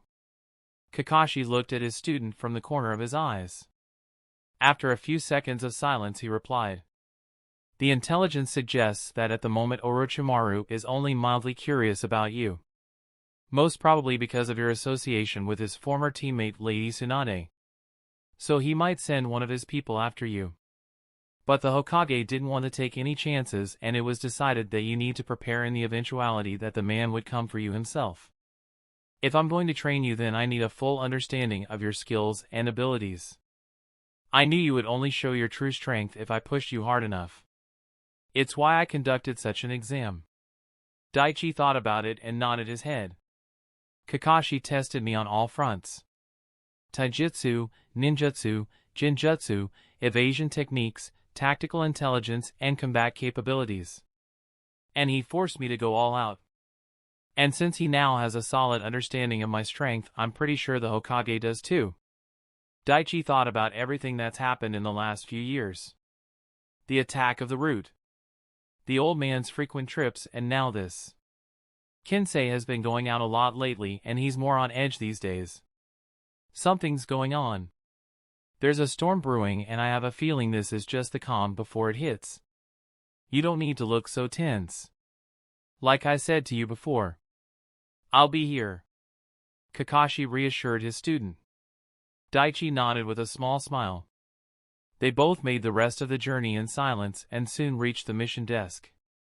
It's a D-rank mission. Your task is to find the missing pet. You will meet the owner here at this address. The mission details are in the scroll. The Chunin at the desk had a scroll for them. Kakashi took the scroll and looked at its contents while Daichi went through the new quest he received. Quest created: retrieve the missing dog. Your client's pet has gone missing. Find and retrieve the dog and successfully complete the mission. Time limit: 3 hours. Conditions: find the pet dog and return it to the client before the time runs out. Rewards: 3000 EXP. Reputation increases with your client. Failure: reputation decreases with your client, Hokage, and Kakashi Hatake. No missions for a while. Accept, yes or no? Daichi accepted the quest and along with his teacher headed out to meet their client. They soon reached a modest home and saw a young woman waiting for them near the gate. Are you guys the genin team I requested? The woman asked them. Yes, ma'am. Kakashi replied with a nod. Hello. My name is Emika. I was going to take my pet dog Bakura to get his vaccine today, but it seems he ran away. He can be a bit stubborn sometimes. The young woman said with a smile. Kakashi didn't speak and decided to let Daichi handle the mission. The fresh genin began asking about the dog, its identifying features, and its habits. He's half Inuzuka breed. So he's a lot smarter and stronger than the average dog. They gave him up for adoption and I took him in when he was just a small pup. Now he's almost 9 years old and half your size. The woman gave Daichi several pictures of the dog and told him of the Bakura's favorite places. Please bring him back in 3 hours. The vet clinic closes at that time and I won't be able to get another appointment for a few weeks. Daichi nodded to the woman's request and took the needed information. After receiving the necessary information, Daichi looked around the house. He saw several footprints of a dog and memorized their distinctive shape. He also got a piece of Bakura's favorite clothing and took a whiff. Daichi took one whiff and grimaced. Ugh! I can't believe I'm doing this. But at least I now know what his scent is. So sensei, you gonna help me out or just gonna read that book? It's your show. Let's see what you got. Daichi nodded and looked around the house for a bit. As he observed the place, he saw a part of the fence broken. Daichi took a closer look. He saw fresh canine footprints leading outside the fence. Looks like we got tracks. And it's headed into the hills. Daichi said to his sensei. Dogs can smell a scent from miles away and the senses of an Inuzuka dog are even sharper than that. Kakashi reminded his student. I know. With that, Daichi made several seals. Kakashi recognized the simple jutsu. A scent masking jutsu. Good. Daichi also suppressed his chakra and both of them began tracking the K9 through its footprint. Daichi used his evolved sense skills, absolute smell, and acute hearing in tandem. Blocking out the unnecessary sensory input, Daichi focused on the one he wanted. Several seconds later he had his target's general location. Gotcha. Daichi followed the scent he picked up and along with the footprints slowly made his way to their target. Daichi noticed something along the path. There are several claw marks on the trees. And they appear to be fresh, and they're almost the same size as the dogs. Daichi and Kakashi quietly made their way through the forest and about 40 minutes later came upon a clearing near a small stream. They saw a dog with the same features as the one described by Emika sleeping on a pile of leaves. Well, that was easy. The second Daichi had this thought, Bakura opened its eyes and looked at the two ninja. Daichi, Kakashi, and the K9 stayed still with Daichi having a staring contest with his mission target. Several seconds of silence later he saw the animal slowly get up on all fours. "Don't you do it," Daichi said, looking at the dog. Daichi recognized intelligence in its eyes. The jaws of the dog widened as if he was smirking. Daichi frowned and slowly raised his hands. "Here, boy. I got some tasty treats for you. Just come here." The dog tilted its head and looked at the small human. It tensed its leg muscles as if preparing to run. "Don't you dare. I'm in no mood for a chase," Daichi also said, prepared to run and quickly catch the target. He looked at Bakura and saw the taunting expression on its face. Neither of them moved a muscle until... Achoo! Kakashi let out a loud sneeze which startled Daichi, and Bakura took this split second to run away.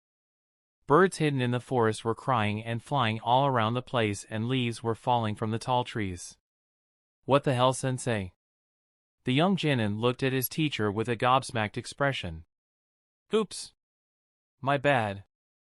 I sneezed because the suspense was killing me," the jonin said with a sheepish chuckle. Daichi looked at his teacher with a dumbfounded expression for a few seconds before he shook his head and leapt after his prey. "No way I'm gonna let him escape me." The Inuzuka dog was fast. It jumped through branches and dove through bushes with great agility. But Daichi was faster. He was catching up to the dog, and he hadn't used any skills to increase his speed.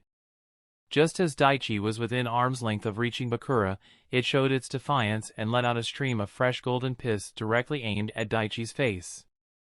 The boy's eyes widened at the incoming stream, and he immediately changed directions. He avoided the urine and landed on another branch, but due to the force of his momentum it snapped, causing the boy to fall. Daichi quickly used chakra strings to steady himself and safely land on the ground. He looked at the K9 fleeing through the forest and had a twitch in his eyes. "Alright, no more Mr. Nice Guy." Daichi directed chakra through his limbs, and the next moment, he disappeared from his spot.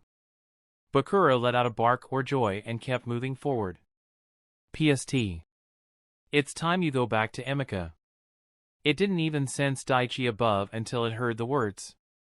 The next second it was lifted off the ground and held in mid-air. The K9 wiggled with all its might, but it was useless.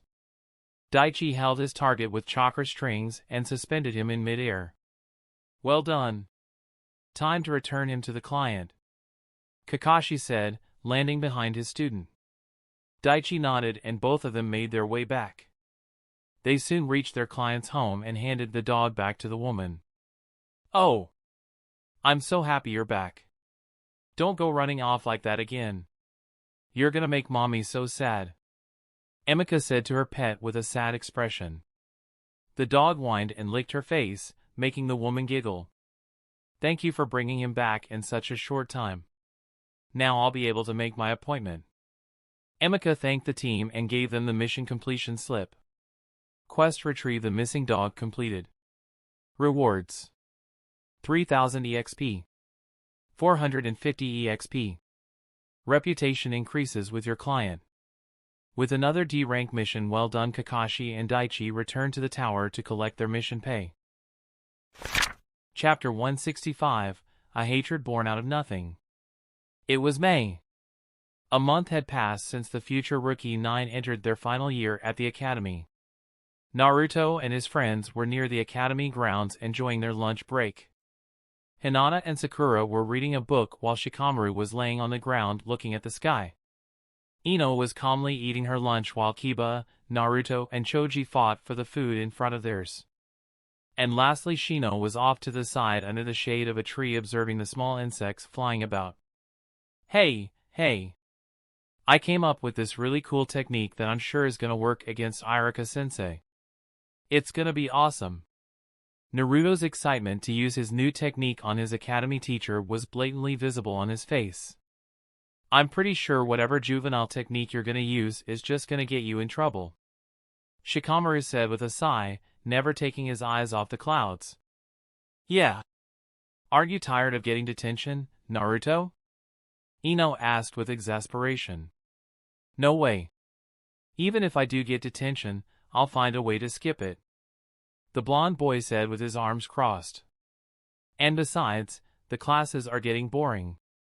Wish I could graduate soon and go on some awesome missions, like rescuing a princess or stopping an evil warlord. Naruto was eager to begin his journey as a genin, but he still had a year to go. Yeah. I kinda wish I put in a request for early graduation too. Arf arf. Kiba and Akamaru agreed with that sentiment. I wonder how Daichi's doing. I bet he's going to all kinds of cool places, Choji said as he took the last piece of meat while Naruto and Kiba were distracted. Hey, I was gonna eat that, Kiba and Naruto said at the same time. The young Akimichi smirked victoriously as he looked at the two. Never take your eyes off the prize. Naruto sat down grumbling. Have any of you guys seen Daichi these days? Ino asked the group. No. We looked for him in the usual places after the academy, but we didn't find him, Kiba said. I bet he's on some super secret dangerous mission protecting someone important. Naruto imagined those as the kind of missions he would do when he became a genin.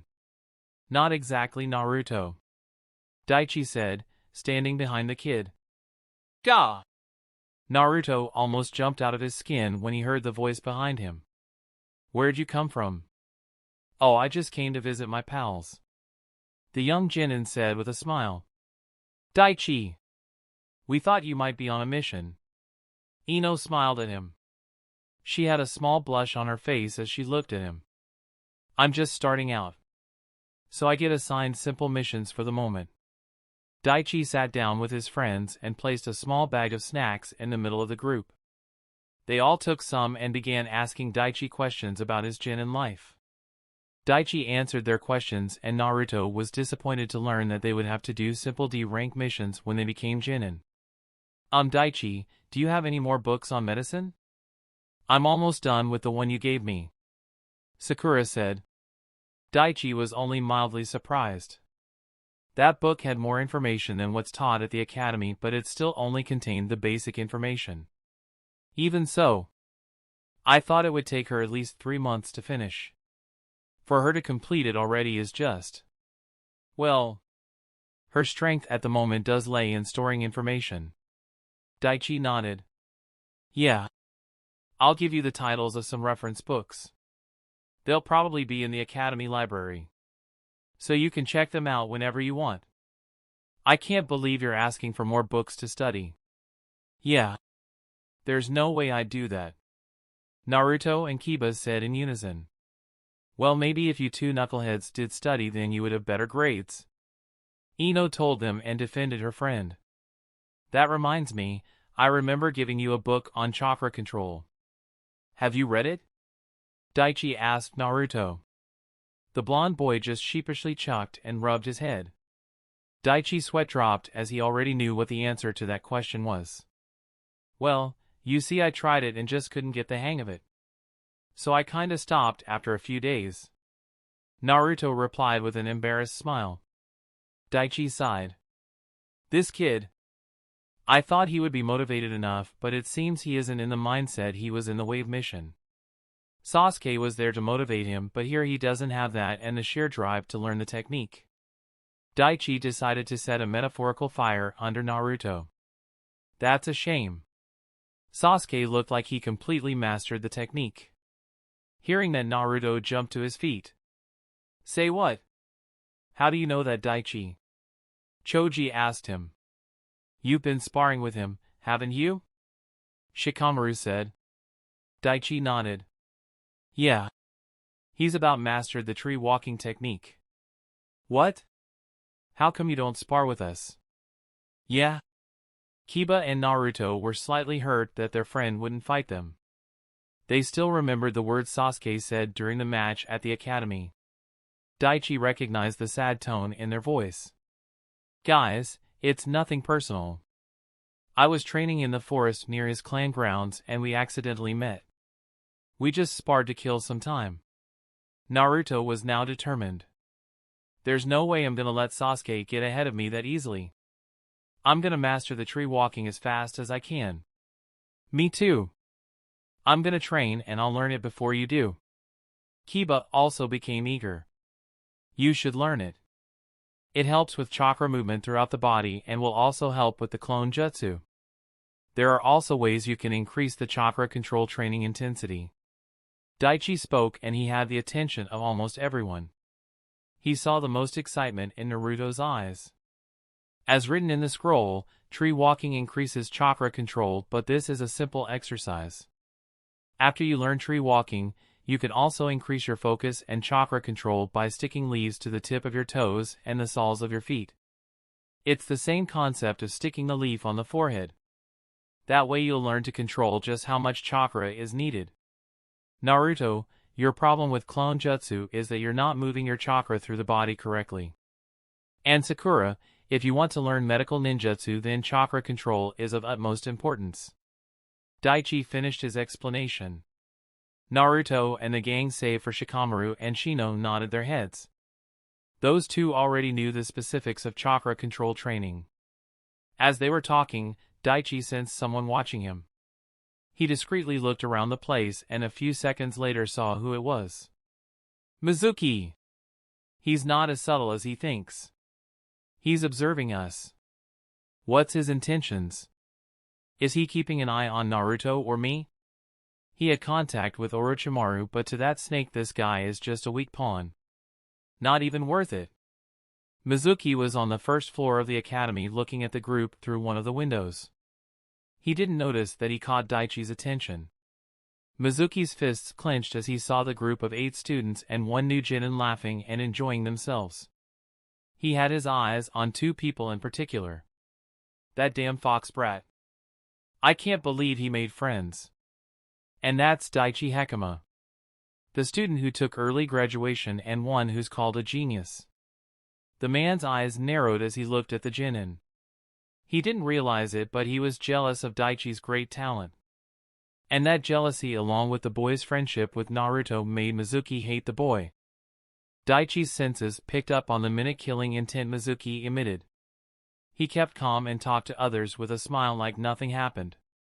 A few seconds later the bell rang throughout the academy, signaling the end of students' lunch break. At this moment Daichi saw Mizuki walking away. His smile vanished and his eyes slightly narrowed as he looked at the disappearing form of the man. Next class is Mizuki-sensei's. We better hurry. See you next time, Daichi. Choji said, and the rest said their farewell as well. Shikamaru was the last to get up and leave. He noticed the way Daichi looked at the certain academy instructor. He didn't leave and waited for the rest of his friends to get ahead. Is there something wrong with Mizuki-sensei? Shikamaru stood near Daichi and asked in a low voice. Daichi was quiet for a few seconds. He was contemplating on how to answer that question. A few moments later he spoke. I'm not sure.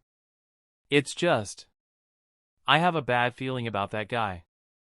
It's not based on any evidence or anything like that. It's just an illogical gut feeling. Shikamaru looked at his friend and slowly nodded. He walked away thinking about what Daichi said. Mizuki-sensei has been teaching at the academy for a few years. But he wasn't assigned to our class till this year. So I doubt Daichi had any lengthy interaction with him, if any at all. But for him to still say that, this is so troublesome.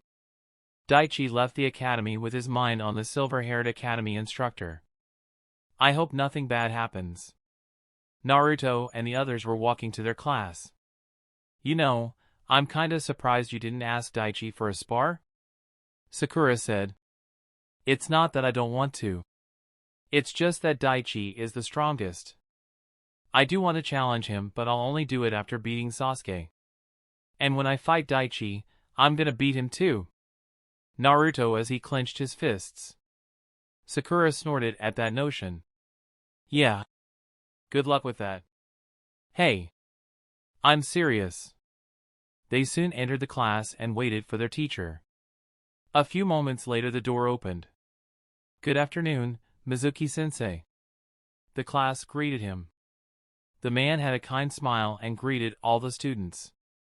When his eyes reached Naruto, the smile on his face cracked for only a split second, but he successfully kept the facade of a kind loving teacher. No one saw the hate in the teacher's eyes except for one person. Shikamaru didn't believe Daichi at first and thought he was just being paranoid or something. But he decided to trust his friend and his own instinct and paid close attention to his teacher from the moment the man set foot in the room. It was only because he paid such scrutinizing attention that he saw such a split-second micro-expression. The young Nara frowned as he looked at his academy instructor. Daichi is definitely onto something. This guy is not what he seems. 597. 598. 599. 600. Daichi completed the 600 rep handstand and landed on his feet. I got another 2 points in strength. 1 in stamina. Doing it with weights is the best way to improve stats. I need to increase the stats as much as I can and get them to 300. I need the perks more than ever. Daichi wiped the sweat with a towel and sat down. He soon began meditating along with the several clones near him. Some time later he sensed the arrival of his Jonin teacher. So what's it this time? Daichi asked the man. My alarm clock stopped working so I got up late. I'll fix it after our mission. Umechim.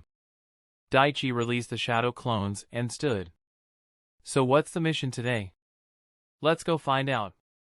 With that the two-man team headed for the tower. Soon they reached the mission desk.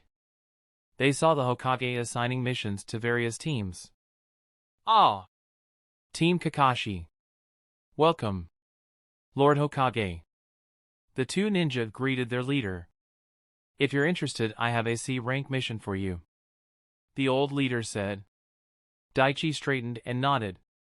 Well, since my student is so eager, I guess we'll take it. Kakashi said with a smile.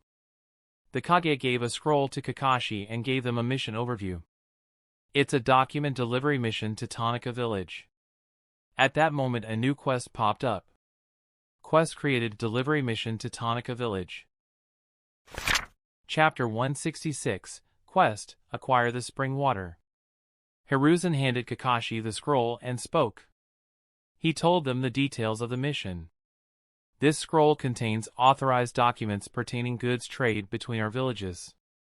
I want you to deliver the scroll to the head of the Tanaka village head and await his response. After listening to what the Hokage said, Daichi went through the quest details that popped up. Quest created delivery mission to Tanaka village. The Hokage has tasked your team with delivering an important scroll to another village. Successfully deliver the scroll and return with the response of the other party to complete this C-rank mission. Conditions. Protect the scroll during the journey. Rewards. 7,000 EXP. Reputation slightly increases with people of Tanaka village. Failure. Reputation decreases with the Hokage, Kakashi Hatake and people of Tanaka village. No C-rank missions for a while. Accept yes or no. Accepting the quest, Daichi turned to his teacher. Kakashi took the scroll and left the tower. The Tanaka village lies on the outskirts of Fire Country. So this will take a couple days to complete. Pack accordingly. Meet me at the gate in an hour.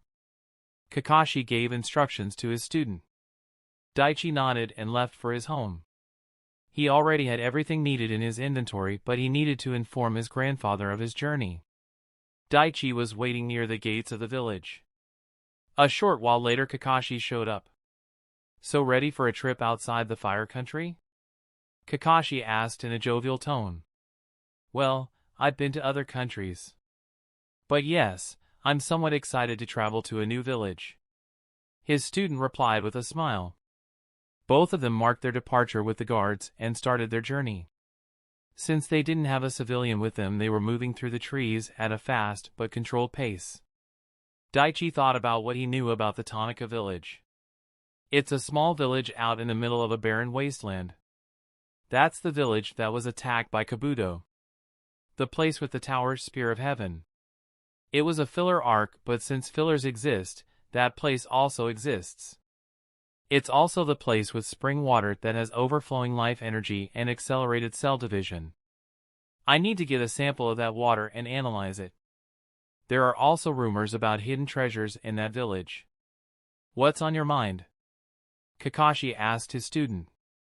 I've read up on the other villages and Tanaka village came up during my study. There are some mentions about treasures and powerful weapons hidden in the village. Do you think that's true? I've heard rumors about such, but I don't know for sure. Kakashi replied. Both of them jumped through the trees and made their way to the borders of the fire country. They saw patrolling ninjas pass by a couple times and their journey was uneventful.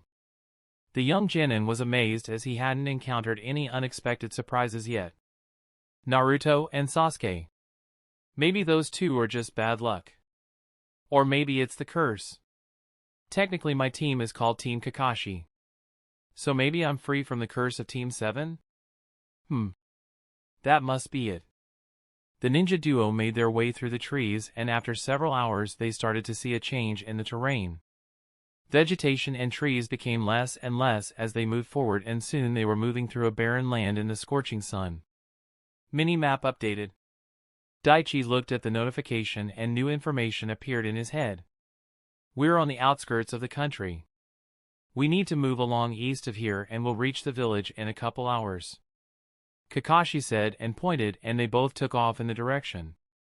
As they made their journey they soon came across a large pipe going in another direction. The gamer ninja recognized the pipe. This pipe. This must be the pipe that supplies spring water from the Tanaka village to the Hacho village.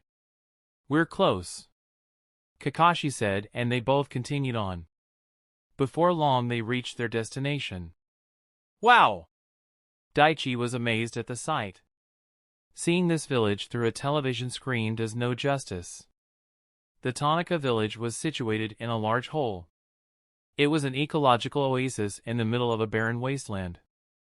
The village was situated in the middle of the hole with a large forest and lake surrounding it. It's beautiful.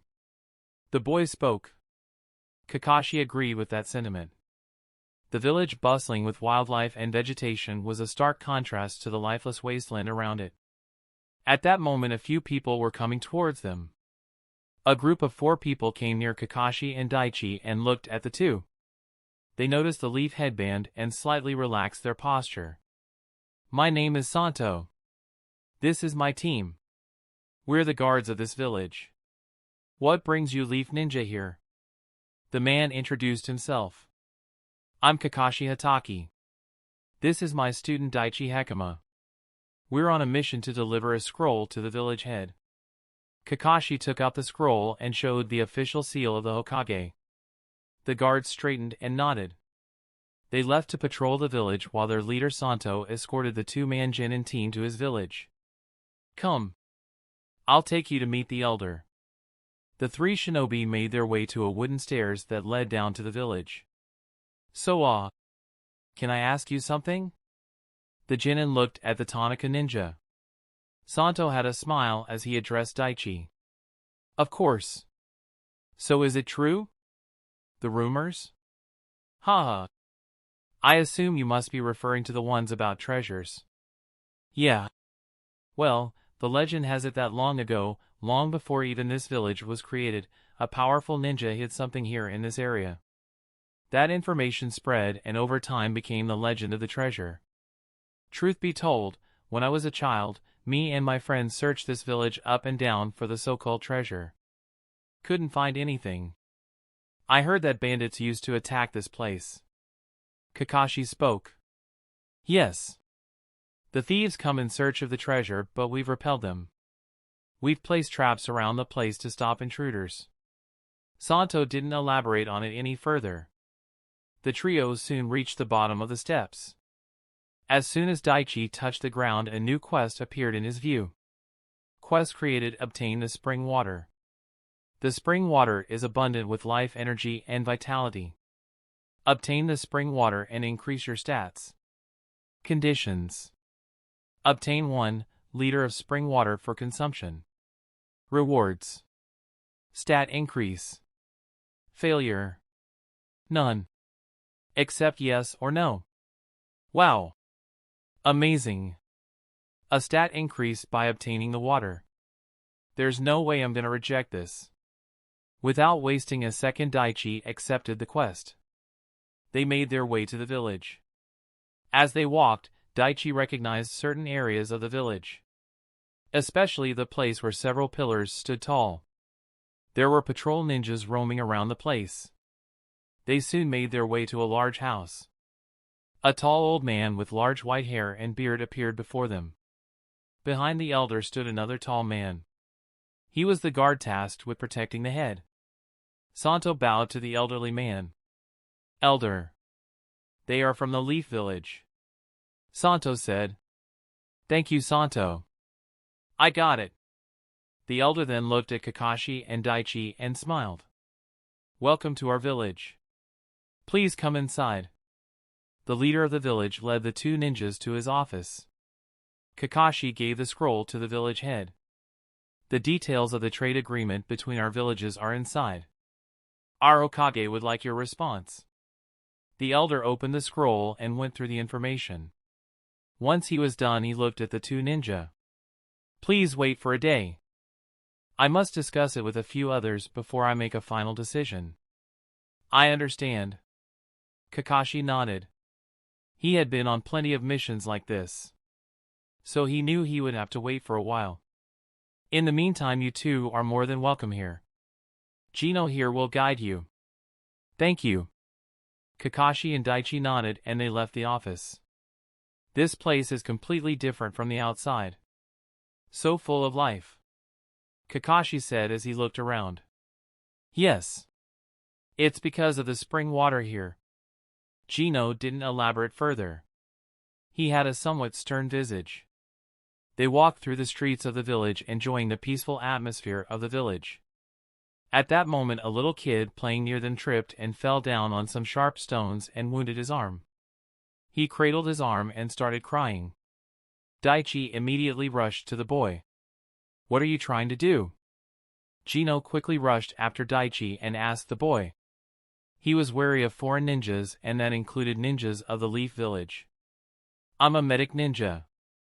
I'm just going to take a look at his injury and heal him. Daichi replied without even looking at the man. Gino was suspicious that a boy so young would be a medic ninja, but he didn't stop Daichi. Don't worry. He knows what he's doing, Kakashi said to the man. Daichi reached the crying child and calmed him down. He then looked at the arm and noted the injuries. Nothing's broken, but he has a deep cut. Hey. What's your name? Noburo. Hello, Noburo.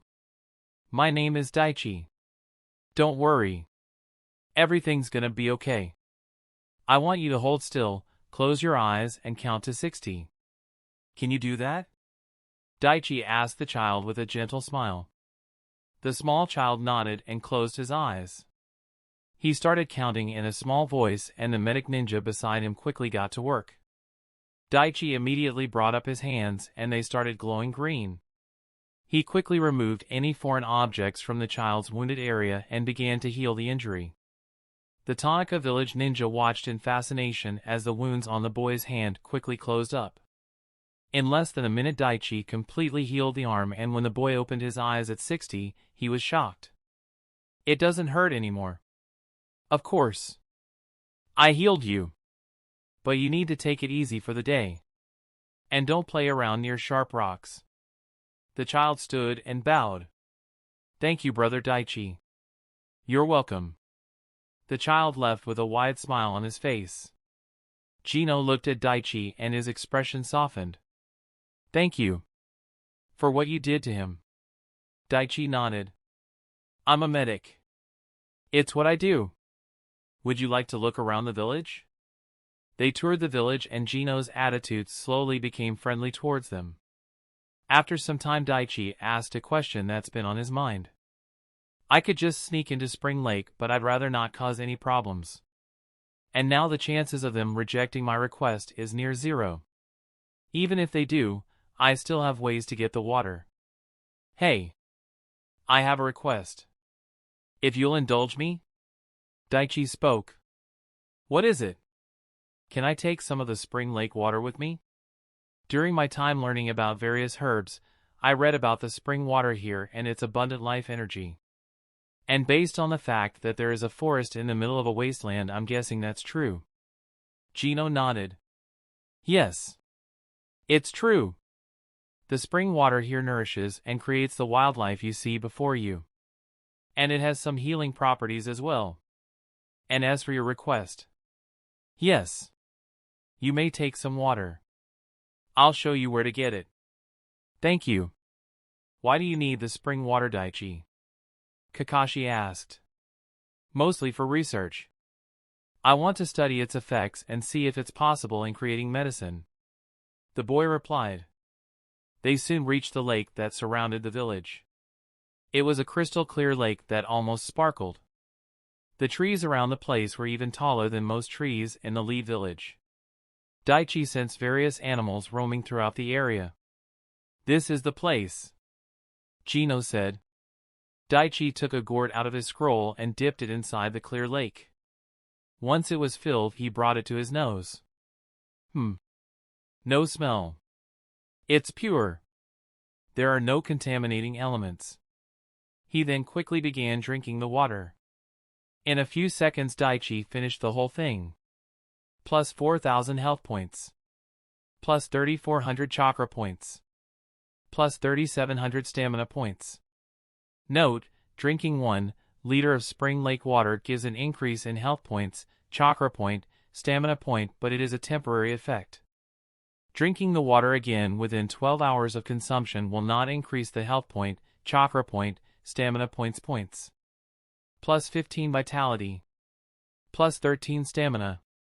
Plus 10 chakra. Note, stat increase is a one-time permanent effect. Amazing. The stats increase by 38 points and this restores points in health, chakra, and stamina. But it's temporary and got a 12-hour cooldown time. Still, it's far better than nothing. I need to find a way to store gallons of this stuff. But I doubt they would agree to something like that. And I don't want anyone to know about my interest in this stuff. At that moment, the quest completion notification appeared. Quest obtain the spring water completed. Rewards. Stat increase. Refreshing, isn't it? Gino spoke to Daichi at that second.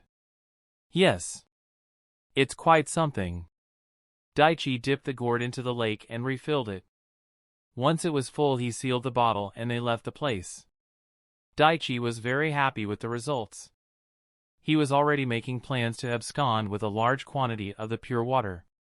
Looks like I need to come here without anyone noticing after all. Chapter 167, Daichi, the Medic. It was around midnight and Daichi was still in his bed awake. He looked out the window and saw the village submerged in darkness. It's time. I shouldn't wait any longer. With that thought, Daichi closed the open window and created a shadow clone. He took the invisibility cloak from his inventory and handed it to the clone. You know what to do. Go! The clone nodded and under the protection of the cloak left the building. The real Daichi lay back on his bed and soon went to sleep. The shadow clone swiftly moved through the area and quickly reached the lake. He walked on top of the lake, almost a dozen meters from the shore. Once he found a suitable spot, he took out a special sealing scroll. This will do nicely. I'm glad I bought scrolls like this when I had the chance. He placed his fingers on the scroll and activated it with his chakra. Several seals appeared on it with the kanji for water in the middle. It was a sealing scroll that could store vast quantities of water. He placed the scroll on top of the lake and it began absorbing the spring water. My chakra sense and mana scout doesn't show anyone around. Excellent. The less people know, the better. The properties of this water are amazing. No wonder Kabuto sought it out. I can revise the ration pill formula and create something even better with this. But it needs thorough research.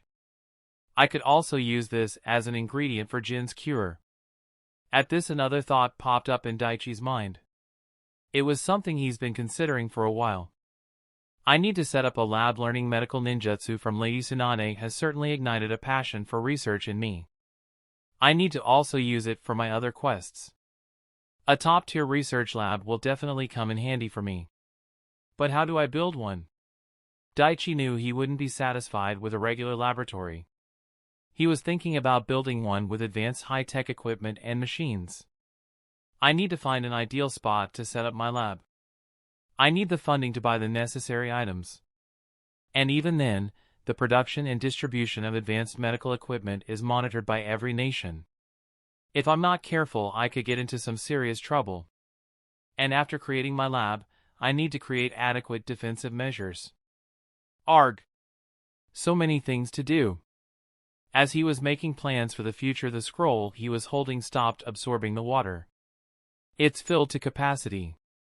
This will last me a long while. And even if I need more, all I need to do is come back here. Daichi closed the scroll and placed it in his inventory. Since he was a shadow clone, he couldn't take things out of the inventory, but he could place items inside. Time to make my exit. Daichi cut the flow of chakra to his feet and immediately fell into the lake. As he submerged, he took off the cloak and quickly placed it in his inventory. Once the cloak disappeared, he released the jutsu and vanished. Kakashi and his student were in front of the elder of Tanaka village. Along with his guard Gino, there were a few others there with him as well. We've looked over trade deals proposed in the scroll and we've come to a decision. We will accept the terms. I have signed the scroll. The village head spoke with a smile as he gave the scroll to the Leaf Jonin. Kakashi took the scroll and secured it. It seems our mission here is done. We'll be on our way then. Thank you for the hospitality. Daichi slightly bowed. As the two Leaf Ninja were about to leave, the village head called out. Could you wait a moment? The elder asked. He looked at Daichi and spoke. Gino here says you're a medic ninja. Is it true? The leader asked. Daichi could sense the uncertainty and hope in his tone. Yes. I am. The village leader hesitated for a moment and then asked a question that's been on his mind for a few hours. Did you perhaps learn medical ninjutsu under the Sannin Lady Tsunade? Daichi and Kakashi's eyes narrowed. They both were on guard when they heard the question. People were bound to know about my relationship with her. Still, for someone to know that info even out here. Yes. I did. Daichi nodded. He kept an impassive face. He wasn't sure what the old man wanted from him, but he could make a strong guess. You two needn't look so tense. It was a coincidence that I learned of this information. The man tried to ease the atmosphere. Do you need me to heal someone? Daichi asked the man. At this, the elder's face dimmed. There was great sadness in his eyes. Yes. If it's not too much trouble, could you take a look at my daughter? She is weakening day by day and I don't know what to do. She gave birth a few months ago and soon her body began weakening. He spoke with a heavy heart. I hired some good medics from the fire capital, but they couldn't find the cause. That's when I heard about Princess Tsunade's young apprentice. I didn't know for sure if you were the same Daichi Hakama as the one I had heard about. He had hope in his eyes as he looked at the boy. Since you are her apprentice, I have no doubt that you're more than capable. You are my last hope. Will you please help her? The man almost pleaded. Quest created, treat the elder's daughter. The village head's daughter has come down with an unexpected illness. Find the true cause of the illness and heal her. Conditions. Identify the cause of her illness and create a treatment for her. Rewards. 2,500 EXP. Plus 2 intelligence stat. Reputation massively increases with the head of the Tanaka village and his family. Reputation increases with the people of Tanaka village. Reputation slightly increases with Kakashi Hatake and Hiruzen Sarutobi. Failure. Reputation decreases with people of the Tanaka village. Reputation slightly decreases with Kakashi Hatake and Hiruzen Sarutobi. Accept yes or no. Daichi accepted the quest, but he also needed Kakashi's approval. He knew the man would most likely agree to it, but he wanted to be sure. This was just a simple C-rank delivery mission after all. Daichi looked at his sensei from the corner of his eyes. Kakashi nodded in approval. Yes. I'll see what I can do. Take me to her. The elder and the other people in the room had smiles on their faces. They all adored the elder's daughter and her 2 children. The head of the Tanaka village guided the 2 leaf ninjas to his home. Once they reached the house, the old man led them upstairs. The room his daughter was situated in was on the upper floor. He opened the door to the sick woman's room. Daichi, Kakashi, and the village elder entered the room while the few others waited outside the house. The man closed the door while Daichi looked at the woman sleeping on the bed. He went near her and examined her breathing and took her pulse. He could already tell that her condition was severe and knew that if nothing was done she would die in a matter of weeks. He placed his hands above her chest and it started glowing green. Daichi was examining her state and soon found the problem. After a minute of observing his new patient, he stood and looked at the elder. He then silently looked around the room. Kakashi was watching Daichi's every move. He must have found something about her illness. The elder was silent as he watched the boy look around the room. He didn't want to disturb the child. Daichi looked around the room and didn't find what he was looking for. It was then that he heard the sound of a tree branch slightly hitting the window in the room. He noticed a table near the window and a basket filled with fruits on it.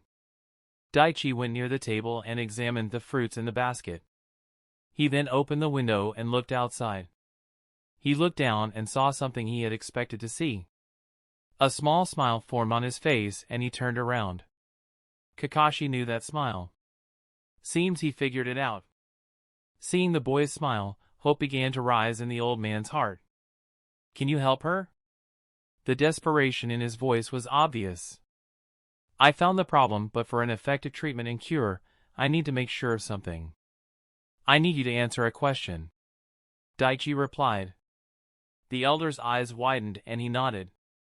Whatever you need. Daichi went to the fruit basket and picked a certain fruit. It was a red fruit the size of Daichi's palm. It was in the vague shape of an ape. Has your daughter been eating this fruit? He asked the elder. The man shook in affirmation. Yes. It's one of her favorite foods. Daichi nodded. Rubukara pyrocus, or commonly referred to as the scarlet ape fruit due to its dark red color and ape-like shape. It is rich in vitamins, antioxidants, and it's quite delicious. It's nutritious and an ideal food for everyone. I'm sensing a but coming. Kakashi spoke. Daichi smiled. But, what people don't know is, it can also be turned into a poison. What? The elder was shocked. Are you saying someone poisoned my daughter? Not necessarily. The village leader was confused when he heard the boy's reply.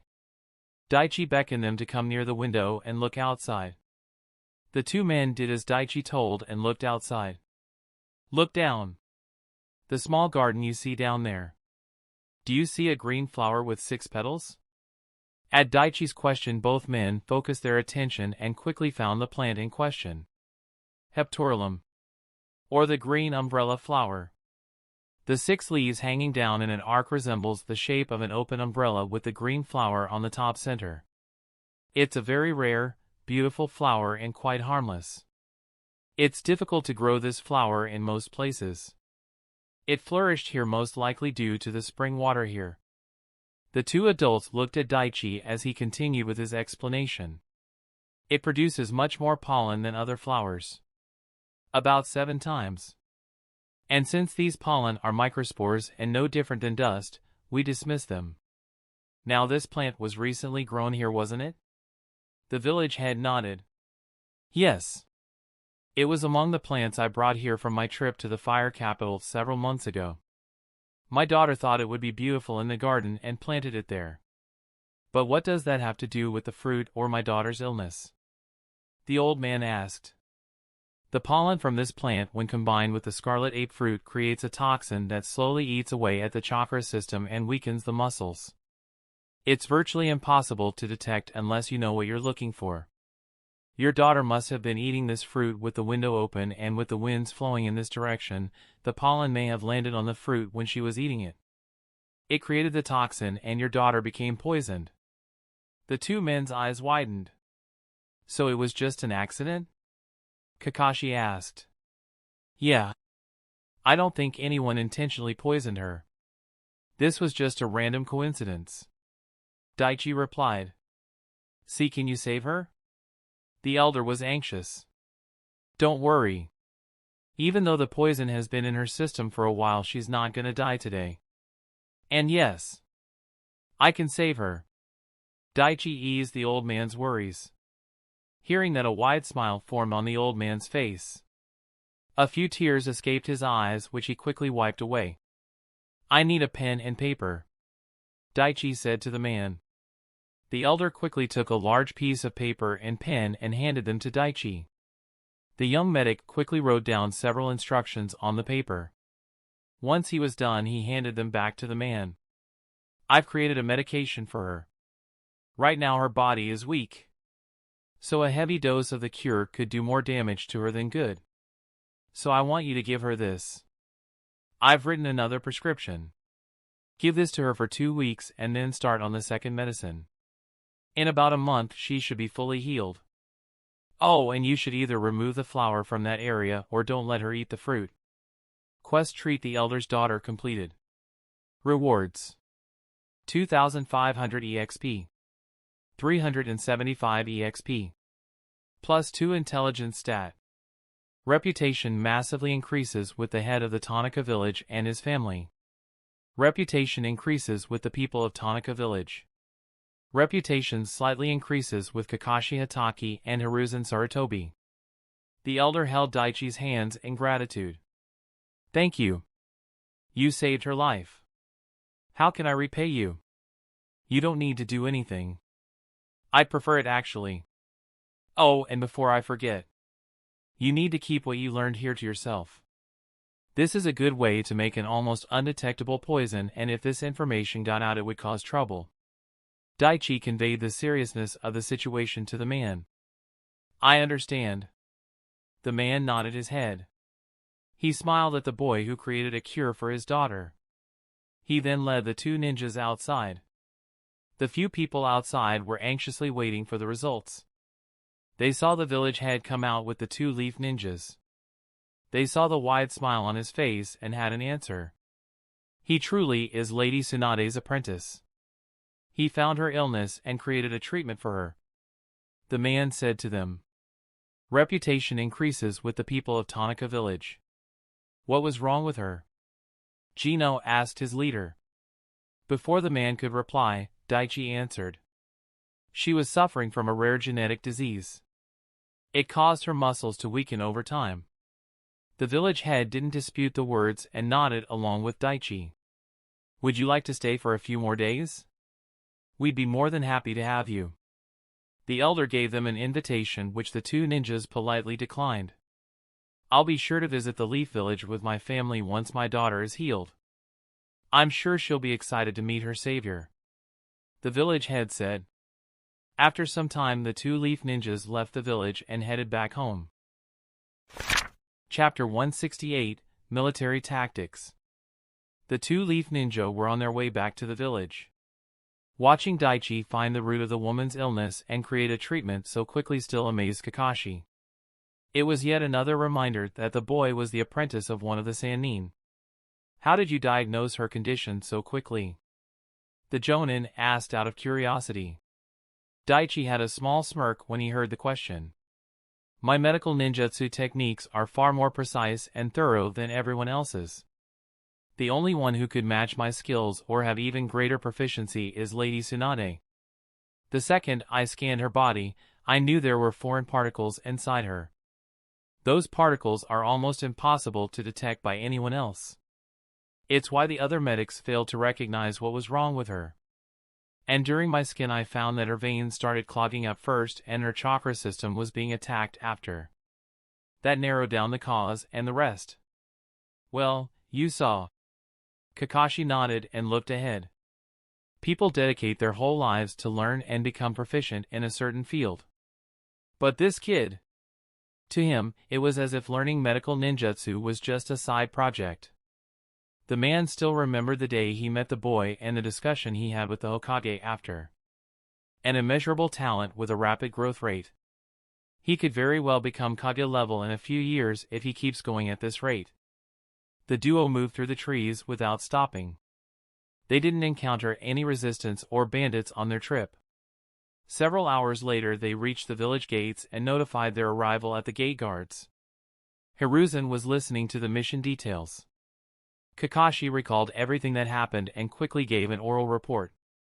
Once the Jonin was done, the Kage nodded his head in approval. I see. So that's how it went, huh? Well done, Daichi. You've completed the mission and you saved someone's life. Tsunade would be proud. Daichi smiled and gave a short bow. He received the quest completion notification and soon the two of them left the Hokage's office. Quest delivery mission to Tanaka village completed.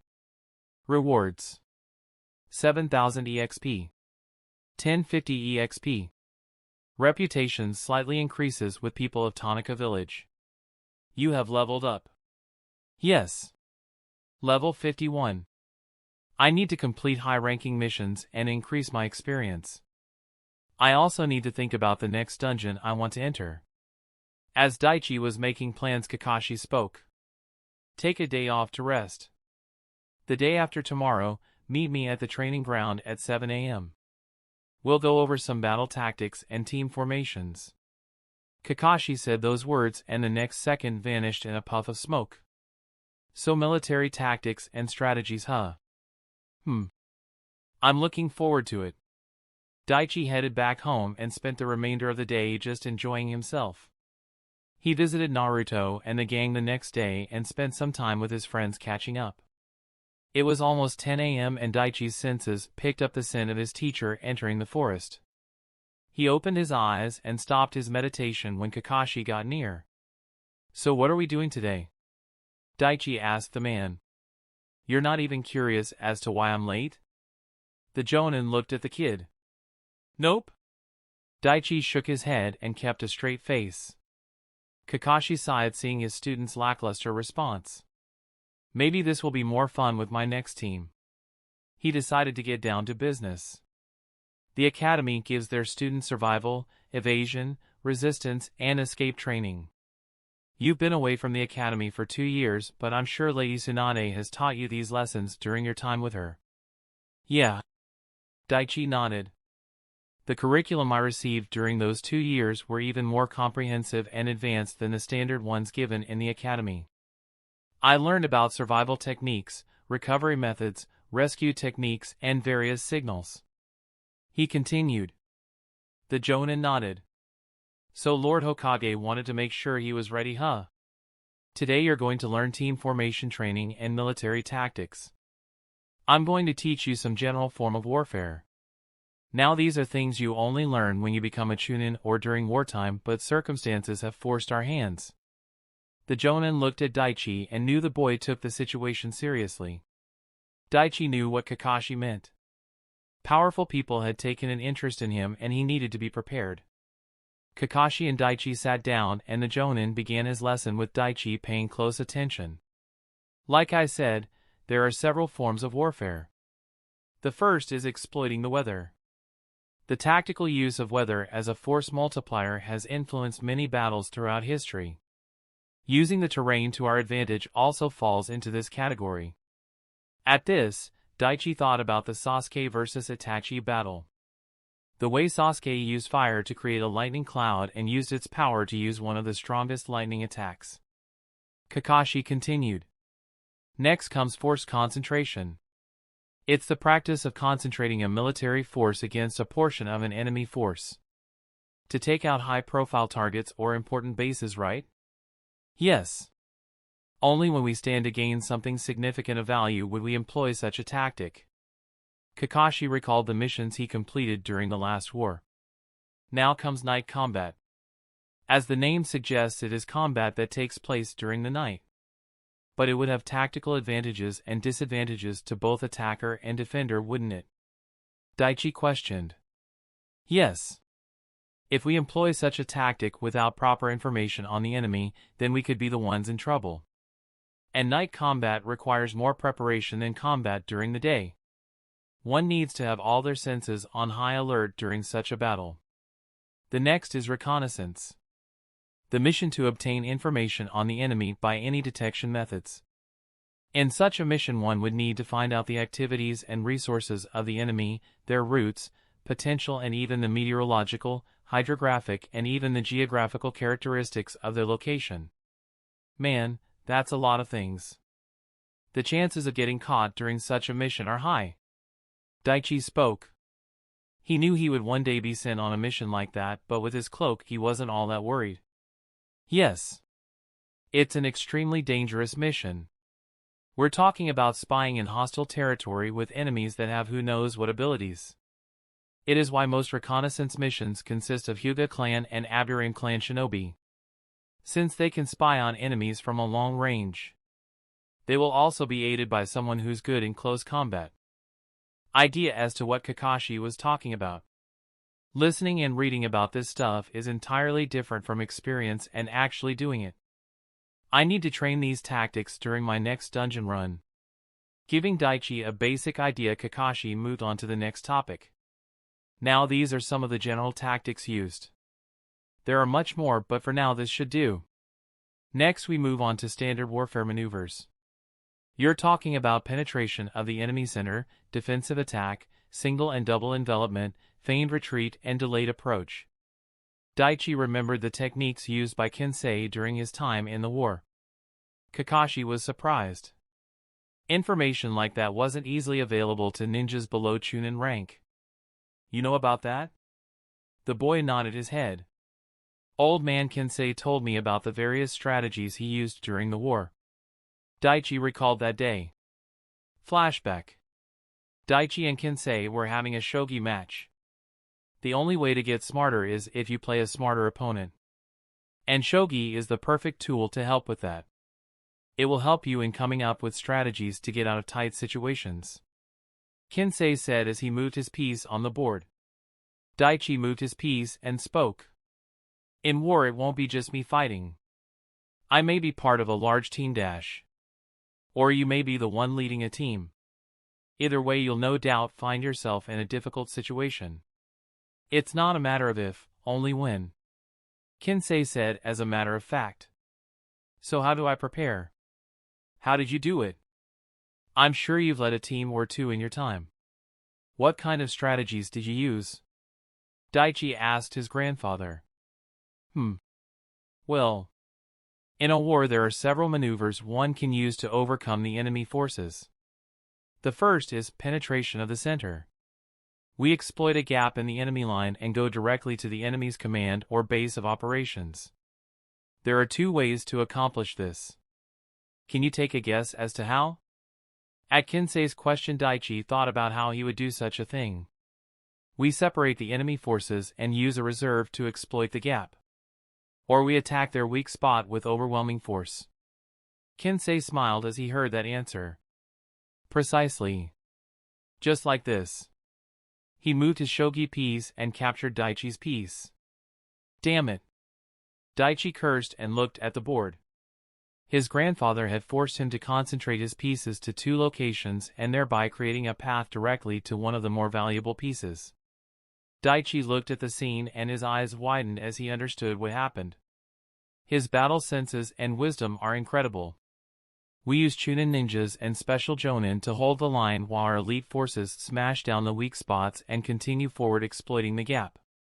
Kensei spoke as if from experience. Daichi nodded and took every word to heart. Kensei continued. Now the next is defensive attack. We establish a strong defensive line and attack the enemy. But this strategy has a problem. A prolonged defensive battle can become too passive and it could ultimately lead to our defeat and deaths. If you are in such a situation, try to change the tides or escape. Those are the two options. I understand, Grandpa. Now for single envelopment, we attack with a strong flank, holding the front line while the enemy gets demolished from the rear. What happens if there is someone extremely strong behind the weak front? Daichi asked. If that's the case, it might prevent our allies from successfully completing the maneuver. Or it could even result in total failure. But it only happens in the case of a strong enemy present, Kensei said to the boy. The next moment he moved his piece and ended the match. Checkmate, said Kensei with a smile, capturing Daichi's king. You're getting better. You lasted much longer this time. The old man complimented the boy. But I still have a long way to go, Daichi grumbled. Patience, Daichi. It is a virtue. What are the other maneuvers used? Daichi was more than curious now. He wanted to know the different kinds of strategies to outsmart his enemies. Kensei leaned back and replied.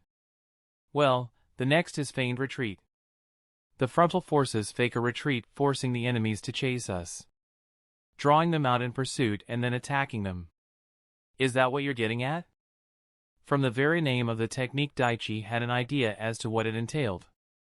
The old veteran ninja nodded his head. Yes. We attack with a strong force at the location of our choosing. But in some cases the feigned retreat may devolve into a real one. Now the final one is delayed approach. We wear down the enemy with a minor force and then launch an attack with a majority. In this case, there will be unavoidable sacrifices. Is there any way to minimize the casualty? Daichi asked. Information is key. Information on the enemy strength, the number and rank, and we also need to be prepared for the unexpected. Utilizing this information and arranging our forces accordingly, we can reduce the number of deaths to our forces. I see. Flashback end. So you have an understanding of the techniques used in war. Good. Seems we can skip that part. Kakashi began moving on with the next topic. Team formations. Chapter 169, Rivals and Training. Kakashi and Daichi spent the day training in several team formations and combat maneuvers. The Jonin taught Daichi how to cut off an enemy's retreat or to escape when facing much stronger opponents. Understanding and effectively utilizing these formations depending on the enemy strength is critical, Kakashi told his student. Once you achieve higher ranks, you would be sent on missions involving counterattack, infiltration, extraction, or you'll be part of a rapid reaction unit. Your strategies and techniques should change depending on the situation. Yeah. Daichi nodded. They battled and trained for the whole day, and Kakashi made sure Daichi knew what to do if a difficult situation arose. Kensei's home. Daichi opened his status page and looked at his progress. Name, Daichi Hekima, the gamer. Class, Genin ID 012559. Age, 12. Title, Capable Child, Explorer, Prodigy, Beast Slayer, Dungeon Warrior, Executioner, Assassin, Mighty Healer, Slug Sanon's Apprentice, Master of the Elements, a Genius of the Continent. Level, 51, 7,937 out of 68,125. Health point, 21119. Chakra point, 55,316.8. Stamina point, 21884. Mana point, 12690. Primary stats. Strength 272. Vitality 285. Dexterity 230. Agility 270. Intelligence 212. Chakra 410. Wisdom 210. Special stats. Sense 130. Stamina 235. Indomitable 37. Charisma 58. Persistence 35. Dignity 5. Luck 10. Stat points 591. Rio 334,552. I have about 600 points to spend, but it's getting really difficult to increase my points already. If I use any more now. Look at me. Hoarding the points like a dragon hoarding his gold. Vitality has already reached 285. I need to increase my strength and agility. Once they pass 290, I'll add points and get them over 300. That should do. Daichi closed the blue window and got up from his bed. He looked outside and his mind wandered. I need to build a lab. But how? And where? I'll need to start my work on that soon. So many things to do before canon starts. I wonder. There definitely would be some kind of a butterfly effect because of my presence. But what could it possibly be? Daichi let out a small sigh and went back to bed. Whatever it is, I'll just need to be ready. Kakashi gave his student a few days off and Daichi spent the time training and improving his skills. He was getting ready and preparing himself to start on the third step of nature training. So, are you ready for another mission? The silver-haired Jonin asked his student, already knowing the answer. Daichi nodded, eager for the next C-rank mission. Yeah.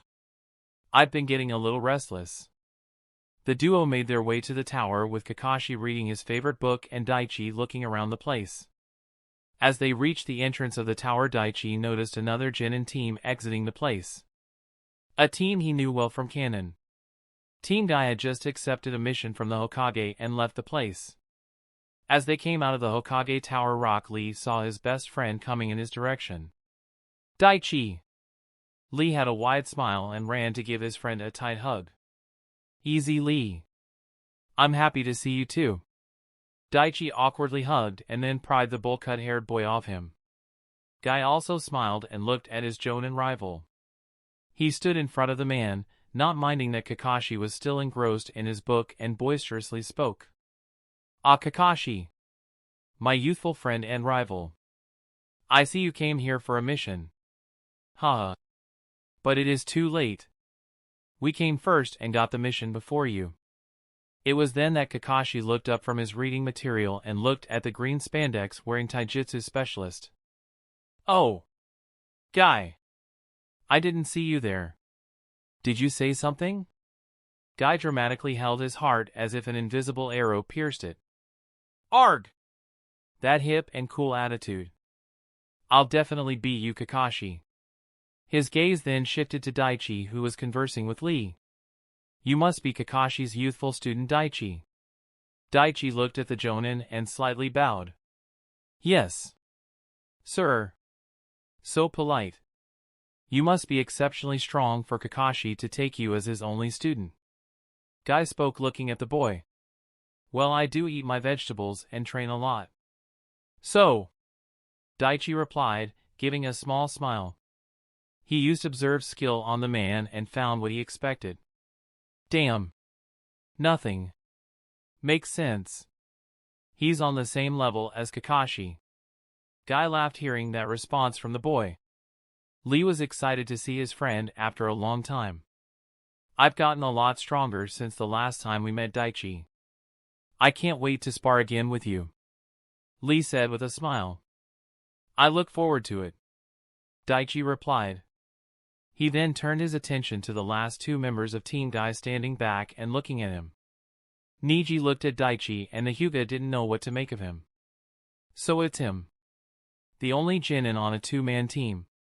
And the first to pass that Jonin Kakashi Hataki's impossible test. Why would someone who's praised as a genius and prodigy waste time with someone like Lee? I must see for myself how strong he really is. While Niji Hyuga quietly observed the Genin, Tenten stepped forward and introduced both of them. Hello. I'm Tenten and he's Niji Hyuga. Daichi Hakama. Daichi introduced himself and used observe on the three Genin as well. The information on them was what he already knew and all other stats were normal for a fresh Genin team. Oh, we already know who you are. Lee can't stop talking about you. Tenten said with a teasing smile. Tenten. Lee laughed in slight embarrassment. Lee and I've been friends for a few years. I know how excitable he is. Alright team. It's time to leave for our mission. Kakashi, when I come back we'll have another battle. Guy said with great enthusiasm. An enthusiasm Kakashi did not share. The silver-haired Jonin just sighed tiredly and replied. Whatever you say, Guy. There's that nonchalant cool attitude again. I will definitely defeat you in our next battle. Lee, let's not waste any more time and train. We must race to the village gates but on our hands. The second place must complete 1,000 push-ups. He spoke with determination. Yes, Guy-sensei. Lee shouted with equal determination. Guy and Lee immediately got into a handstand and took off to the village gates. Niji and Tintin just sighed as they looked at the scene. Well, we'd better go after them. It was nice meeting you, Daichi. Kakashi-sensei. Tintin bowed and followed after her teammates. Niji looked at Daichi for a few seconds and he left as well, never saying a word. Once they were gone, Daichi looked at his teacher. Well, that was interesting. Yeah. That's one word for it. Come on. Both of them continued on and soon stood in front of the mission desk. Hiruzen let out a puff of smoke as he looked at the special two-man team. So you're looking for a C-rank mission, huh?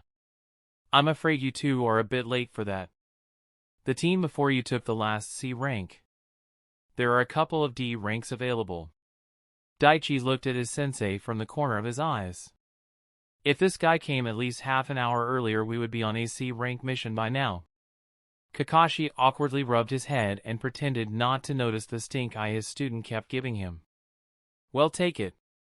His sensei said. Hiruzen slightly chuckled seeing Daichi annoyed with Kakashi's antics. Daichi sighed and took the mission scroll. He looked at the mission details and lamented. Trash collection? This is not my day.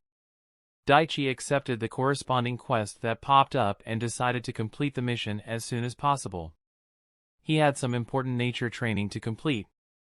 Guy and his team were at the village gates ready to escort their client to a nearby village.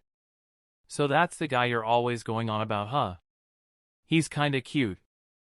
I'll give him that. Tintin said as she looked at Lee. All the teachers at the academy say he's a genius. Well, otherwise they wouldn't have allowed his early graduation.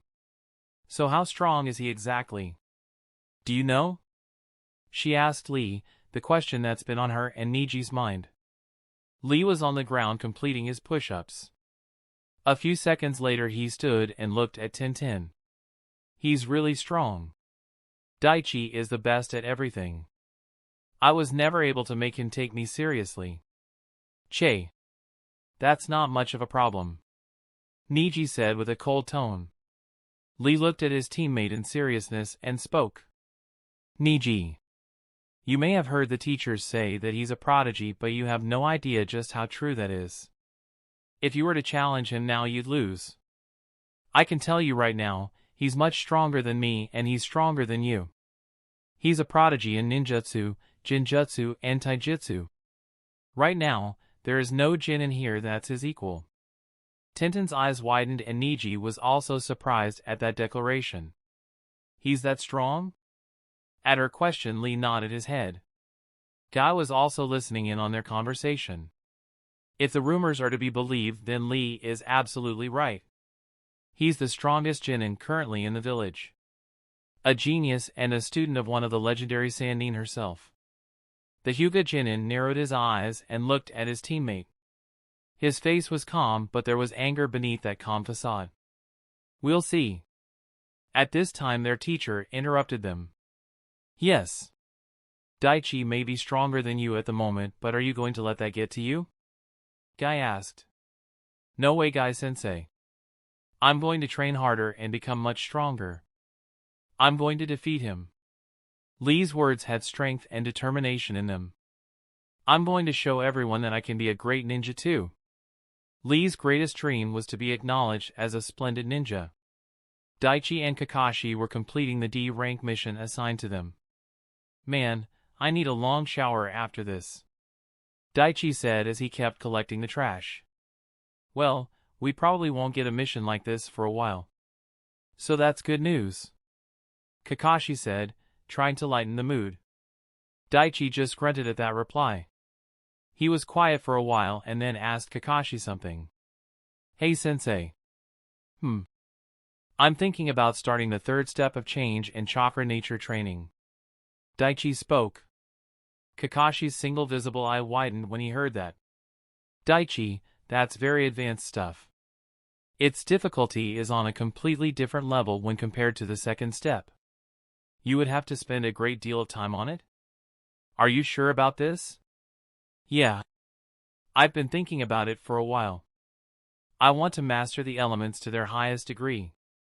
And I want to create ninjutsu that are unique to mine. Kakashi let out a breath when he heard that. Creating something like that. Even mastering the third step, one needs intuition. A deep understanding of that element and perfect control of one's own chakra. I suppose you do have those. But something like this will take a long time to learn and even master. Are you absolutely sure about this? Daichi nodded. Yeah. I'm ready. The third step of mastering change and chakra nature. I'm not sure what they are. You would have to ask Lord Hokage for that information. The Jonin informed Daichi. The boy nodded his head and focused on his current task. Before long, with the help of Daichi's shadow clones, they completed the mission and returned to the mission desk and returned the mission slip. Once they submitted a report, Daichi made a request to the Hokage. Lord Hokage, there is something I'd like to ask. What is it, Daichi? Kakashi looked at his student. He's really gonna go through with this? Looks like I need to adjust my training plans. I want to start on the third step of change and chakra nature training. Hiruzen slightly narrowed his eyes and leaned back in his chair. He looked at the boy for a few moments in silence and then spoke. Mastering this would require extraordinary time and effort. It could slow down your progress in other areas. Are you certain this is what you want? The Kage asked. Yes, sir. Very well. Have you decided on what element you're going to start first? At the Hokage's question, Daichi already had an answer in mind. Yes, sir. I'm going to start with water nature. Chapter 170, Ninjutsu Mastery of Tobarama Senju. Hiruzen was slightly surprised when he heard that answer. I thought he would start with his primary affinity. Earth. The old Kage was silent for a few moments as he contemplated the choice. Water is certainly a versatile element. Can you tell me the reason for choosing that? He asked the boy. Daichi weighed the pros and cons of telling the man why he wanted to start with that. A couple seconds later, he ultimately decided to inform the Kage of his reasons. The versatility of water isn't just in its attack and defense. It's also in its element. Water, when cooled down, can be turned into ice, or if heat is applied, can be turned to steam. Ice and steam is something most people see as different elements, but at their core they are a subdivision of water. Kakashi and Hiruzen's eyes widened as they realized where the boy was going with this, and they were astonished at what Daichi was intending to do. You don't actually think you can use Ice Kekei Genkai Jutsu, do you? Hiruzen asked. In his mind, he already knew the answer, but he wanted to hear it from Daichi's mouth. Yes, sir.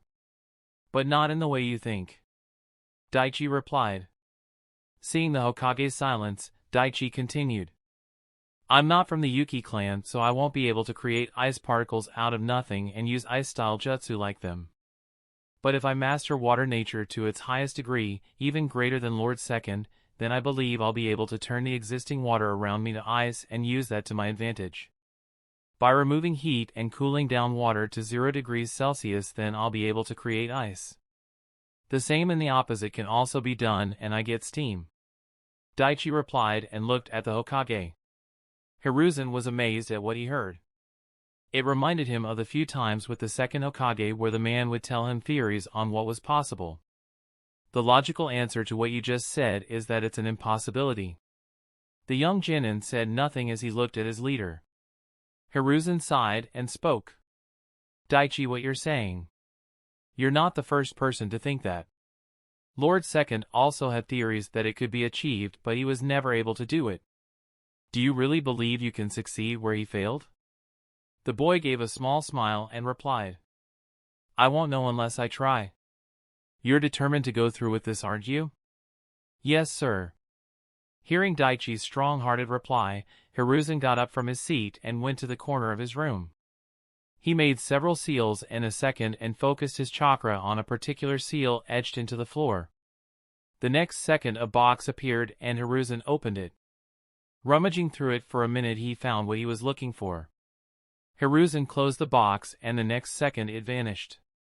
He made his way back. In the handful of decades only a few powerful ninjas have ever laid their eyes on this. And I'm about to give this to a genin no less. Even if I refuse, he's just going to go to Kensei and one way or the other I'm sure Daichi will get what he wants. He's becoming so strong in such a short amount of time. Hiruzen hesitated for a moment but ultimately decided to give the boy a chance. He gave the scroll to Daichi and sat down in his chair. The young genin took the scroll and inspected it. It was a dark blue scroll with the insignia of the Senju clan on it. That scroll was written by the second Hokage himself. His training methods and the theories on water nature. The possibilities. All of them are written down in detail.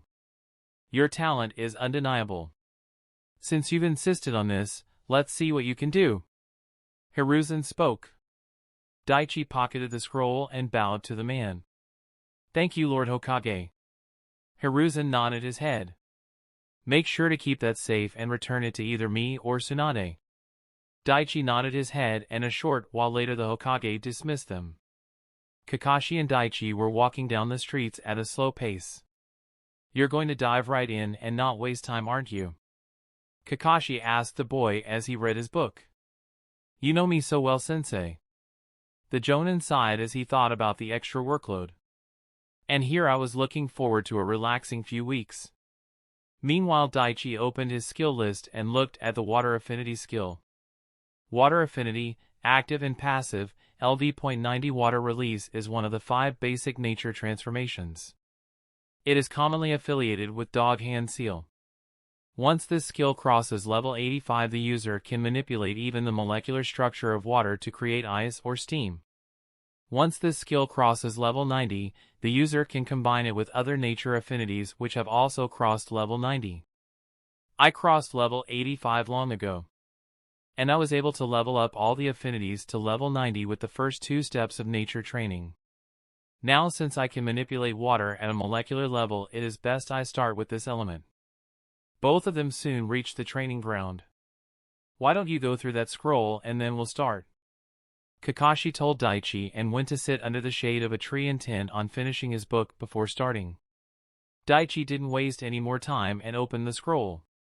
He slowly began going through every word recorded in the scroll.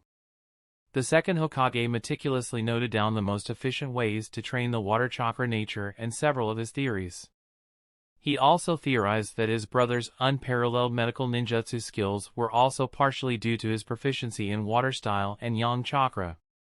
As Daichi read through the scroll, he understood why the man was considered a genius and a ninjutsu specialist. This guy. His intellect is unbelievable. He theorized that to turn water into ice he had to remove the kinetic energy from it. Stopping the movement of molecules would bind and transform water from liquid state to solid. He was able to analyze the element on a molecular level. He was also able to find out the atomic structure of hydrogen and oxygen. This scroll even notes down what he felt when he created water out of the atmosphere. As Daichi read the scroll, his theories about the second Hokage were confirmed. Humidity is the concentration of water vapor in the atmosphere. The gaseous state of water invisible to the naked eye.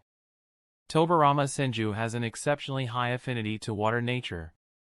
With his chakra he was able to extract water out of humid ambient air and use it in his techniques. But that can't be all there is.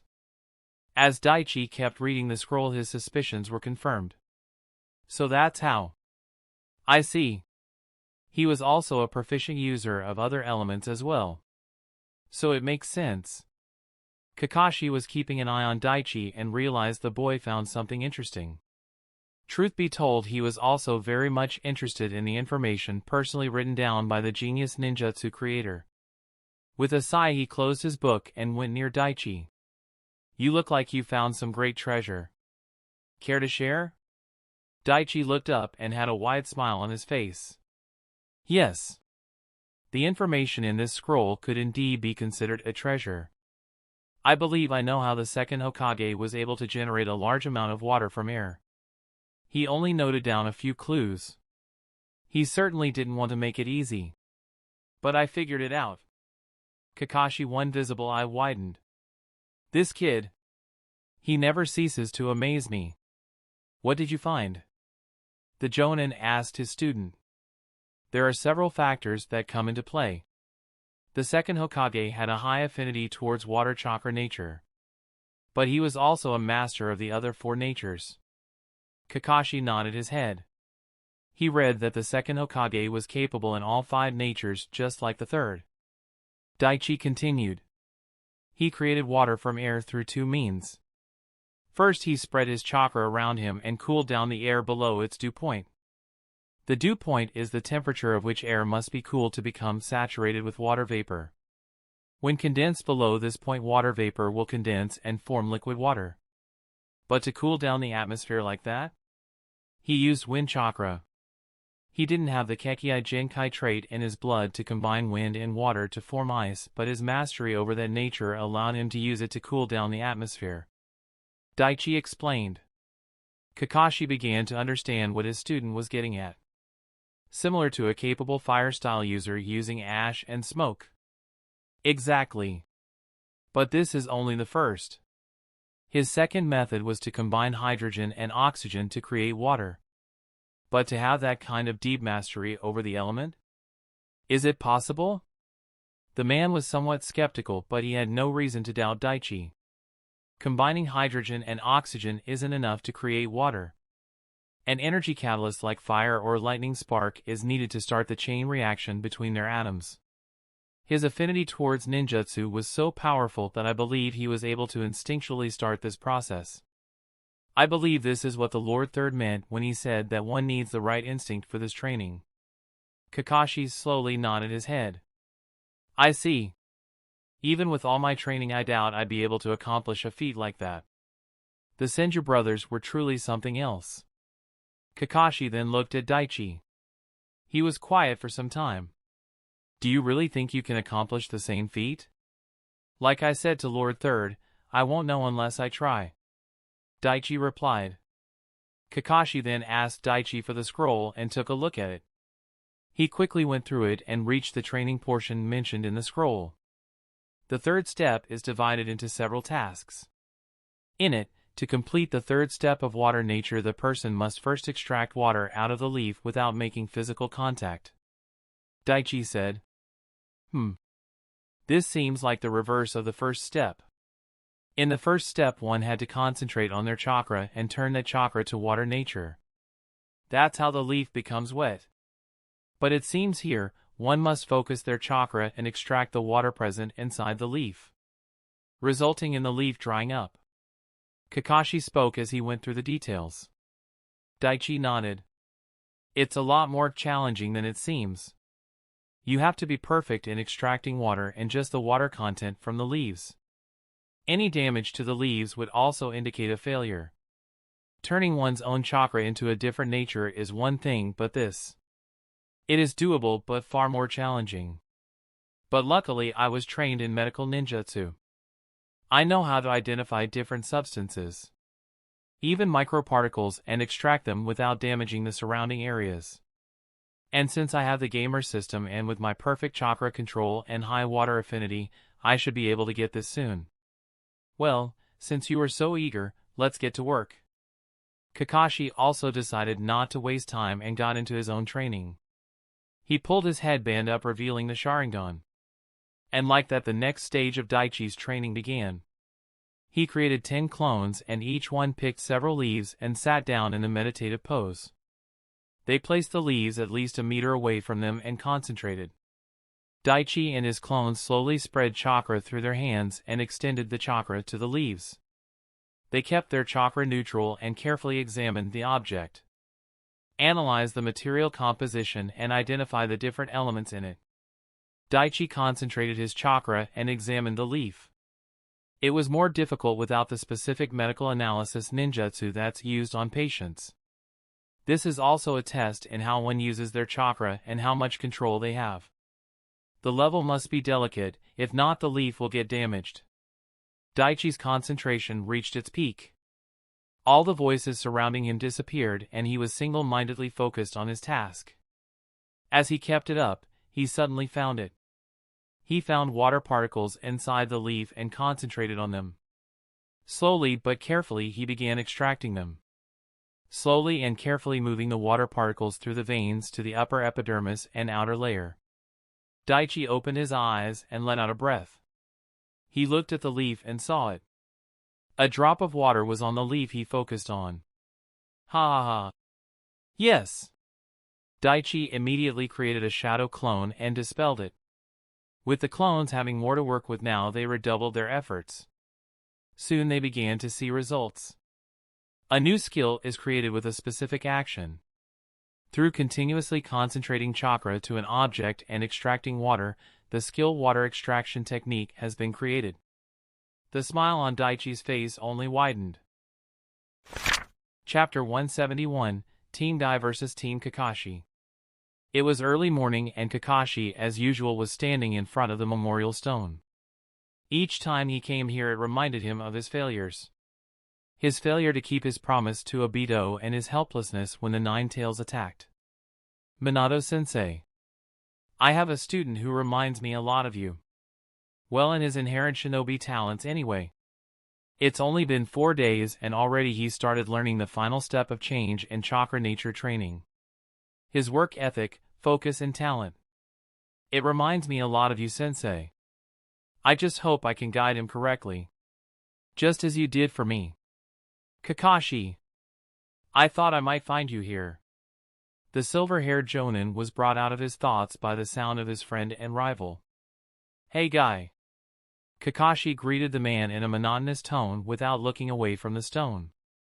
The Jonin Might Guy walked and stood near his friend and looked at the sacred stone. His boisterous demeanor calmed down as he read the names of his comrades who had passed away during the last decades. After a minute of silence he decided to drag Kakashi away from here and cheer him up. Come on. Let's go for a walk. The man said, placing a hand on Kakashi's shoulder. Maybe another time, guy. No excuses. It's been a while since we challenged each other. Not taking no for an answer, guy dragged his rival away from there. Oi guy, wait a minute. Kakashi protested, but the taijutsu master could tell that the protests were half-hearted and his rival was glad to have him there.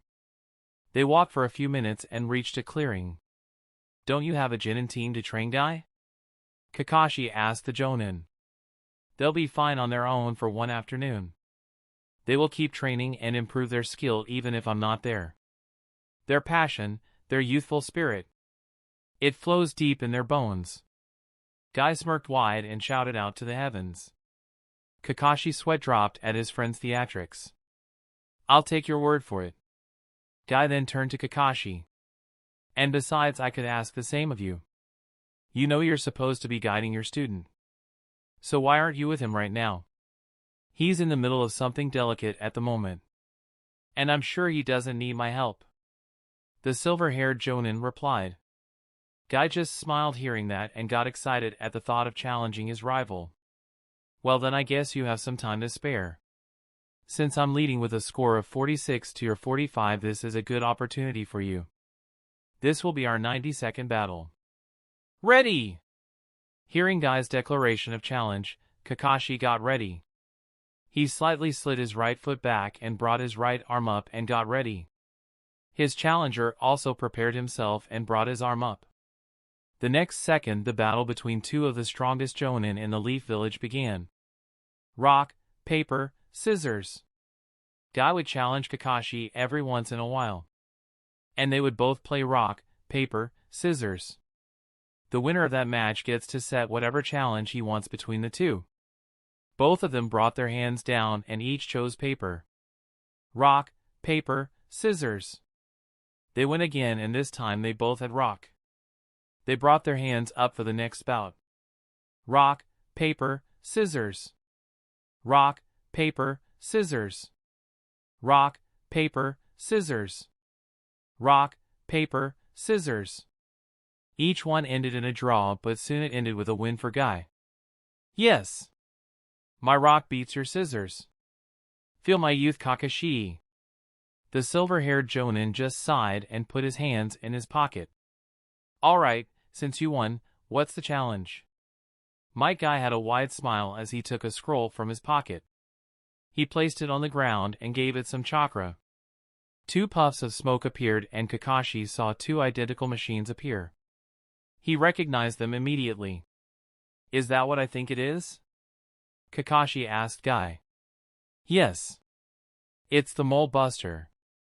I specifically commissioned these 2 just for our battle, my dear rival. Guy had a wide smile as he gave a thumbs up to his friend and rival. What came out of the scroll were 2 identical whack-a-mole machines. They had 8 holes in the play area, and Kakashi could make out the top of cartoonish moles hidden in the cabin. Each had 2 display screens. One of the display screens showed 0000 the score, while the other showed the time 3 o'clock. A large black mallet was hanging at the side of each machine. All right. What's the rules? Kakashi asked. The challenge is to hit as many of the moles as you can. The moles will pop up for only half a second before they disappear back into their holes. For every mole you hit, you get 2 points. But if you miss your hit, 1 point will be deducted from your score. These machines are specially designed to read even the fastest movements. I saw to that.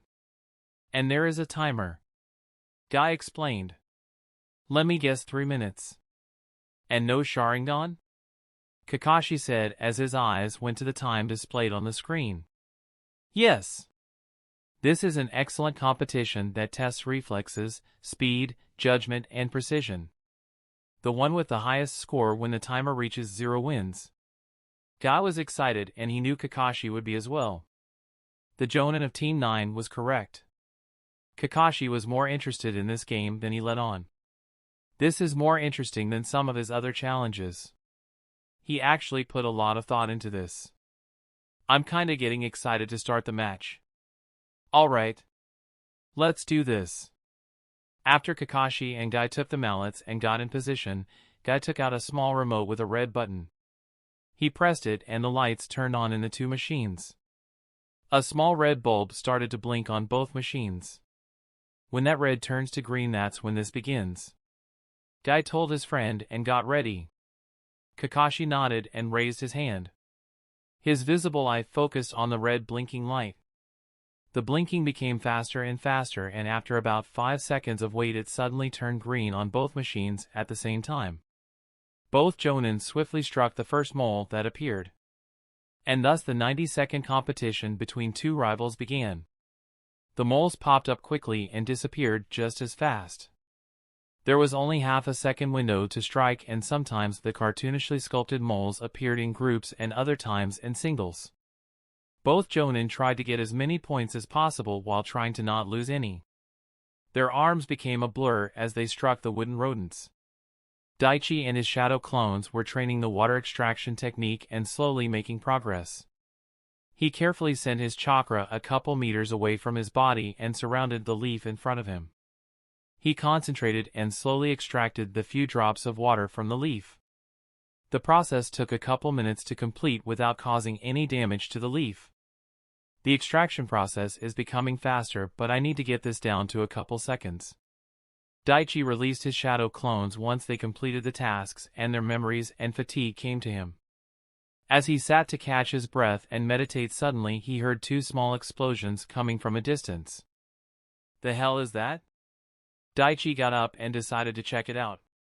He made his way to where he heard the sounds, and his senses picked up 2 scents coming from that direction and immediately recognized them. Kakashi and Guy. Wonder what they're up to. He quickly came upon a clearing and found the 2 Jonin standing in front of 2 wrecked whack-a-mole machines. It had the scores 11-23 and 11-20 flickering across the screen. He saw Guy-sensei sulking on the ground while Kakashi-sensei stood with a smug aura. Daichi quickly deduced the situation. This must have been one of Guy's challenges. And based on their reaction, it looks like Sensei won. Ah, you won, Kakashi. If I just hadn't missed that last one. Guy lamented. Better luck next time, Guy, Kakashi said. At that moment he sensed someone coming from the other side and saw Daichi looking at the two of them. Guy noticed the boy as well. Oh, young Daichi. You're here. Guy jumped to his feet and gave a nice guy pose to the boy. He placed a hand around Kakashi's shoulder and smiled. My rival here tells me that you love to train. Ah, the passion flowing through you. It's so beautiful. Daichi just stood there and watched the man speechless. Wow. Watching this through AT.V and seeing him act like this in real life. Oh man. I get Naruto and the others' reaction now. Error. Thanks. I think. Hey. I have a great idea. Why don't we have a team battle? Huh, Kakashi? Guy asked his friend. I don't think that's necessary at the moment. Nonsense. Kakashi. I challenge you again. The silver-haired Jonin just sighed and got ready. Both of them brought their hands up. Rock, paper, scissors.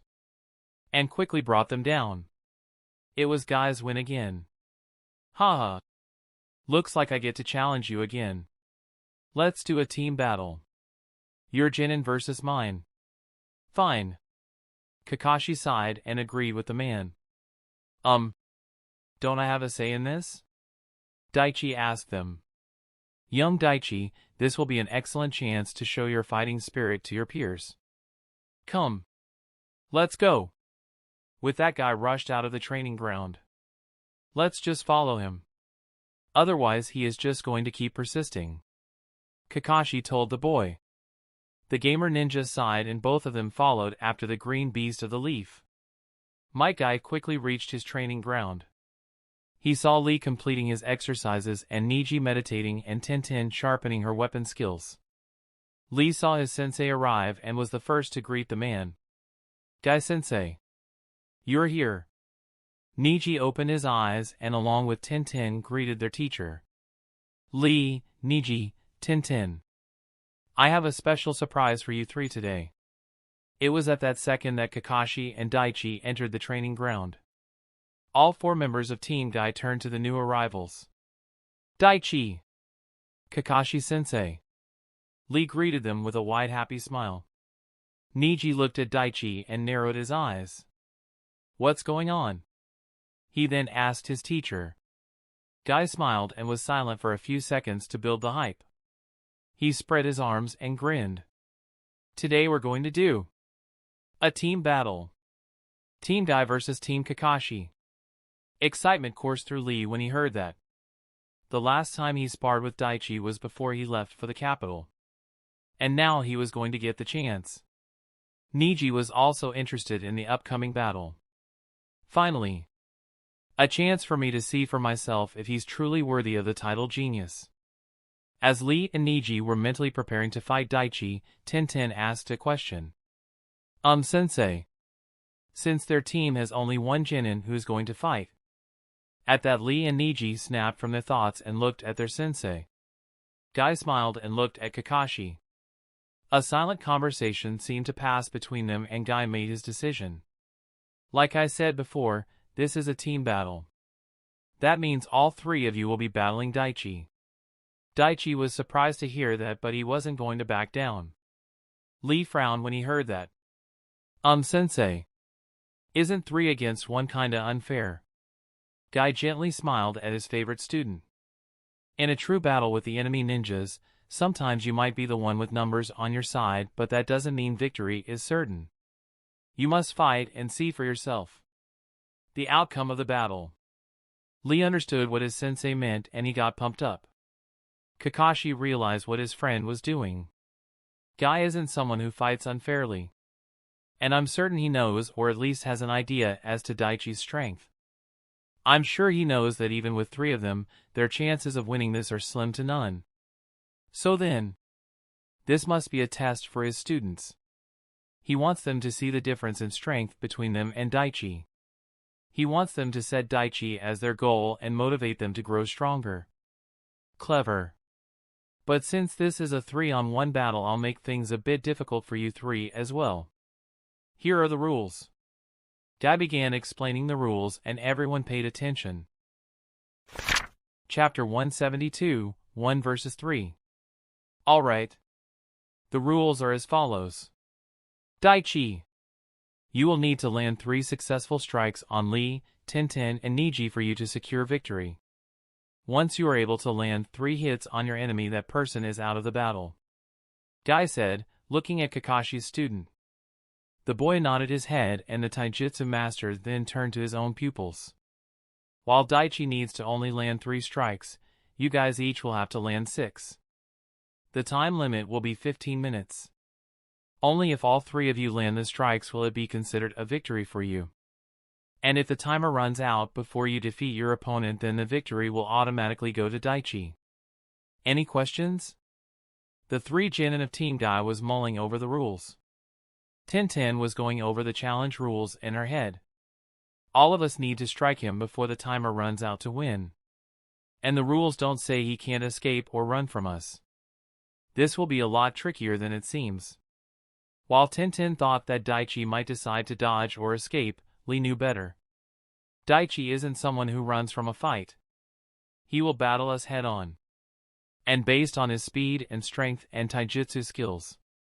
We need to work together if we want to win. Niji was looking at Daichi with slightly narrowed eyes. I knew I would face him one day, but I didn't think it would be so soon. Daichi was calm as he looked at the 3 slightly nervous genins. I half expected a quest to pop up by now, but it seems the system sees this as an obvious victory. Is my gamer system sentient? Question for another time, I suppose. Kakashi walked to the side while Daichi stepped forward and stood in the middle of the clearing, indicating that he was ready for battle. Lee and his 2 teammates stepped forward as well. Niji and Lee got into a fighting stance while Tenten got ready with her scrolls. Niji looked at his opponent's calm temperament and saw that Daichi hadn't yet entered a fighting stance. Is he looking down on us? I'll show him the power of the gentle fist. Daichi had both arms in his pockets and stood casually as if he was waiting in line for something mundane and had no cares in the world. And it only enraged Niji and brought a frown to Tenten's face. But Lee knew Daichi longer than his teammates. He knew Daichi respected hard work and strength. He studies and trains so hard every day. Even more than me. I have to show him just how far I have come. And I must earn his respect. Are you ready? Guy asked them. Getting a nod from everyone, he raised his right hand. Let your youthful spirit shine brightly. Begin. Nobody made a move, but Team Dai knew that time was not on their side. We can't delay any longer. The more time passes, the greater his chances of victory. Having made a decision, Niji Hyuga dashed forward with his palms coiled, ready to send a fast, precise strike. And that was the signal for the other 2 to take action as well. Lee rushed forward towards Daichi as well, and Tenten hung back to provide backup. Daichi saw every move Niji made. From where Niji was looking to strike to the way his muscles moved. Niji quickly reached Daichi and sent a fast palm strike aimed at the boy's chest. But the Hyuga genin's speed was nowhere near Daichi's, and thus he was unable to land the attack as Daichi easily sidestepped and dodged. At that moment he sensed movement from behind and knew it was Lee's kick coming from behind. The young gamer ninja jumped and saw Lee fly by under him. At that moment several shurikens struck him and he fell to the ground. But the next second the fallen genin vanished and in his place was a wooden log. Daichi was somewhere nearby and sitting atop the branches of a large tree. He looked at the 3 genin and smiled. I'll play a little cat and mouse game for a few minutes. Get them riled up. Then I'll fight them head on. I'm eager to see how much Lee has improved and what Niji and Tenten are capable of before they had a year of training with Guy. Niji, where is he? Tenten asked, looking around. Niji closed his eyes and made a hand seal. Byakugan. His eyes opened with veins around them bulging. An indication that he had activated his Kekkei Jinkai. It took only a second for him to find their opponent since he wasn't trying to actively hide. Niji, we need to fight him together. Lee spoke, but the young Hyuga didn't waste any more time and took off. Daichi jumped down from the branch and saw Niji headed his way. You need to be much faster than that if you want to hit me. Niji pushed himself and was right in front of Daichi again. He started unleashing a barrage of gentle fist strikes aimed at Daichi's arms, torso, and major pressure points. But Daichi easily dodged each one while still rooted in his spot. Niji saw the boy avoiding his attacks with just inches to spare. Damn it. It's no good if I can't land my attacks on him. How is he so much faster than me? My speed is much greater than an ordinary Jin in my age, and yet I can't land even one strike. And what's worse, he's not even serious. Niji saw the expression Daichi wore and understood. It was almost the same one he had when fighting someone much weaker than him. Boredom and annoyance. At that moment Lee joined the battle. Both Niji and Lee attacked Daichi without slowing down, but not one of their attacks connected. When they showed a gap, Tintin would launch some of her shuriken, but it was for naught. None of them landed their mark. A few ways away, Kakashi and Guy were watching the match. Guy looked at Daichi's movements and immediately realized the outcome of the fight. Daichi is adjusting his speed every so often. Whenever Niji sends an attack faster than the previous one, Daichi slightly increases his speed and evades. And even with Lee's help they can't touch him. His speed and taijutsu skills are certainly far beyond Jinin. It looks like the chances of victory for my team is 0. Niji and Lee were giving it their best and trying to work together to bring their enemy down. Both of them forced Daichi to jump back a couple feet only for several ninja wires to suddenly surround and trap him. Tintin pulled on the ninja wire and immobilized Daichi. We got him. She couldn't help but grin. Do you now? Daichi looked at the three and smirked. The next second he vanished in a puff of smoke, leaving nothing behind. What the? Where'd he go? Lee looked around and couldn't find Daichi. What happened? Was that a clone? Tintin quickly recovered her ninja wire and asked. With the help of his Byakugan, Niji quickly located their foe. He clenched his teeth in anger. He's on the other side of the training field. He's just toying with us. If he keeps escaping, then we won't be able to beat him. Niji! We need to work together. It's the only way. Niji looked at Lee and after a couple seconds slightly nodded his head. He understood that this was a team battle. We need to force him to fight us and not escape. I might have a way. Niji spoke. Team Guy took off once again and quickly reached Daichi's location. When they reached the place, they saw Daichi waiting for them with a bored look on his face. Niji stepped forward and spoke. Is this all you can do? Run away? Daichi smiled. Why should I do otherwise when I can win like this? If you can't catch me, you lose. He replied. Niji smirked hearing that response. So the so-called genius is nothing more than a coward. You might have some speed, but you're scared of facing my ability. The way you evade my attacks. You know what I can do, don't you? I guess it's only natural that you're afraid. Kakashi and Guy, who were standing to the side, understood what Niji was trying to do. As did Daichi. The boy looked at his opponent and uncrossed his arms. You know, the funny thing is, I know you're playing me. I know what you're doing, Niji. Goading me into fighting all of you till the last second. Playing to my ego. Fine. We'll do it your way. Daichi looked at the three and the bored expression on his face vanished. Guy looked at the change in battle tactics and was curious. This should be interesting. Kakashi too looked up from his book and glanced at his student. So he's going on the offense. He most probably won't end it quickly. Based on his personality, he'll likely test them before finishing the fight. Niji and Lee immediately entered their respective taijutsu stances and Tintin leapt back and got ready. All three kept their eyes on Daichi. Niji and Lee raised their vigilance, but it didn't help them. 1 second Daichi was standing several meters away from them, the next moment he vanished.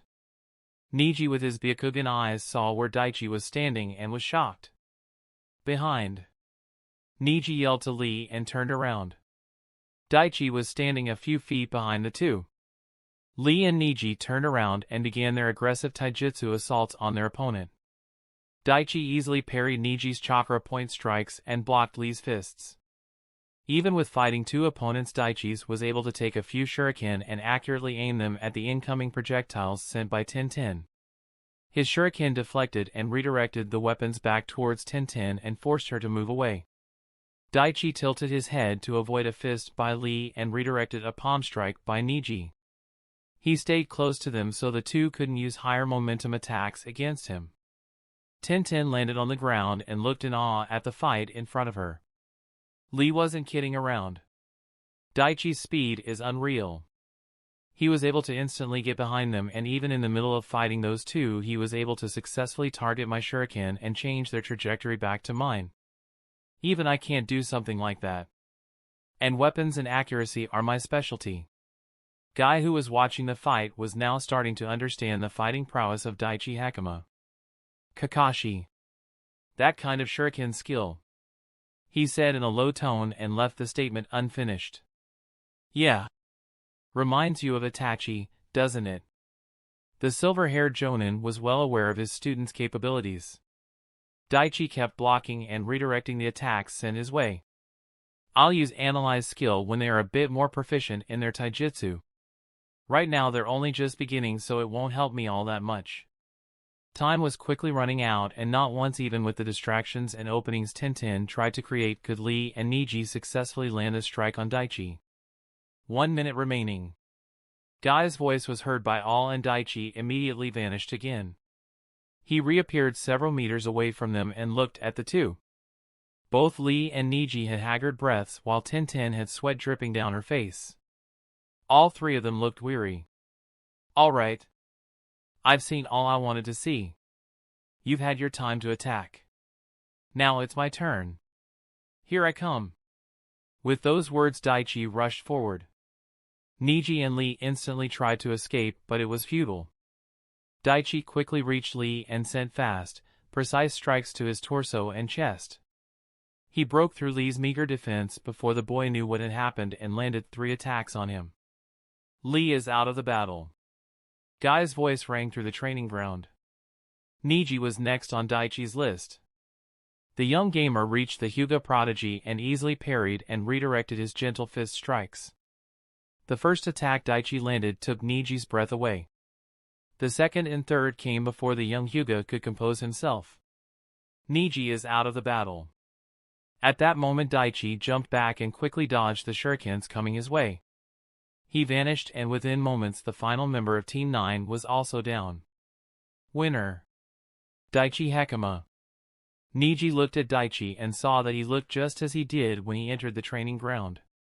His eyes widened as he looked at his fallen teammates. He was just toying with us this whole time. We never even stood a chance of winning. He slowly got up and looked at the boy. I see. So this is why the teachers called him an unmatched prodigy. Niji's fist unconsciously clenched as he looked at his new goal. I need to train harder. I have to surpass him. Lee, even though he lost, wasn't that depressed. He experienced defeat so many times, and it only motivated him to try harder. He saw Daichi walking towards him and extending his hand. With a smile, Lee took Daichi's hand and stood. You've gotten a lot stronger, Lee. You're completely different from when you were in the academy. I told you. All you need to do is believe in yourself. Daichi smiled at his friend. He knew how hard Lee trained and wasn't above giving credit where it is due. Wow. You really are a genius. Tintin said, looking at Daichi. That title means nothing without effort. Daichi replied. Yes. Young Daichi is very correct. Guy said as he came near them. He looked at his 3 students and gave them a wide smile. You have all done wonderfully. Even though you lost, you can use this as nourishment for your growth. Let your youthful power grow from a small sapling and burst like a mighty oak. He grabbed his 3 students and hugged them despite the protest of 2. Well, I think it's time we take our leave. Daichi, Kakashi said with his eyes roaming each line in his book. Kakashi, this time you win. I'll challenge you again soon. I'll show you the blossoming power of my youth. Guy said with his fists pumped as if he was ready for action.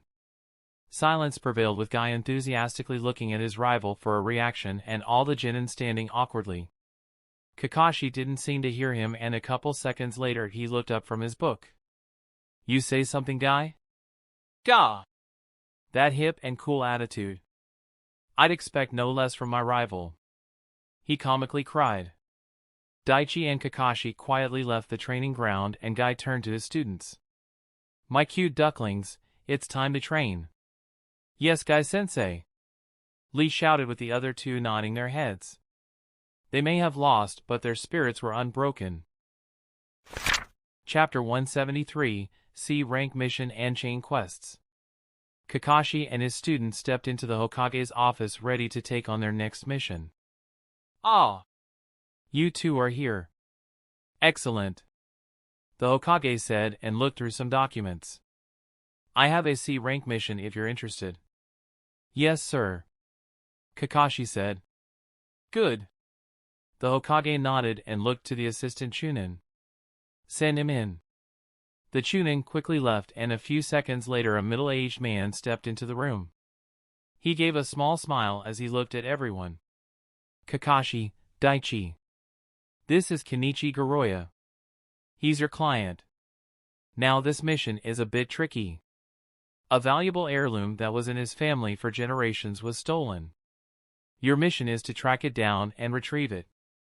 The Hokage introduced the man and gave a rough outline of the mission. Daichi had a small frown as he heard the broad details. So a simple tracking mission. Doesn't seem that complicated to me. The Kage just smiled as if he was expecting that response. That's not the case, young Daichi. The thing that makes this mission challenging is that the heirloom was stolen almost a year ago. Daichi's eyes slightly widened and Kakashi sighed. The Jonin knew a mission like this could be a headache. Okay, you're right. That complicates things, Daichi said. At that moment a new quest and notifications appeared. But this time there was something different. Chain quest initiated. Chain quest? I've read about these. So that means I'll get more missions once I complete this one. Quest created: locate and retrieve the missing item. The Hokage has tasked your team with finding the client's missing item. Successfully gather information and track down the item to complete this C rank mission.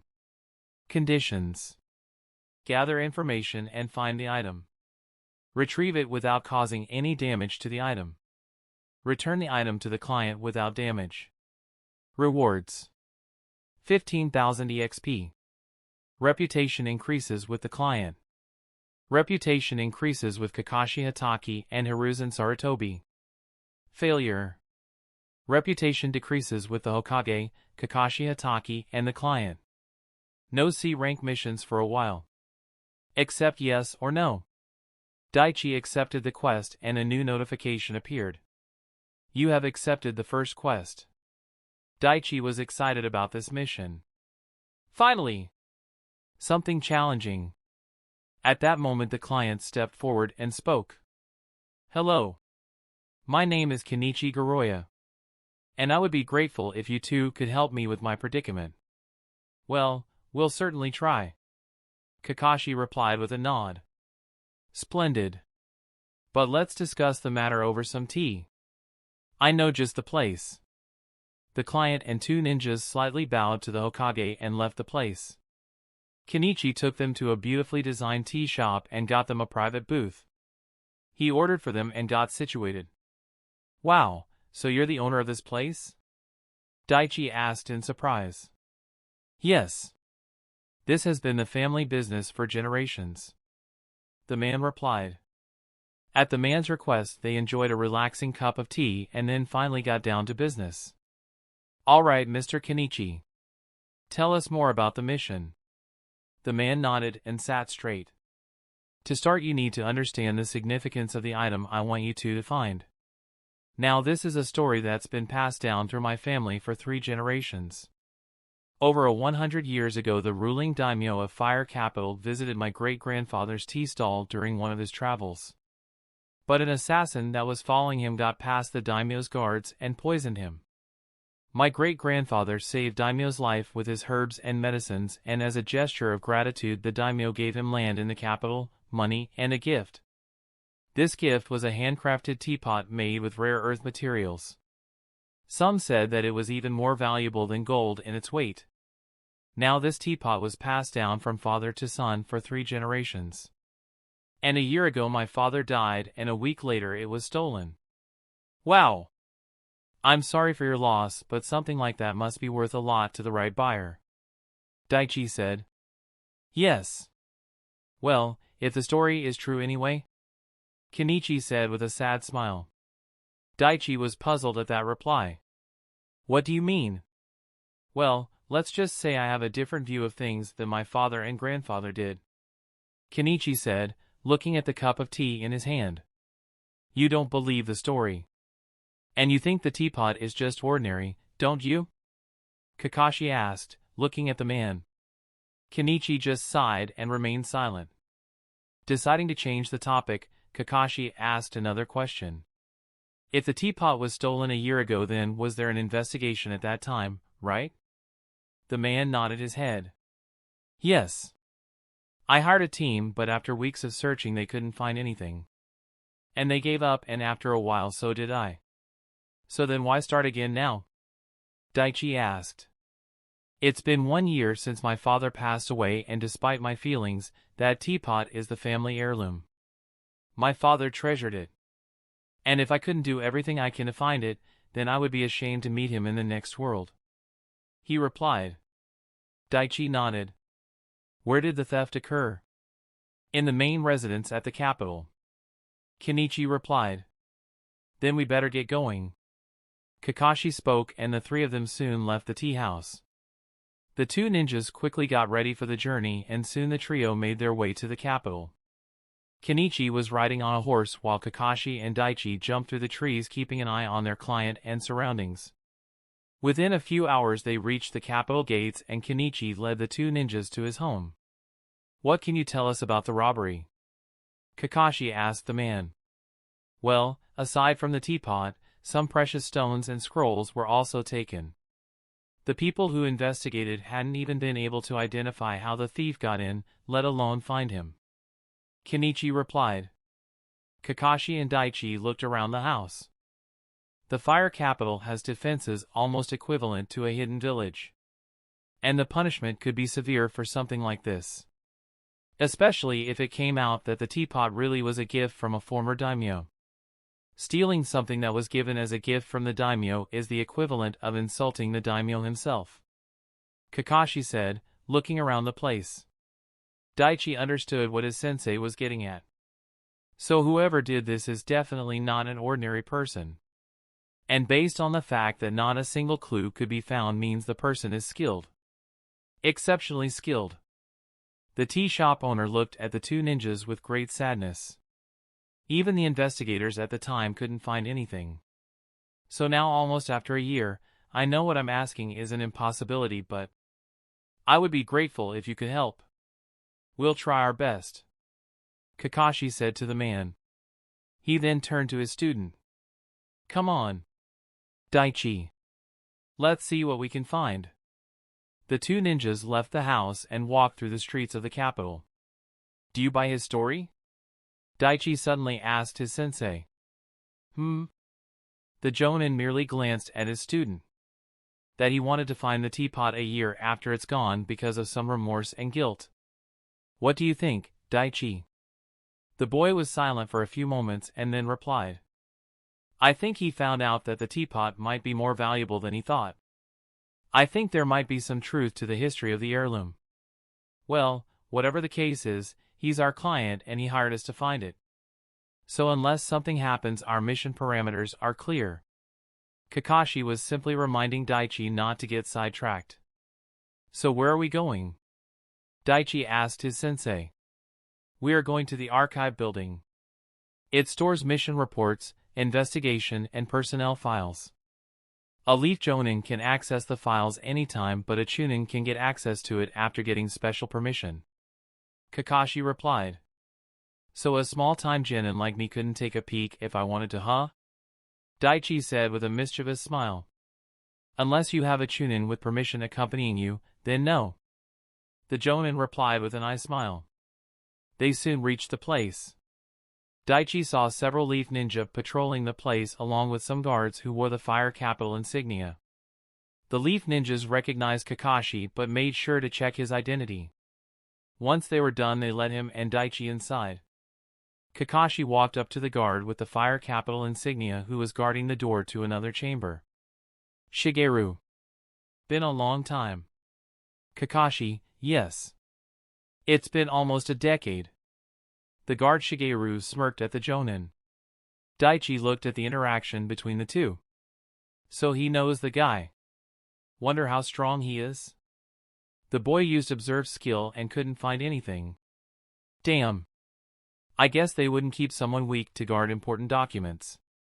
Shigeru and Kakashi talked for a short while. His eyes then turned to Daichi. So who's this? Kakashi placed a hand on Daichi's head and spoke with a smile. Well, this is my student. Daichi. The guard looked puzzled. You took a genin team? Where's the other two? Well, it's just him. He's a special case, so I took him as sort of an apprentice. Kakashi said while Daichi just looked disgruntled. He never liked it when someone messed up his hair. Shigeru raised an eyebrow at that reply. A couple seconds later he looked at Daichi with renewed interest. You wouldn't happen to be Daichi Hakama, the medic who studied under Lady Tsunade, would you? Daichi was slightly surprised at that. Yes, sir. I am. The guard smiled at that. You may not know me, but I know about you. During your time here at the hospital, you saved my friend's life. You're quite the talented medic. Thank you for the compliment, sir, but I wouldn't even be half as good without Lady Tsunade and Shizen-senpai's help. Daichi replied. He wanted to give a humble appearance. The guard gave a light-hearted laugh hearing that. He turned his attention back to the Jonin. So Kakashi, what are you looking for? We're looking for the incident report and the investigation files pertaining to a robbery that happened almost a year ago. A robbery that took place at Kenichi Garoya's home. Kakashi answered. Ah yes. I remember. Come with me. Shigeru opened the door and led them inside. The group entered a large room with dozens of shelves with different labels on them. Thousands of scrolls were stored in this place. The guard led the two ninjas to a certain section of the room. He opened the shelf and after some searching took a scroll and handed it to Kakashi. Here. This is what you're looking for. Kakashi and Daichi looked through the documents and report and it pretty much stated what little they already knew. The thief took off with the family heirloom along with some jewelry and scrolls. Do you know anything about that incident? Have you heard any rumors? Daichi asked the man. Shigeru nodded his head and spoke. Well, this investigation is one of those very rare ones where no culprit was found. Not even a single clue to identify who did this was left on the scene. There were no signs of forced entry or any disturbances inside the home. We couldn't find anything that pointed to anyone. So we're after someone with extraordinary stealth and thieving skills. Daichi said. Yes. Shigeru agreed. Congratulations. You have encountered a lucky break. +1 luck. Daichi was pleasantly surprised at this notification. He looked at the guard and the man looked like he wanted to say something else and Daichi caught onto it. What is it? The boy asked. Well, not to brag, but the guards and ninja guarding the capital are some of the best. And the fact that we still couldn't find the person who did this. It is still a shameful moment for all of us. You know, some of us joked around that the person who pulled off this robbery was the Phantom Thief. Shigeru replied with a small smile. The Phantom Thief? Daichi could see Kakashi was surprised, but more than that, there was something else in his tone that Daichi couldn't identify. Yeah. But it's not him. I guess we just said that as a way to protect our self-esteem. Shigeru replied with a small smile. Do you know about this Phantom Thief, Sensei? Daichi asked Kakashi. Kakashi sighed and was quiet for a few seconds. Yes. Let's just say I've come across his work. The Jonin replied. At that moment before Daichi could press his sensei for more information, a new quest popped up. Second quest. Quest created, identify the legendary thief. Daichi looked at the quest title and was shocked. What the hell? Chapter 174, The Legendary Thief. Daichi instantly looked at the details of the quest and was shocked. Quest created, identify the legendary thief. A mysterious and highly skilled thief had made their mark all over the world. No one has been able to catch or identify this thief since he and she began their exploits. Find this person's true identity. Conditions. Gather information and find out the identity of the thief. Rewards. 3000 EXP. +2 level for stealth skill. +2 wisdom stat. +1 intelligence. Reputation increases with the client. Reputation massively increased with Kakashi Hatake and Hiruzen Sarutobi, Shigeru and some people in Fire Capital and around the world. Failure. Failure to complete the quest, locate and retrieve the missing item. Accept yes or no. The young gamer's eyes slightly twitched as he looked at the failure part of the quest. If I can't complete the main quest without completing this one, then is that really a choice you're giving me, huh, system? He didn't wait for the non-existent reply and accepted the quest. Daichi then looked at the guard and spoke. Can you tell us more about the Phantom Thief? Daichi, we're here to find who took Kenichi's family heirloom. Not to go after ghosts. Kakashi said. Yes, I know that, but... You just read the incident report. There isn't anything in there that's useful, and I'm pretty sure the people who investigated this incident a year ago would have pursued all possible routes. What we need is a new angle. A different approach. Do you disagree with my assessment, Sensei? Daichi looked at his sensei in anticipation. I have to get Sensei to agree with me. The fact that I need to complete this quest to finish the main one means this Phantom Thief character is involved in this. Kakashi just sighed at his student's eager eyes. Daichi decided to sweeten the pot. Sensei, we'll go over everything in the robbery files, and if we don't find anything, what do you say we look through the Phantom Thief's files? Who knows, we might actually solve it. The Jonin was silent and then agreed. Fine. We'll do it your way. At that moment the guard Shigeru chuckled. Well, this has certainly gotten interesting. I'll bring the reports and files on the mystery thief while you two can go over the other report and see if we missed anything. The guard left and Kakashi and Daichi went to a nearby table. They both took their time and looked at the detailed report and went through each line. Kakashi carefully examined every piece of information written down in the scroll about the incident. Daichi was right. Whoever did this left no clue to trace. The ones who searched at that time couldn't even find a scent of the thief. We'd be wasting time with this report. We need a new approach. By the time they were done, Shigeru returned with a scroll in his hand. This is everything that's known about the Phantom Thief. He placed the storage scroll on the table and opened it. Dozens of files appeared atop the scroll. Wow! That's a lot. Daichi exclaimed. Yes. This is information compiled from the 5 great nations. Shigeru said. Wait? The great nations were cooperating? Daichi was surprised at that. Kakashi shook his head. No.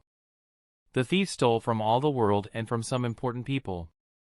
But even that couldn't force them to work together. At the beginning, none of the nations shared any information because they all wanted to find the thief first. But over time it became clear that it was going to be impossible. So after pressure from the daimyos, the Kages shared whatever intel they had on the thief to others on certain conditions. Shigeru nodded his head. Precisely.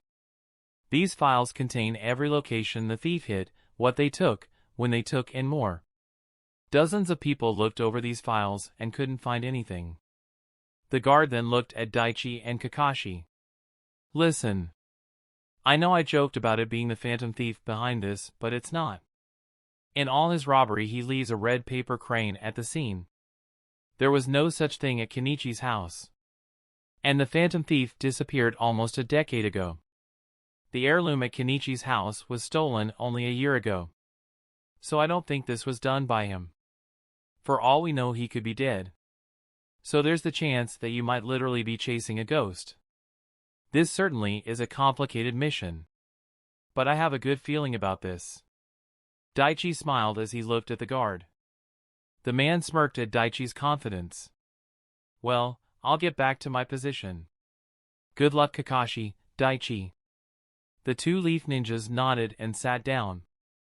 They looked at the huge pile of files and sighed. Well, you heard the man. Let's get to work. Daichi and his teacher started going through the files. At that moment, Daichi asked his teacher a question that's been on his mind for a while. Sensei, what did you mean when you said you've come across the phantom thief's work? Kakashi had a wistful look on his face as he remembered the time spent under his sensei Minato Namikaze. A few moments later he answered Daichi's question. It was during the Third World War. I was studying under the 4th Hokage with my teammate. My team was sent on an escort mission. A wealthy merchant hired a team to protect him during his journey. He was an important client of the village, so the 3rd Hokage sent our team. We arrived at his house and escorted him to the hidden waterfall village. There he picked up his daughter and we escorted them both back safely to their home. But once we reached the place, we saw that 2 items inside the house were missing. Didn't the place have guards? I would assume that a wealthy man would have a few protecting his home.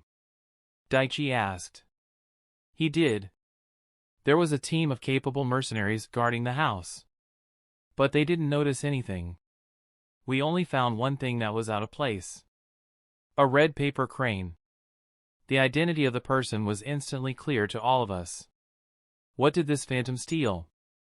At that question, Kakashi recalled that day. Flashback. A ninja with bright spiky yellow hair wearing the leaf jonin jacket led 2 smaller ninjas into a large villa. Team Minato reporting. A tall, bulky man with long hair and a beard wearing a luxurious dress appeared. Minato Namikaze. I've heard a lot about you. I'm glad the Hokage has sent your team. I feel safer already. The man smiled at the leaf jonin. Minato stepped forward and shook the man's hand. Thank you for the trust you've placed in us, Mr. Makoto. We will make sure any problems are taken care of. Yes. I know your team is more than capable. We will leave shortly for the hidden waterfall village. I have to pick up my daughter and conduct some small business. So we'll be there for only a day. We'll return the day after. Minato nodded. Let me introduce you to my 2 students. This is Kakashi Hatake and Rin Nohara. The merchant smiled and nodded at them. Nice to meet you too. We'll leave in half an hour. In the meantime, feel free to make yourselves at home. Minato and his 2 students looked around the house and saw several artworks and antiques decorating the walls. As he looked, Minato's eyes were drawn to a certain painting at the center of the room. He walked closer and inspected it. Is this what I think it is? Minato's surprised and somewhat shocked question drew his students' and Makoto's attention. The man came near the jonin and admired the painting. Yes. It's the original. It cost me quite a lot to acquire it. Kakashi was curious about the artwork that drew his sensei's gaze. The painting was of a large ship sailing away from the viewer. What is this painting, sensei? This painting was drawn over 200 years ago. It is known as the Voyager. It was named after the ship you see in it. The story has it that the ship carried 100 brave sailors who traveled the world and saw everything they could. Minato said. Yes. The story is that the artists started on this work just as the ship took off and completed the painting in 4 days right there on the spot. Once the real ship completed the journey, the value of this painting skyrocketed, and over time it only kept increasing. Makoto said with a smile. This is the most prized artwork here. As they talked about the painting, Rin's eyes were drawn to the music box near it. Makoto saw the look of wonder on her face and smiled. That music box was specifically created by an excellent sculptor from the Fire Capital. I had it commissioned as a gift for my daughter. Very nice, sir. Rin smiled. Flashback end. It was a special music box. He showed us how it worked, and sometime later we left the house. We returned 4 days later and saw that the painting and music box were stolen. In place of the painting was a small red paper crane. The moment we saw that, we knew the chances of finding the culprit would be slim to none. Kakashi said to Daichi. Did you guys investigate the incident? Daichi asked. Kakashi shook his head. No. Well, our team didn't. If it were any other circumstances we might have. But we were in the middle of a war. The village couldn't put our team on an investigation mission. So we left. Daichi was beginning to understand the history of the thief. The two ninjas looked through documents upon documents and noted the items stolen. Hours went by and Daichi pinched the bridge of his nose. Oh man, this guy has stolen from all over the world. Diamonds, valuable paintings, exotic sculptures, rare manuscripts and scrolls.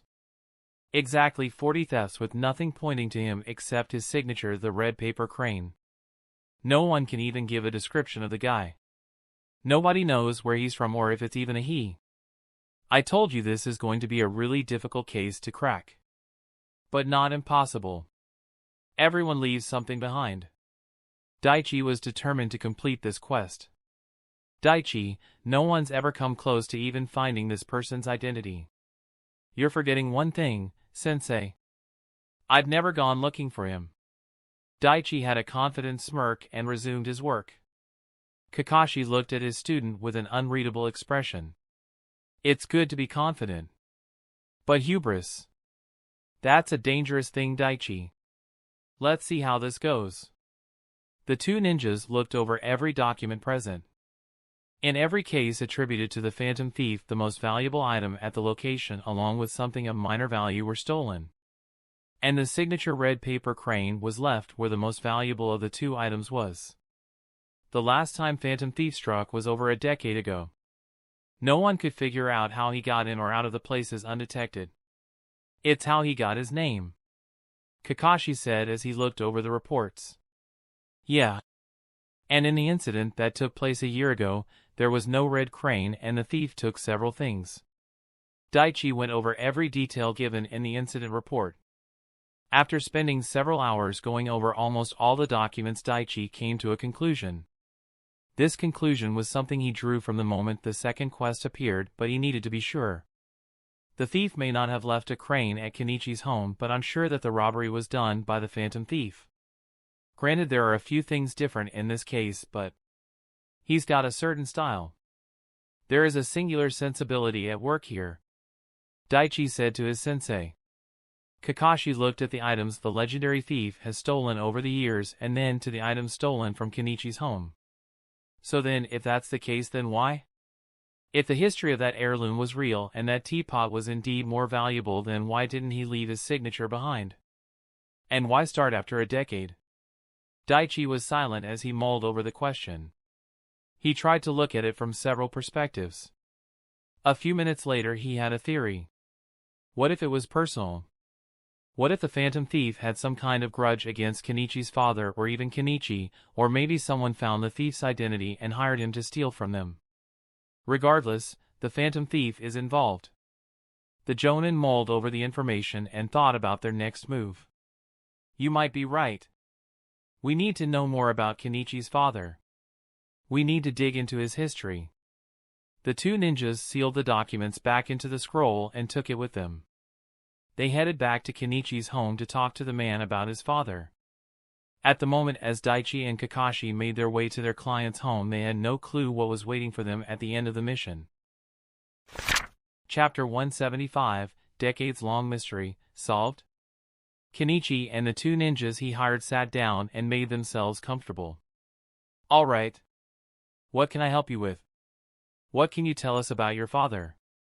Kakashi asked the man while Daichi paid close attention to him. Kenichi was confused. What's this about? I thought you were looking into the person who broke into my home. We are. But if we want to find the culprit and retrieve the stolen items, then we need more information. We need to know if your father had any enemies? The more information we have, the better. I know this might be a difficult subject, but we need your help if we want to solve this. Kakashi said in a reassuring tone. Okay. What do you want to know about him? Anything and everything you can tell us. My father Ichiro was a kind man.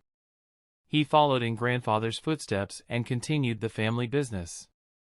Kenichi had a smile on his face as he recalled memories of his father.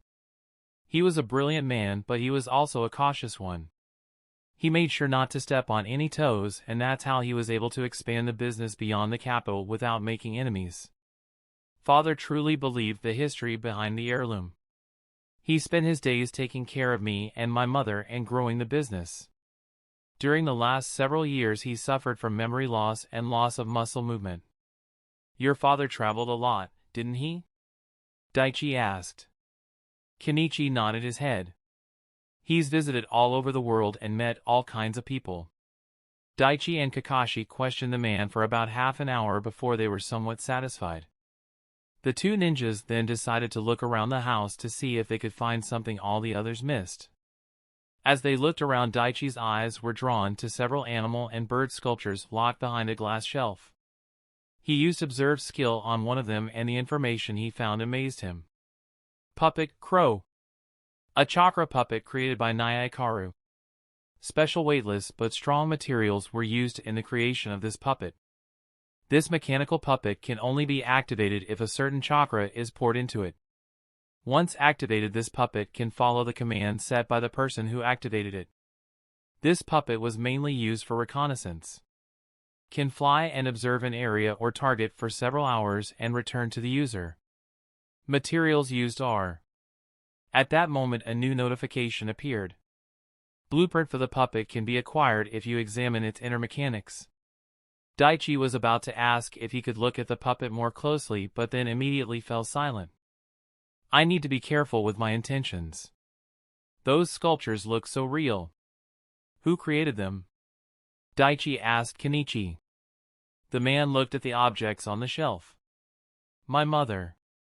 She had a fascination with such things. My grandmother was from the Wind Country. She had a love for puppets. I guess my mother picked it up from her. Those puppets can move for several seconds and can mimic the real thing. Well, it was made in a way that only my mother's chakra could make it move. I see. Daichi looked at the puppets on the shelf and committed their image to memory. He had some things to do. At that moment Kakashi came and gathered his student. Well, we will get out of your hair for the moment. Daichi and his sensei left the house and made their way to an inn. The rooms were provided by Kenichi till they completed their mission. So have you drawn any conclusions? Kakashi asked his student. His father travels a lot. Has contacts in several places. Kenichi's father is a good suspect for the thief. And those puppets? He's an excellent candidate. Daichi replied as he looked out the window. But it doesn't fit. The theft at his house occurred after he died. And I'm sure that it was done by the Phantom. Did you get them? Yes. Kakashi took a small book that their client gave them. This is his father's travel journal. It noted down all his travels in and out of Fire Country. The man was meticulous. Daichi opened the scroll on the Phantom Thief and laid the contents on the desk and examined the time and location of the thefts. He then compared them to Ichiro's business trips. A few of the thefts coincide with his travels, but many took place while he was on the other side of the map. Kakashi sighed and looked at the setting sun. Let's call it a day. We'll resume tomorrow with fresh eyes. Daichi closed his eyes and thought about the situation. Before, we were investigating the thief, but now we're also looking into Kenichi's father. It's like going in two directions at the same time, but it's not going to help. Everything I learned till now are different pieces of the puzzle, but it doesn't fit right. But where do we start? He asked his teacher. With the infamous mystery thief, of course. Kakashi's voice brought Daichi out of his thoughts. We'll start with him, and then once we figure out his identity, we'll take it from there. Daichi nodded his head in agreement. He looked at the mountain of documents in front of him. There must be something here that we're missing. I'll see you tomorrow morning, sensei. With those words, Daichi got up and left. He went outside and was looking to buy a few items. The materials, color, and design should be identical. This will be somewhat tricky. Daichi spent a couple hours roaming the capital streets and bought the items he needed. He returned to his room and got to work. Morning, sensei. I see you're already working. Daichi greeted his teacher and saw that Kakashi was going over the files. This is one of the trickiest C ranks I've had in a long time. Daichi nodded at that sentiment, and then Kakashi took a map and placed it near the table. It was a detailed map of the world with important locations marked. It was difficult to acquire, but with Shigeru's help the task was completed. Daichi looked over the different thefts that occurred and he was impressed. While his student was studying the thief's methods, Kakashi began marking the locations on the map where the thief hit. The dates and locations seemed random with no discerning pattern. Daichi was impressed with the Phantom's work. Man, whoever this is. They're really impressive. Stealing the jewel from the Earth Daimyo's castle in broad daylight. Robbing a painting from the Fire Capital Royal Court the night it was unveiled. Rare diamonds. This guy had flair. The total estimated value of everything he stole would be around 500 million and above. And no one could even find any trace of him. A master of either stealth or disguise. Or maybe even both. Yes. But the things he stole are too unique. Even if you put them up for auction in the black market, you'd be found almost immediately. He couldn't have sold it. That would have put a huge target on his back. Kakashi said as he looked at the dates and places of the theft. They spent hours combing through the reports, and as Daichi was looking at something, Kakashi called out to him. The Jonin placed a paper with several dates notes down on it. Daichi, tell me, do these dates seem interesting to you? Kakashi asked him. Daichi looked at the dates noted down on the paper. 1703, 1102, 0406, 1004, 0509, 1408, 1309. Daichi looked at them for a few moments and shook his head. No. Did you find something in them? The first time the Phantom Thief made his appearance. March 17th. That year he only made one appearance. The next year he made two. On February 11th and 04 of June. The culprit isn't just interested in fame and rare items. He also has a fascination with numbers. Daichi looked at the numbers again and tried to see what his sensei had found. Seeing Daichi's silence, Kakashi continued. The first date. 1703. Now if you add the individual numbers in that date, 1 plus 7 plus 3, you get dash. 11. Daichi's eyes widened. He looked at the dates again and at the month, and something clicked in his head. Add 11 months to the 3, March, and you get February. The second month. Precisely. The date of the next robbery. 1102. Now add the individual numbers up. 1 plus 1 plus 2 and you get 4. Add 4 months to February and the date of the next robbery is 04th of June. Daichi looked at the dates and Kakashi's theory was correct. So the date of the next robbery was in the previous one. How has no one figured this out yet? You would need to wait for a while for the pattern to emerge. And most people wouldn't look at the dates so closely at first. Still, I doubt we're the first people to make this connection. Kakashi said. Daichi sat back with his arms crossed and compiled all the information they had on their target. This guy has no problem letting the world know of the date for his next heist. He's bold. He's confident that he can escape whatever traps that are set up if they figure out the trick with the date. The fact that he's still a mystery speaks to his skills. This person wants to remain anonymous, yet they want the world to know their existence. With 40 thefts across the world, he's marked his name into the history books. At that thought, something else crossed Daichi's mind. Wait a minute. Marked. Daichi took the map and spread it across the floor. Kakashi smiled under the mask as he looked at his student. Looks like he has a new idea. Sensei, I need you to tell me the location of the heists in the exact order it happened. Kakashi looked at the files and began telling the information. As he said the name of each location, Daichi marked it down and committed it to his memory. A couple minutes later, 40 locations were marked with a small pin on the map. Daichi took a few steps backwards and looked at the map from a distance. There isn't any identifiable symbol or markings appearing across the map. But I was sure that with his personality he would leave something behind. Maybe I'm just not seeing it? Daichi took a pen and paper and looked at the map. You okay, Daichi? His sensei asked. I thought I had something. I'm not sure. The Jonin decided not to disturb his student and let Daichi do his own thing. Daichi started scribbling on his paper and tried to come up with various kanji, symbols, or other meaningful illustrations that might appear in one that fit all the location points. The few that connected made no sense.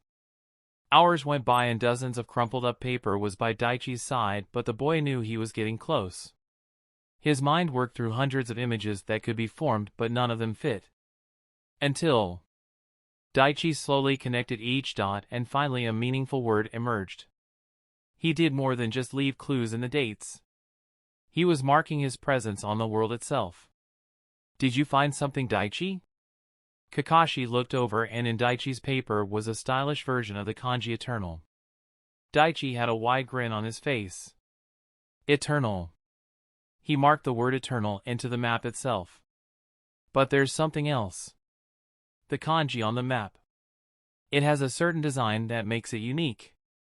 Kakashi looked at the symbol Daichi drew. He's right. The kanji is drawn in a unique font and style. The way this kanji is written. Kakashi narrowed his eyes and looked at kanji closely. I've seen this before. This kanji in this exact design. I've seen it before. The boy was shocked. What? Where? Kakashi recalled the information. During one of my missions several years ago, I came across this symbol. It was the house symbol of a small lord living a few miles outside the capital. I saw the symbol when I went to his house to complete a mission. Do you remember anything else? Daichi asked in excitement. Yeah. The symbol also had a crane in its background. Eternal crane. That's his house seagull. Kakashi closed his eyes and said with a sigh. As he heard that piece of information, Daichi's eyes widened and he couldn't have had a wider grin. The thought of solving a mystery that stumped everyone else made him positively giddy. Kakashi, on the other hand, had entirely different thoughts and emotions running through him. This mission just got a lot more complicated.